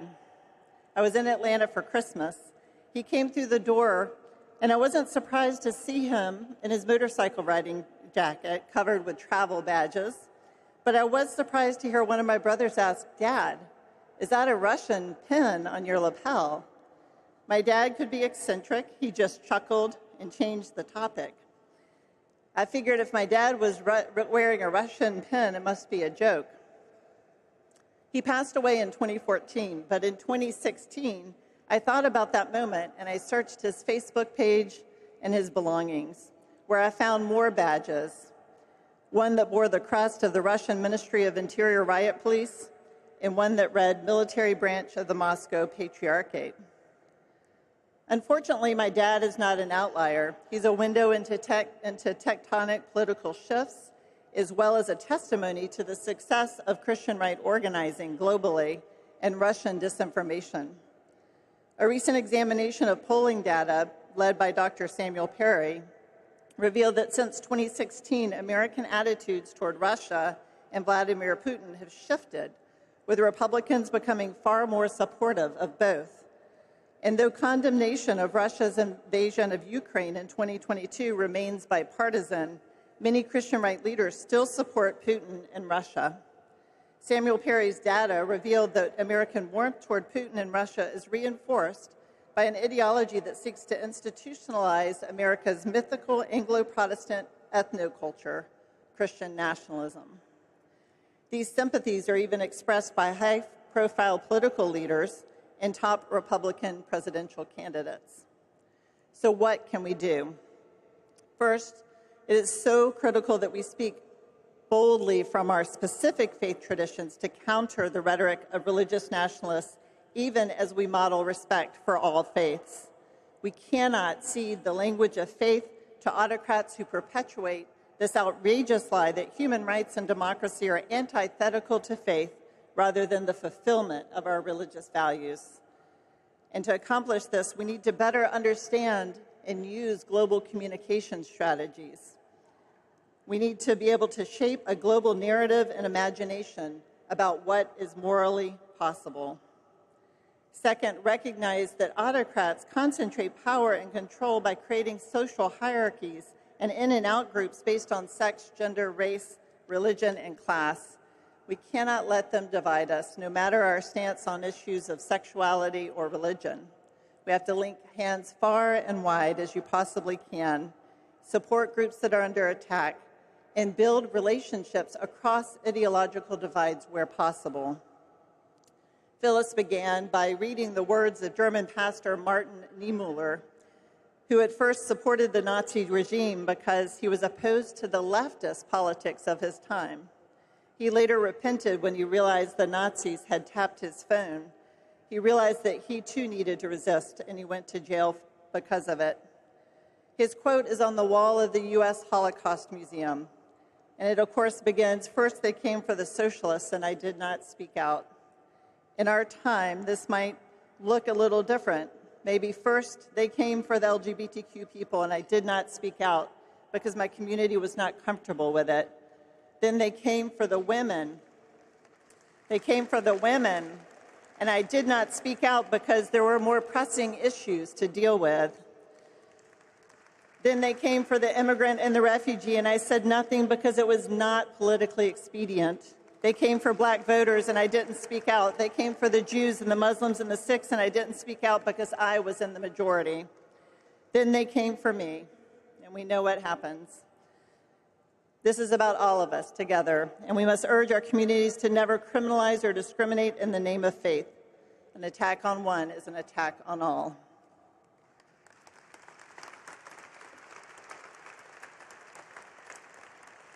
Our faith traditions were born out of great times of tyranny and oppression. Each tradition has within its sacred texts and histories a radical vision of dignity and equality for all of us and for care for creation. In these troubled times, may we light up the world with the true expressions of our faiths, that others may look at us and say they did what their faith required of them. Thank you.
Please welcome flamenco dancer and choreographer, Oh My Ra Amaya.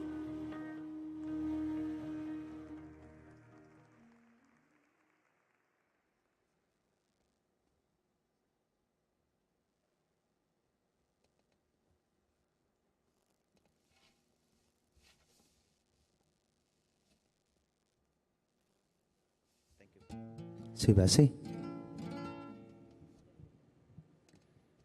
Vale, compadre, dale.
mía, duérmete y calla, duérmete y calla.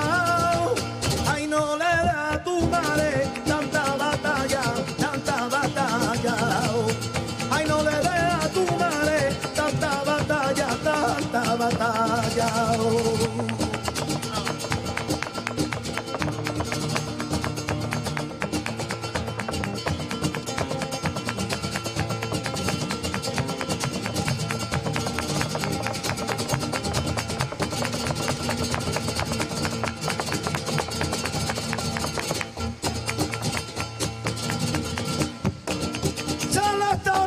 Son los toreros los que se ponen chitanes, pero son los toreros los que se ponen chitanes, pero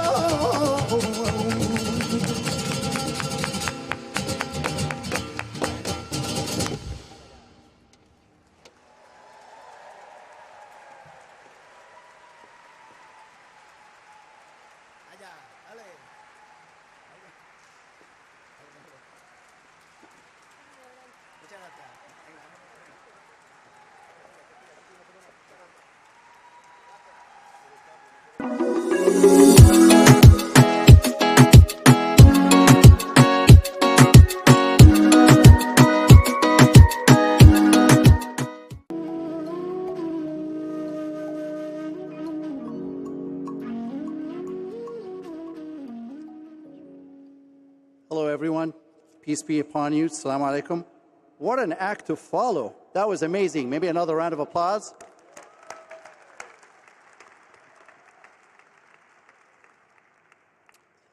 Why should faith communities stand up for freedom and human rights? Why should those who profess a belief in God or a greater being stand up against tyranny and autocracy? To begin with, the very concept of faith, or believing in a higher power, is itself a call to improve our lives and the lives of those around us. To purify our thoughts and intentions and live according to an ethical and moral code of conduct in order to harmonize our relations with others. To treat each other well, to love one another, to build something greater together. To live purposeful, considerate lives and nurture our souls and the planet. A believer must be troubled by the lack of human rights and freedom because their absence means that injustice and oppression are present. That darkness is allowed to flourish despite the fact that believers are mandated to bring light into the world. In short, failure to confront oppression is a failure of faith, and we should never be comfortable with that. We are witnessing continued assaults on basic human rights and freedoms and the rise of autocracy. According to Freedom House, we are in year 16 of a global decline in freedom. 60 countries today experienced decline over the past year, and only 25 saw improvements. 38% of the global population lives in countries that are not free, the highest proportion since 1997. Only 20% live in what is considered free countries. Entire regions of this world are not free, including in Africa, the Arab world from Morocco to Iraq, in Asia, and elsewhere. And even inside democracies, there are serious troubles. Societal divisions, economic hardships, but also purposeful assaults against institutions and norms that have undermined public confidence in democracy as an idea and in practice, including here in America. We can debate how we got here, and this is an important exercise. The role of technology and social media in contributing to alienation and depression should rightly be investigated. Tools that were once conceived to bring us together seem to be even better at tearing us apart and allowing manipulation of our very way of thinking through disinformation campaigns. According to Amnesty, for example, Facebook's algorithms and pursuit of profit contributed to the atrocities perpetrated by the Burmese military against the Rohingya people in 2017. In India, hate against ethnic and religious groups is being spread through social media, WhatsApp, with deadly consequences. But we must recognize that this is not new in human history. Autocrats and human rights abusers have always worked hard to employ whatever tactics and tools available to hold onto power. Communities of faith are constantly courted by autocrats and populists because of the immense power they hold in inspiring masses and mobilizing politically. In America, you see forces on the right claiming to be defending Christians as they seek to deny people of color the right to vote and ban books about the lived experiences of Black people. In Europe, citizens of otherwise free societies are instigated against vulnerable migrants and asylum seekers by populist leaders. All too often, the religion of those refugees is used as the prime example of why they should be shunned and even targeted. If we are values aligned, then faith communities can lead the way in rejecting the politics of division and hate.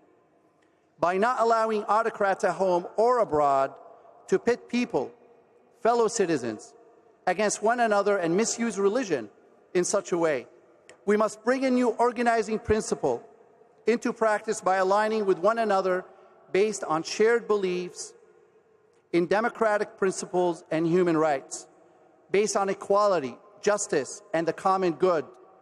We must not fall into the trap of speaking out only when our faith followers are persecuted or discriminated against.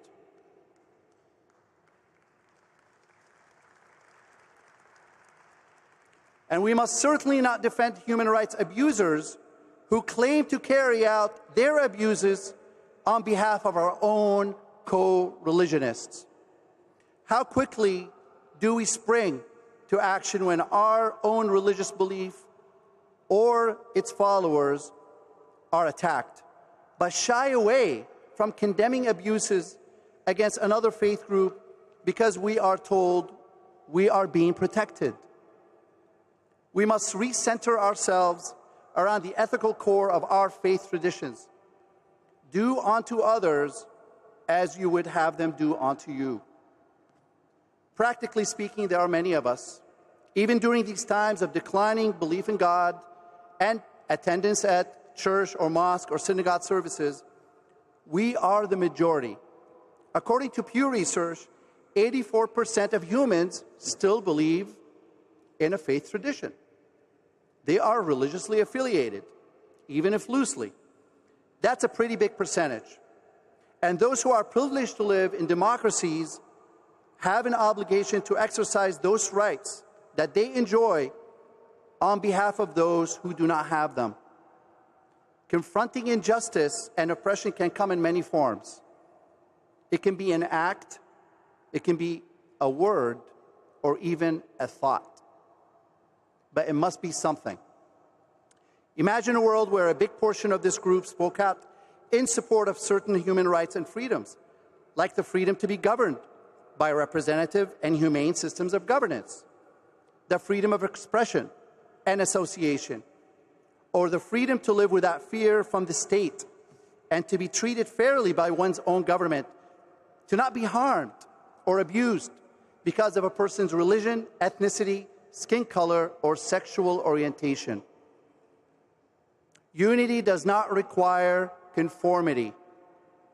In the Holy Quran, God tells us, "O mankind, we have created you from a male and a female, and we set you up as nations and tribes so that you may be able to know one another.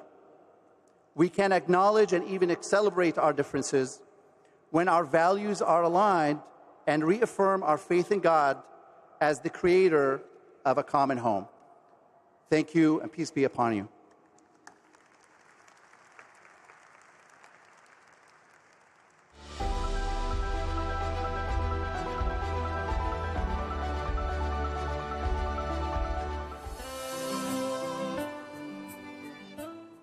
Dear brothers and sisters, at the Parliament of the World Religious Conferences in Chicago, United States of America, thank you so much indeed for having me today.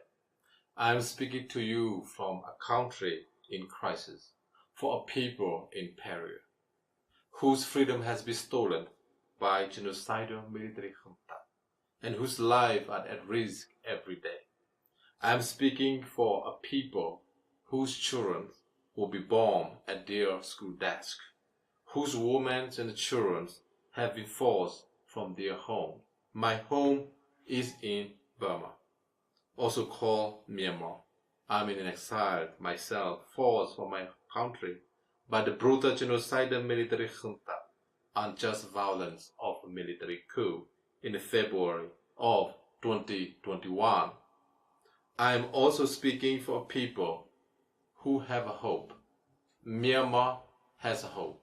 I have hope. The people of Myanmar have rejected the unlawful military coup.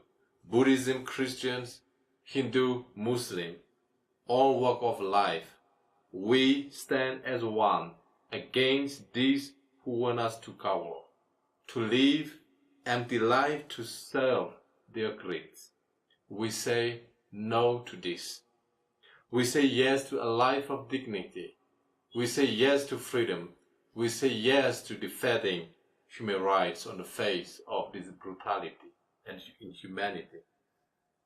Let me refer to you a words of a Buddhist leader, a senior abbot, who in the presence of genocidal military generals last week chose to speak not whistled words of collaborator, but the truthful words of a man of God. He said these three things, summarizing all Buddhist teaching into just three. Number one, not to do evil nor sin. Number two, to do good. Number three, to purify one's heart. As a believer whose faith is founded on the scripture, I am reminded of the Hebrew scripture and the prophet Asayo, who in the chapter 1 says, wash yourself, make yourself clean, put away an evil of your doing from before my eyes, and cease to do evil. Learn to do good, speak justice, rebuke the oppressors, defend the fatherless, and plead for the widow. I see the same message in our Gospels and the teaching of St. Paul, that to avoid evil and to do good require all of us that we take the goodness into the life of those who need it. These three great faiths of religions teach the same. This is the greatest importance for my country of Burma. The last 30 months alone, the people of Myanmar have faced this genocidal military junta who have killed more than 4,400 innocent people, unjustly arrested 24,000 people, including 800 children, elected President Whitman and State Councilor Aung San Suu Kyi, and have destroyed completely to the ashes more than 70,000 homes, including places of worship, schools, and hospitals. Here we are talking about the unspeakable pain and suffering and death and destruction of the people of Myanmar. The last 30 months alone, genocidal military junta have displaced nearly 2 million people and have forced more than 18 million people into the great needs of life-saving assistance. As a result, now, more than 48 million people of Myanmar are living under the poverty lines. Not only that, the genocidal military junta have been using religions as a weapon, starvation as a weapon, hunger, disease, rape as a weapon, including hate speech as weapons. The best example of the hate speech and religions being used by genocidal military in Myanmar is founded in the genocidal attack of Rohingya Muslim population in Myanmar. Here, I want to make another quote by Gardener Charles Mambo of Burma. The people of my country and all countries have a moral obligation to protect and promote dignity of all human beings. To demonize others is to live in unpeace. Compassion and mercy are the two eyes of my nation. Silence in the face of injustice is not a solution. It's not acceptable. Dear brothers and sisters, the last 30 months, when the genocidal military junta have been bringing that destruction, pain and suffering to the people of Myanmar, the NUG, National Unity Government of Myanmar, have built more than 4,500 schools across the country and have built and operational more than 160 hospitals and 250 mobile clinics across the country. Not only that, the National Unity Government of Myanmar have created and trained more than 300 battalions of freedom fighters who are now, together with our alliance of freedom fighters, have controlled Myanmar territory more than half of the country territory. Dear brothers and sisters, not only that, we have been doing everything we can internationally, and we welcome ASEAN 5-point consensus on Myanmar and the UN Security Council Resolution 2669 on Myanmar and Burma Act of NDAA of United States of America. But the people of Myanmar need implementation and results on the ground. Dear brothers and sisters, we also urge all of you, please, to join us, to join pro-democratic forces and the forces who are defending freedom and democracy in Burma. Internationally, please call on your governments, international community, to sanction the military of Burma by cutting off them from international finances, international weaponry, and international political legitimacy. Dear brothers and sisters, today, once again, we like to urge all of you, we must speak for peace and work for peace and freedom. And the duty of religious leader to speak out against hate speech and the misuse of religions to justify their violence is now vital and crucial. Peace is always possible. Peace with justice. Dear friends, freedom is always possible. Human rights is always possible when we stand together as one. Dear brothers and sisters, the people of faith in my country have been long divided by this genocidal military junta, who wants to divide and therefore rules. We reject this. The language of faith speaks of peace with justice. I have hope. My country have hope. We have hope. And I ask you to share our hope to the world. Please pray for Burma. Prayer changes things. Please pray for peace in Burma and to raise your voices for the forgotten victims of this conflict in Burma. Speak out for us because right now our voice has not been heard in the world. Please become our voice. Please become the voice for the voiceless in your country, in your churches, in your community. Once again, thank you so much indeed for giving me this opportunity. May God bless you. Please welcome founder and CEO of the Peace Department, an aspiring international peace builder, and a young philosopher on the nature of civilization and our existence on this planet, James Sternlicht.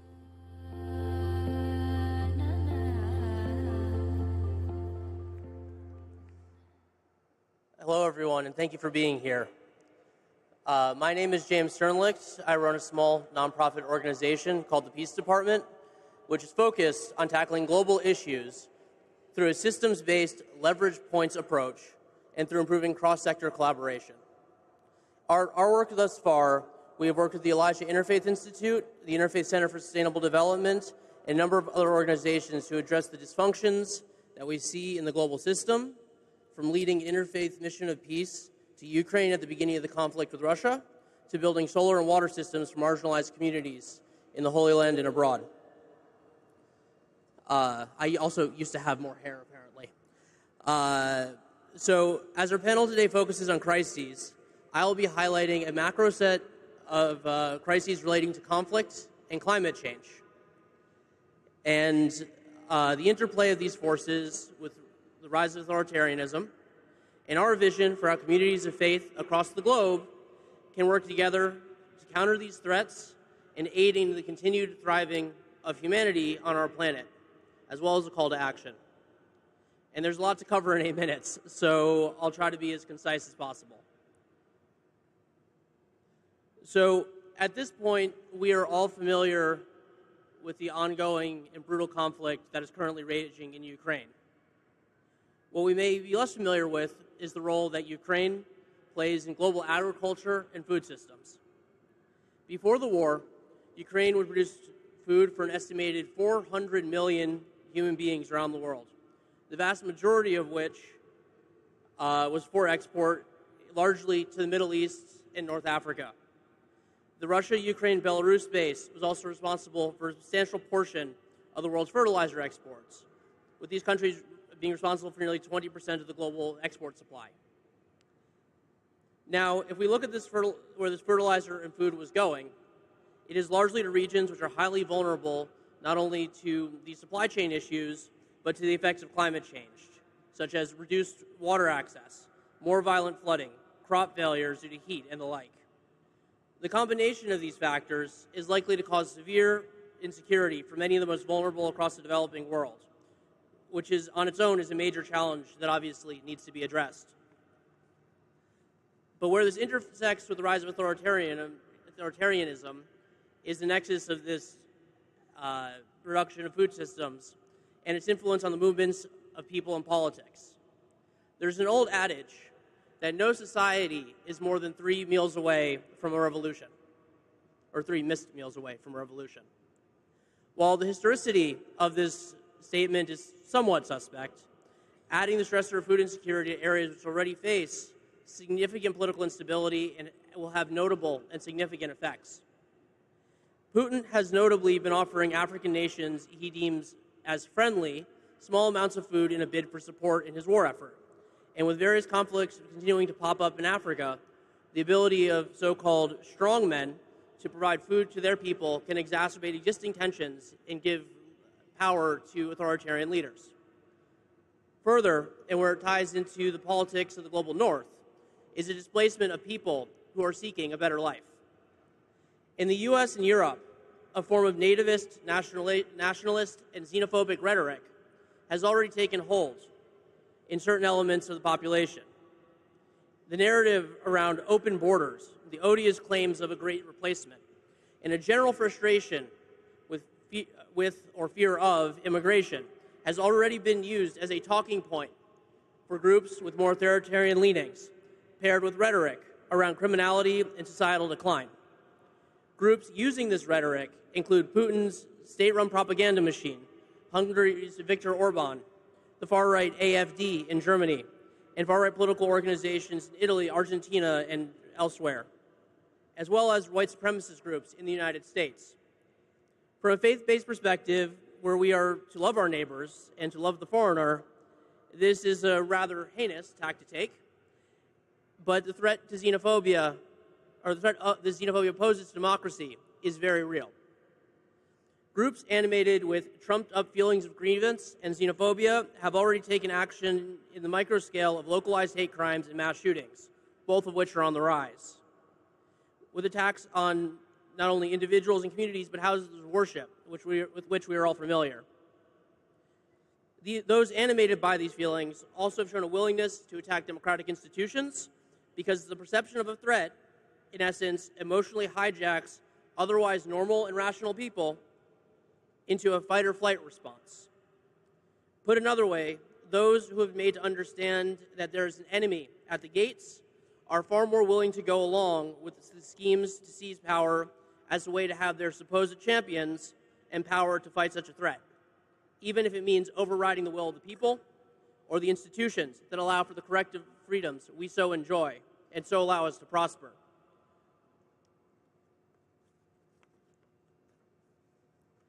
Now, the erosion of these institutions plays into a further systemic dysfunction. Governments appealing to increased nationalistic interests and animated bases have a reduced ability to cooperate at scale on crucial issues, as international policy is so much a continuation of domestic policy and attitudes. For confronting these challenges we face as a global society, cooperation across borders is necessary.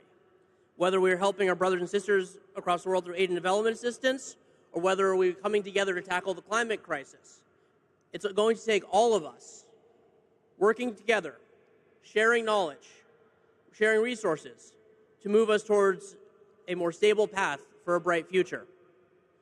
So, rising autocracy and toxic forms of nationalism pose not only a threat to democracy and freedom, but also to our collective future as inhabitants of planet Earth. And this all seems pretty dire, so how do we fix it? The answer, to me, lies in the power of community.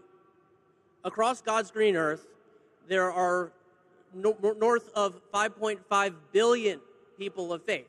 Out of 8 billion, that's pretty good. People in communities which base at least some of their identity and adherence to the good word of the traditions which their faiths espouse. In the most basic sense, with many of those collected here today being shepherds of these communities, we must not only push for the return to humanitarian values which these faiths put forth, but also an adaptation of these values to the current crisis. There's nothing in the texts of the major traditions which justifies the destruction of our shared life support system with which we have been blessed. And in the spirit of do no harm, we should be looking at minimizing indirect harm to the health and livelihood of others as part of our daily practice to our most virtuous selves. On the micro, some of the actions we can take include using reusable water bottles instead of single-use plastics, planting community gardens and trees, shifting our houses of worship over to renewable energy sources. But in aggregate, across our communities, the billions of hands and hearts that can participate in such actions can make a serious difference. Many religious leaders have already taken this up. From the Pope's Laudato Si movement to the imams in Indonesia have declared a fatwa on plastic, to more than 50 significant faith leaders who joined with us under the leadership of Rabbi Alon Goshen-Goldstein and the Elijah Interfaith Institute to co-create an interfaith 10 spiritual principles of climate repentance as a framework for COP27. If we, as a community of people who believe in moral and practical value of doing good works, can strengthen our leadership around these issues, be more vocal, and lead aligned community activities, the institutions of our faiths can serve to alleviate the suffering of billions and light a new path towards a better future. Thank you. Please welcome President and CEO of Interfaith Alliance, Reverend Paul Rauschenbusch.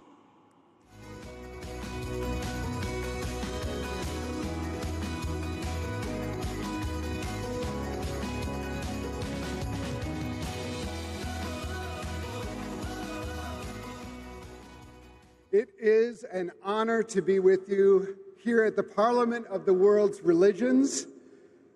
I come to this podium raised in an interfaith family, led by an interfaith heart, and having spent the last 25 years serving as a Christian minister, largely in interfaith settings and promoting interfaith work. As I look out at this amazing gathering of beautiful souls, I have to ask, what are we doing here? Each of us comes guided by our own interests to learn more about other traditions, to build bridges, to find common ground, to share the richness of our spiritual practice. These are some of the central activities of the interfaith work since the Parliament began. However, when I look at all of you who come not only as yourselves, but also represent hundreds, thousands, perhaps even millions of others in places both far and near, I see power. The power of people, the power of ideas, the organizational, spiritual, and moral power of religion that the world needs to meet the crisis that we face. And what is that crisis? Across the world, authoritarian movements are gaining control. They are headed by would-be dictators, but we must also acknowledge that too often they are legitimized and sanctified by religious leaders consolidating their own power for their own tradition and restricting the religious, social, and political liberty of those who are different and therefore labeled in their own country as the other, with second and third class status. Our particular threat in the United States is white Christian nationalism that claims the mantle of both faith and flag, but at its core is a crusade for power that betrays our nation and degrades my faith.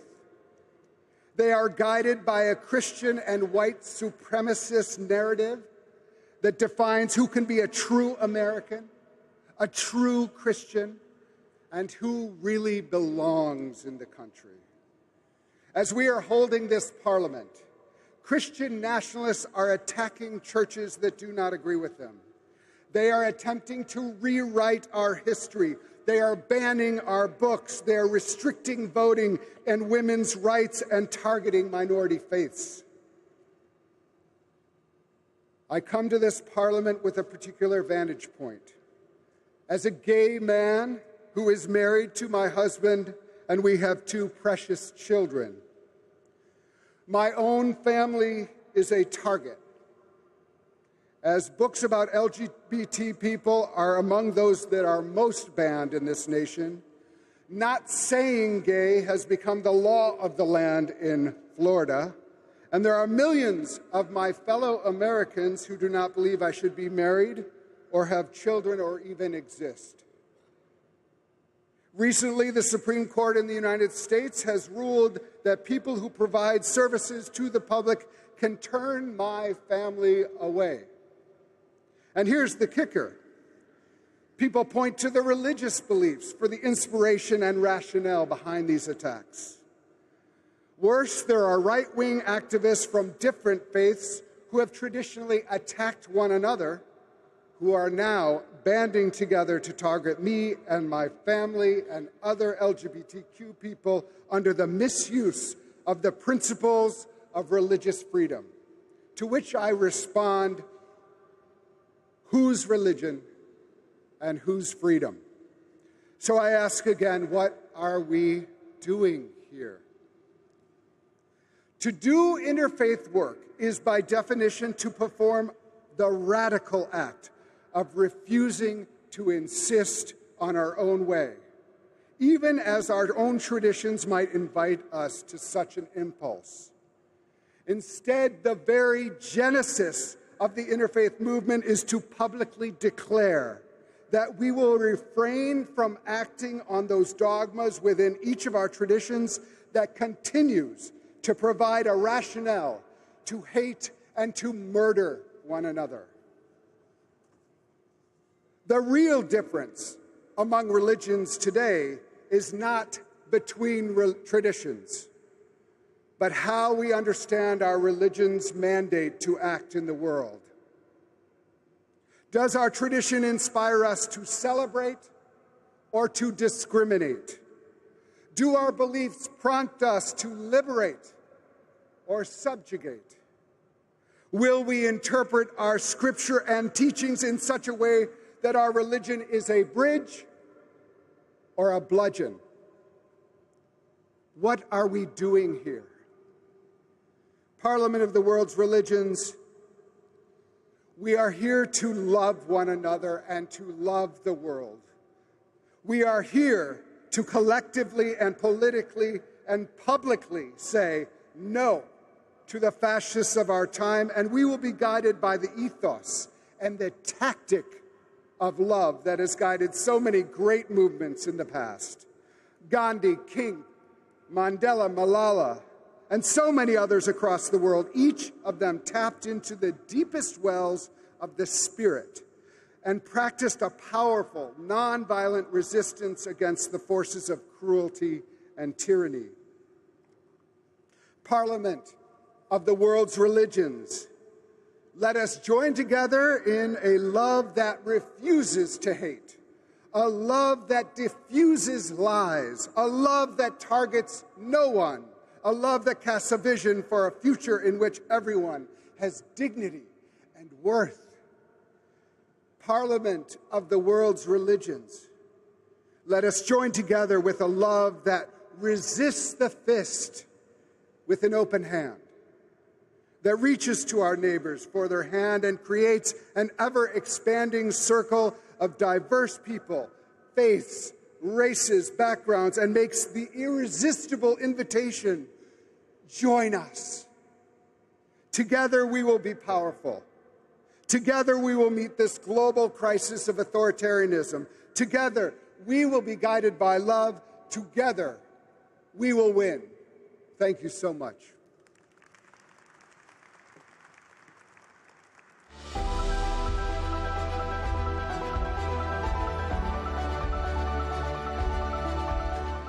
Hello and blessings to the 2023 World Parliament of Religion. I'm United States Senator Reverend Raphael Warnock, and I want to welcome you virtually to the Windy City where you gather this day as pastor and as a pastor who serves in the United States Senate. I've dedicated my whole life to public service. Like all of you, I am inspired in that work by my faith. And so I'm glad to see people of faith from the four corners of the globe representing various faith traditions come together to once again affirm our connection to one another. Dr. King said we're tied in a single garment of destiny, caught up in an inescapable network of mutuality. Whatever affects one directly affects all indirectly. You clearly understand that, which is why your theme is Call to Conscience, defending freedom and human rights. That is the work we must do in this moment. There's no question that people of faith should lead the way. The Christian mystic and poet Howard Thurman is, for me, a great inspiration. And he said, ask not what the world needs, ask what makes you come alive, and do that, because what the world needs is people who have come alive. May you come alive in this moment in which our democracy is being challenged here in the United States of America. May you come alive and fight for the most marginalized members of the human family. And may your faith inspire you to do all of that in the name of the God who loves us into freedom and frees us into loving. God bless each and every one of you. Keep the faith and keep looking up. Please welcome Daily Beast columnist and public speaker, Wajahat Ali.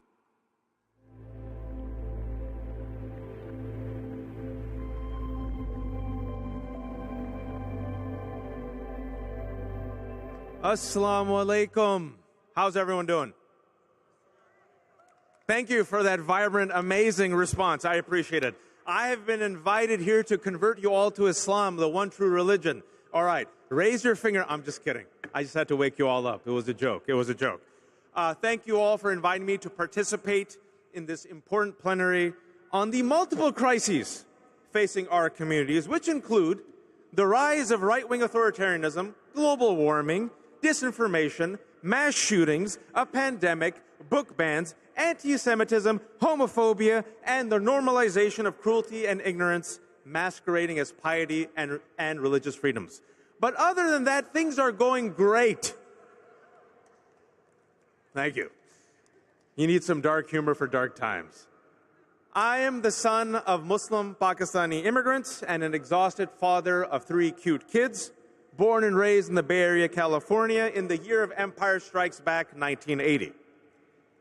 My parents decided not to teach me English because who needs English in the United States of America? So I learned English in Child's Hideaway Preschool, where I knew 3 phrases of English. Shut up, because my mother used to say shut up to me. Idiot, because idiot used to follow shut up. And uh-oh pasgettio, because I couldn't say uh-oh spaghettio. I learned English in ESL, English as Second Language, in the 1st grade, and by watching cartoons and Hollywood action movies in which brown people and Muslims who looked like me were often ridiculous stereotypes killed violently by Chuck Norris. Or at best, we were goofy sidekicks voiced and played by white men in funny accents. We were never the heroes of our favorite stories. I learned early on in America that if you aren't writing your story is being written for you by others. And if you aren't telling your story will always be told to you by others. Example, let's take the DeLorean back to 9/11. Overnight, Muslims became both us and them, citizens and suspects, natives and foreigners, an ally and a threat. Your citizenship, your bootstrap pulling abilities, you being a Muslim minority did not protect you. During the 2010 midterm elections, there was no mention of CRT, critical race theory. Why? Because everyone was terrified of Sharia. Remember those days? They knew it was a threat that had to be confronted and destroyed, but like CRT, they couldn't define it or explain it or really show you where it was being implemented. Regardless, in order to feel great again,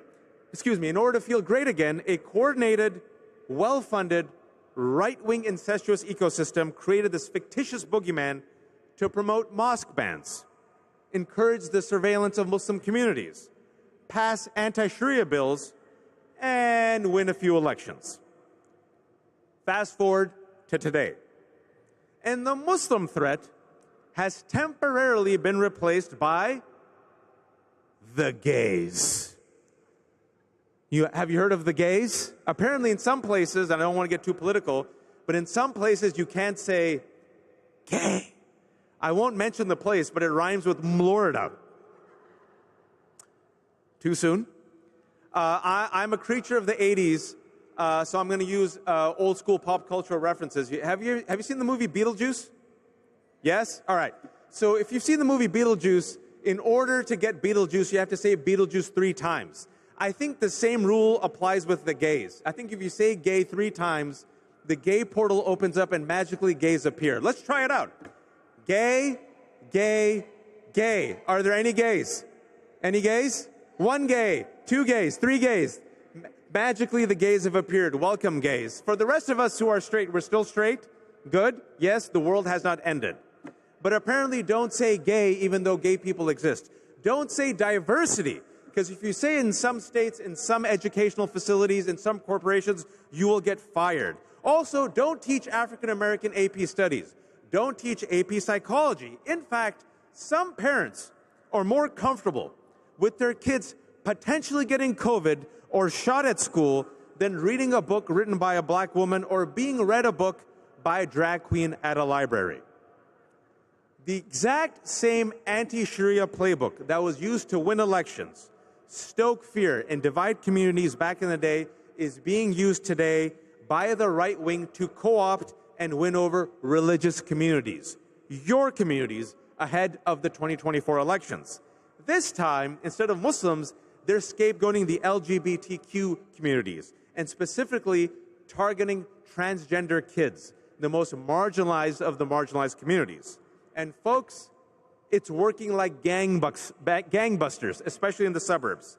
It's a classic divide and conquer technique. You ban books, you pass anti-transgender bills, you scapegoat drag queens as threats, all under the guise of, quote, religious freedom and parental choice.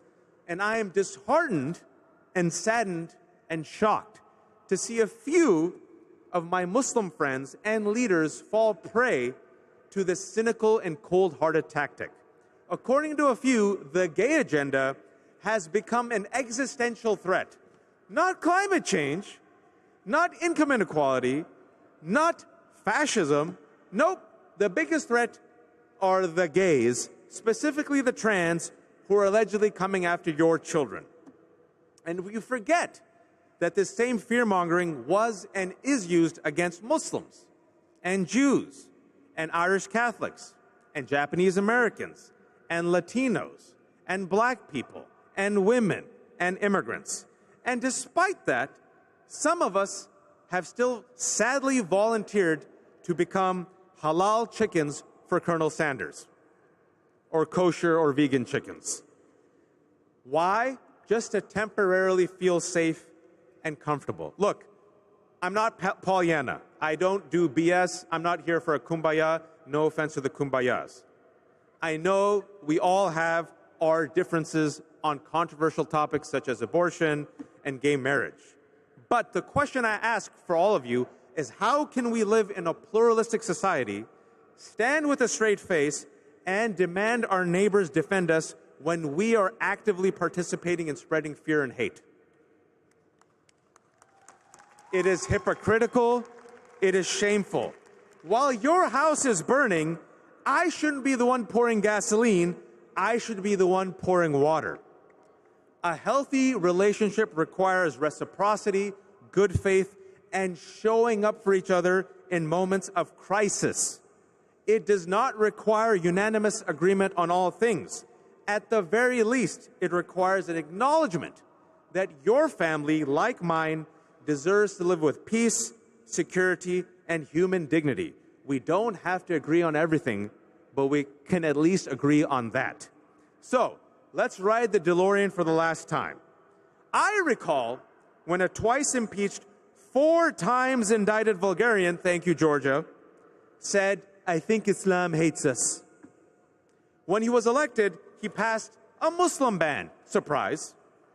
Overnight, there was a multicultural coalition that came out at airports across the nation to stand shoulder to shoulder with Muslims.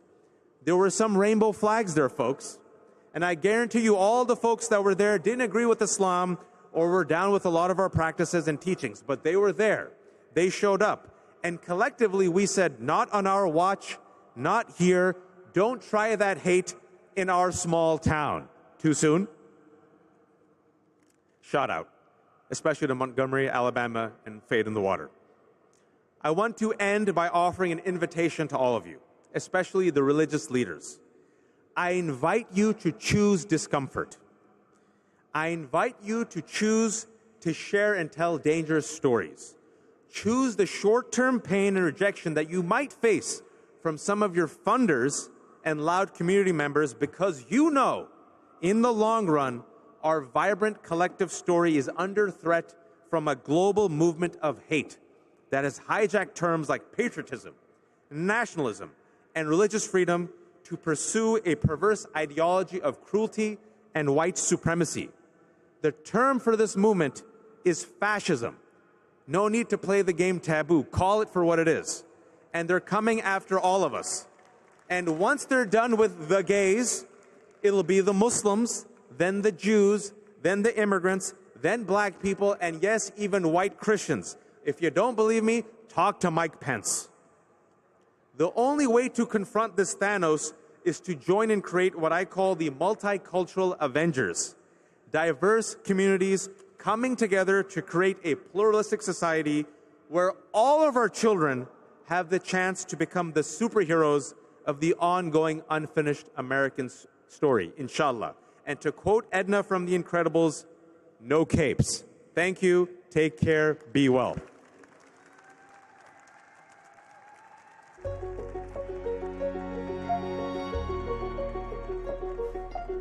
Numberless women and men of all regions and religions strive to lead lives not determined by egoism, but by the commitment to their fellow humans and to the world around them. Nevertheless, all over the world we find endless hatred, envy, jealousy, and violence. In the great religious and ethical traditions of humankind, we hear the directive, "You shall not kill," or "Have respect for life." Conflicts should be resolved without violence within a framework of justice. There is no survival for humanity without global peace.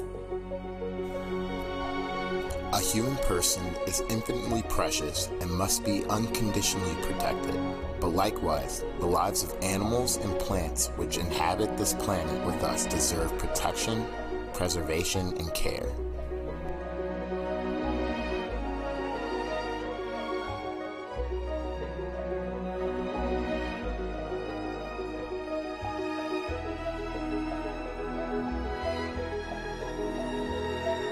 Limitless exploitation of the natural foundations of life.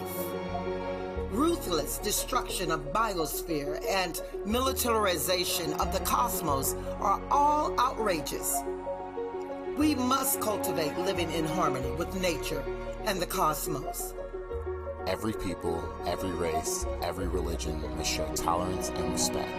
And high appreciation for every other.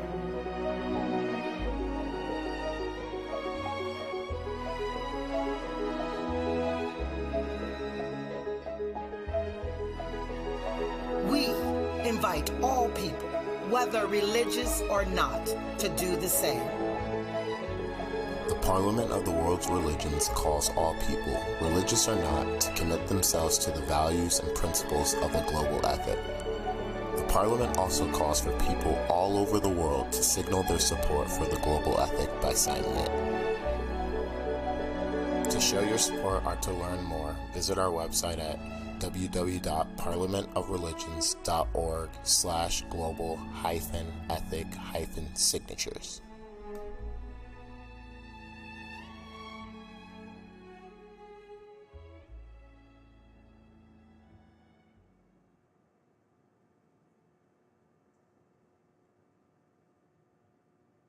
Please welcome Professor of Radiation Oncology at Northwestern University and member of the Arcanian Orthodox Church of the USA, Gail Wolenshock.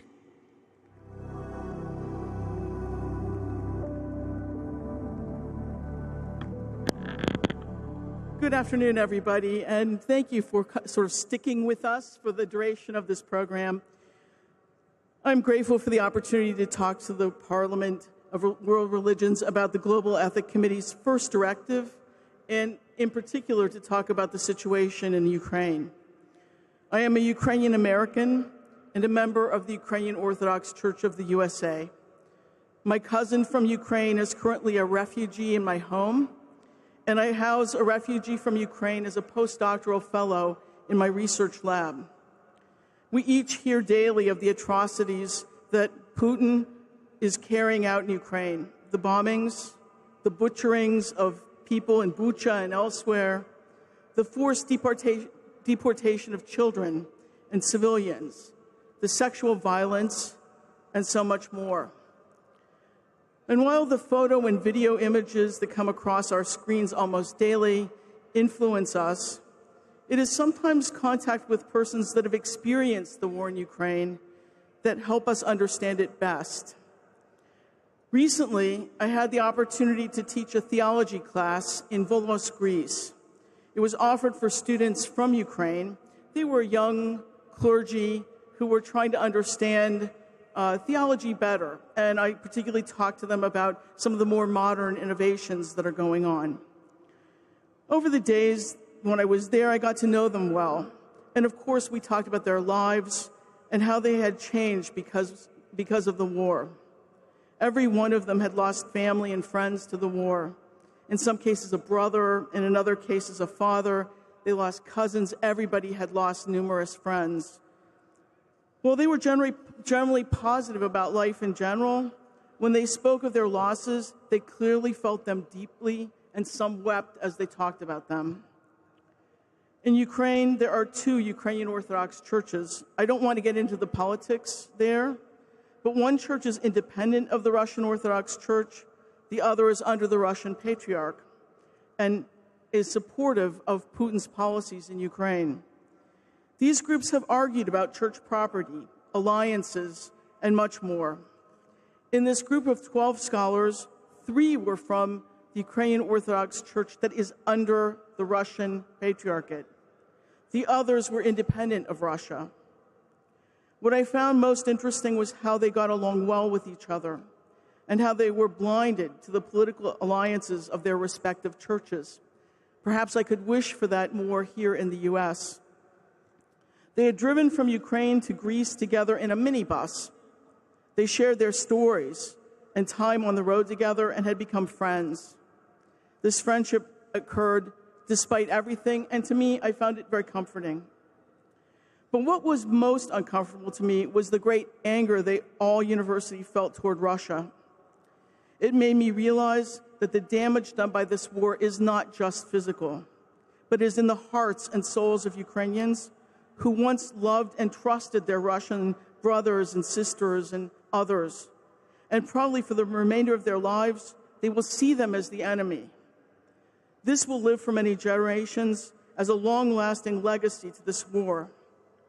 As we reflect upon the first directive's words, quote, all people have the right to life, safety, and the free development of personality insofar as they do not injure the rights of others, unquote, we think about the fact that war begets war, hatred begets hatred. This cycle is hard to stop. Let us, as people of the Parliament of World Religions, not forget the power of prayer and spiritual healing. As we gather here, let us take a moment to pray for the people of Ukraine, to pray for healing, strength, and hope in these troubled times. Our prayers can transcend borders and inspire positive change. In Ukraine, there is a national salute that is used to express solidarity against aggression. That salute is Slava Ukraini, glory to Ukraine. And the answer back is Heroyam Slava, heroes have the glory. With that, I'll end, and I ask for your prayers for Ukraine. Thank you.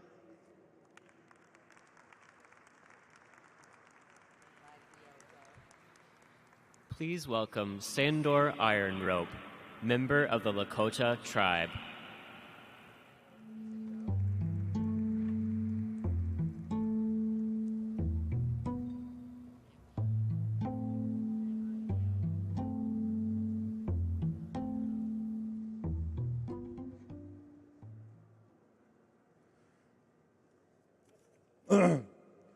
Hokahe, mitakopi, ampete washte chichapelo, Sandor Ironrope emachapi. Na wocheke amoji che unkaga pikte, onloa wocheke awahiktelo. Good afternoon, members of the Parliament of the World Religions here. I'd like to take a moment to say thank you to each and every one of you. The traditions here at the Parliament of World Religions, the faiths, the tribes represented here in this moment of a call to consciousness, freedom, and human rights. And let us not forget the indigenous people of this land, the indigenous people of this territory here, the indigenous people of these biocultural medicines here today. Let us continue to remember the balance and harmony that the indigenous people have had and need to restore. The balance on this earth, Mother Earth, Onchimaka. Today here, I am honored to stand here to offer a prayer song on behalf of all of us in unity. And I would say thank you once again to the call of consciousness of the inner spirit of each and every one of us. We are here because we heard the calling. We are here because we believe in unity. We are here because we believe in love. We are here because we believe that there is an action and a responsibility in love. So thank you to each and every one of you. And the biocultures that we represent as a Lakota person, our Lako Wichoka, our traditional way our medicine, our peyote way of life, the peyote traditions, hikuri, the Yahe traditions, the tribes of the Amazon, the rainforest that is crying out today, Maui.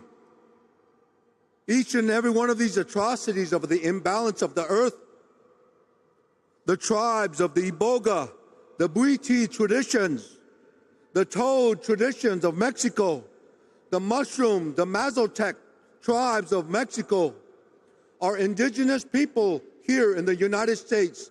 Thank you for being stewards of these traditions and for the next generation. The responsibilities that we have are true.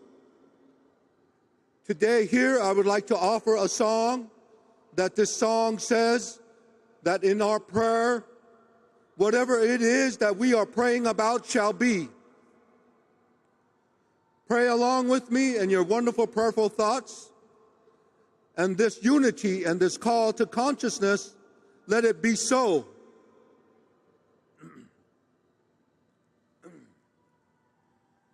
Hoye ma ki ya yo yo, che ma ki ya yo.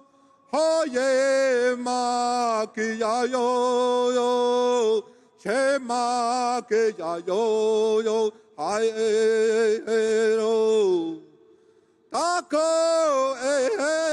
ko, hey che tuk te no, hoye ma ki ya yo, ya ne pek te no, ai ro, tako ko. Hey, che tuk te lo yo, hoye ma ki ya yo, ya ne pek te lo yo, hai yo.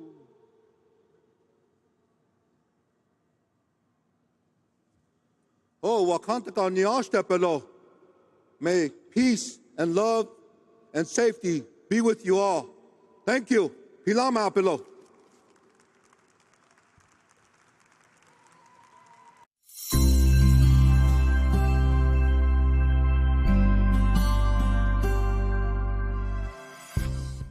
A membership for the Parliament of the World's Religions is a perfect way to stay engaged and involved before, during, and after Parliament convenings.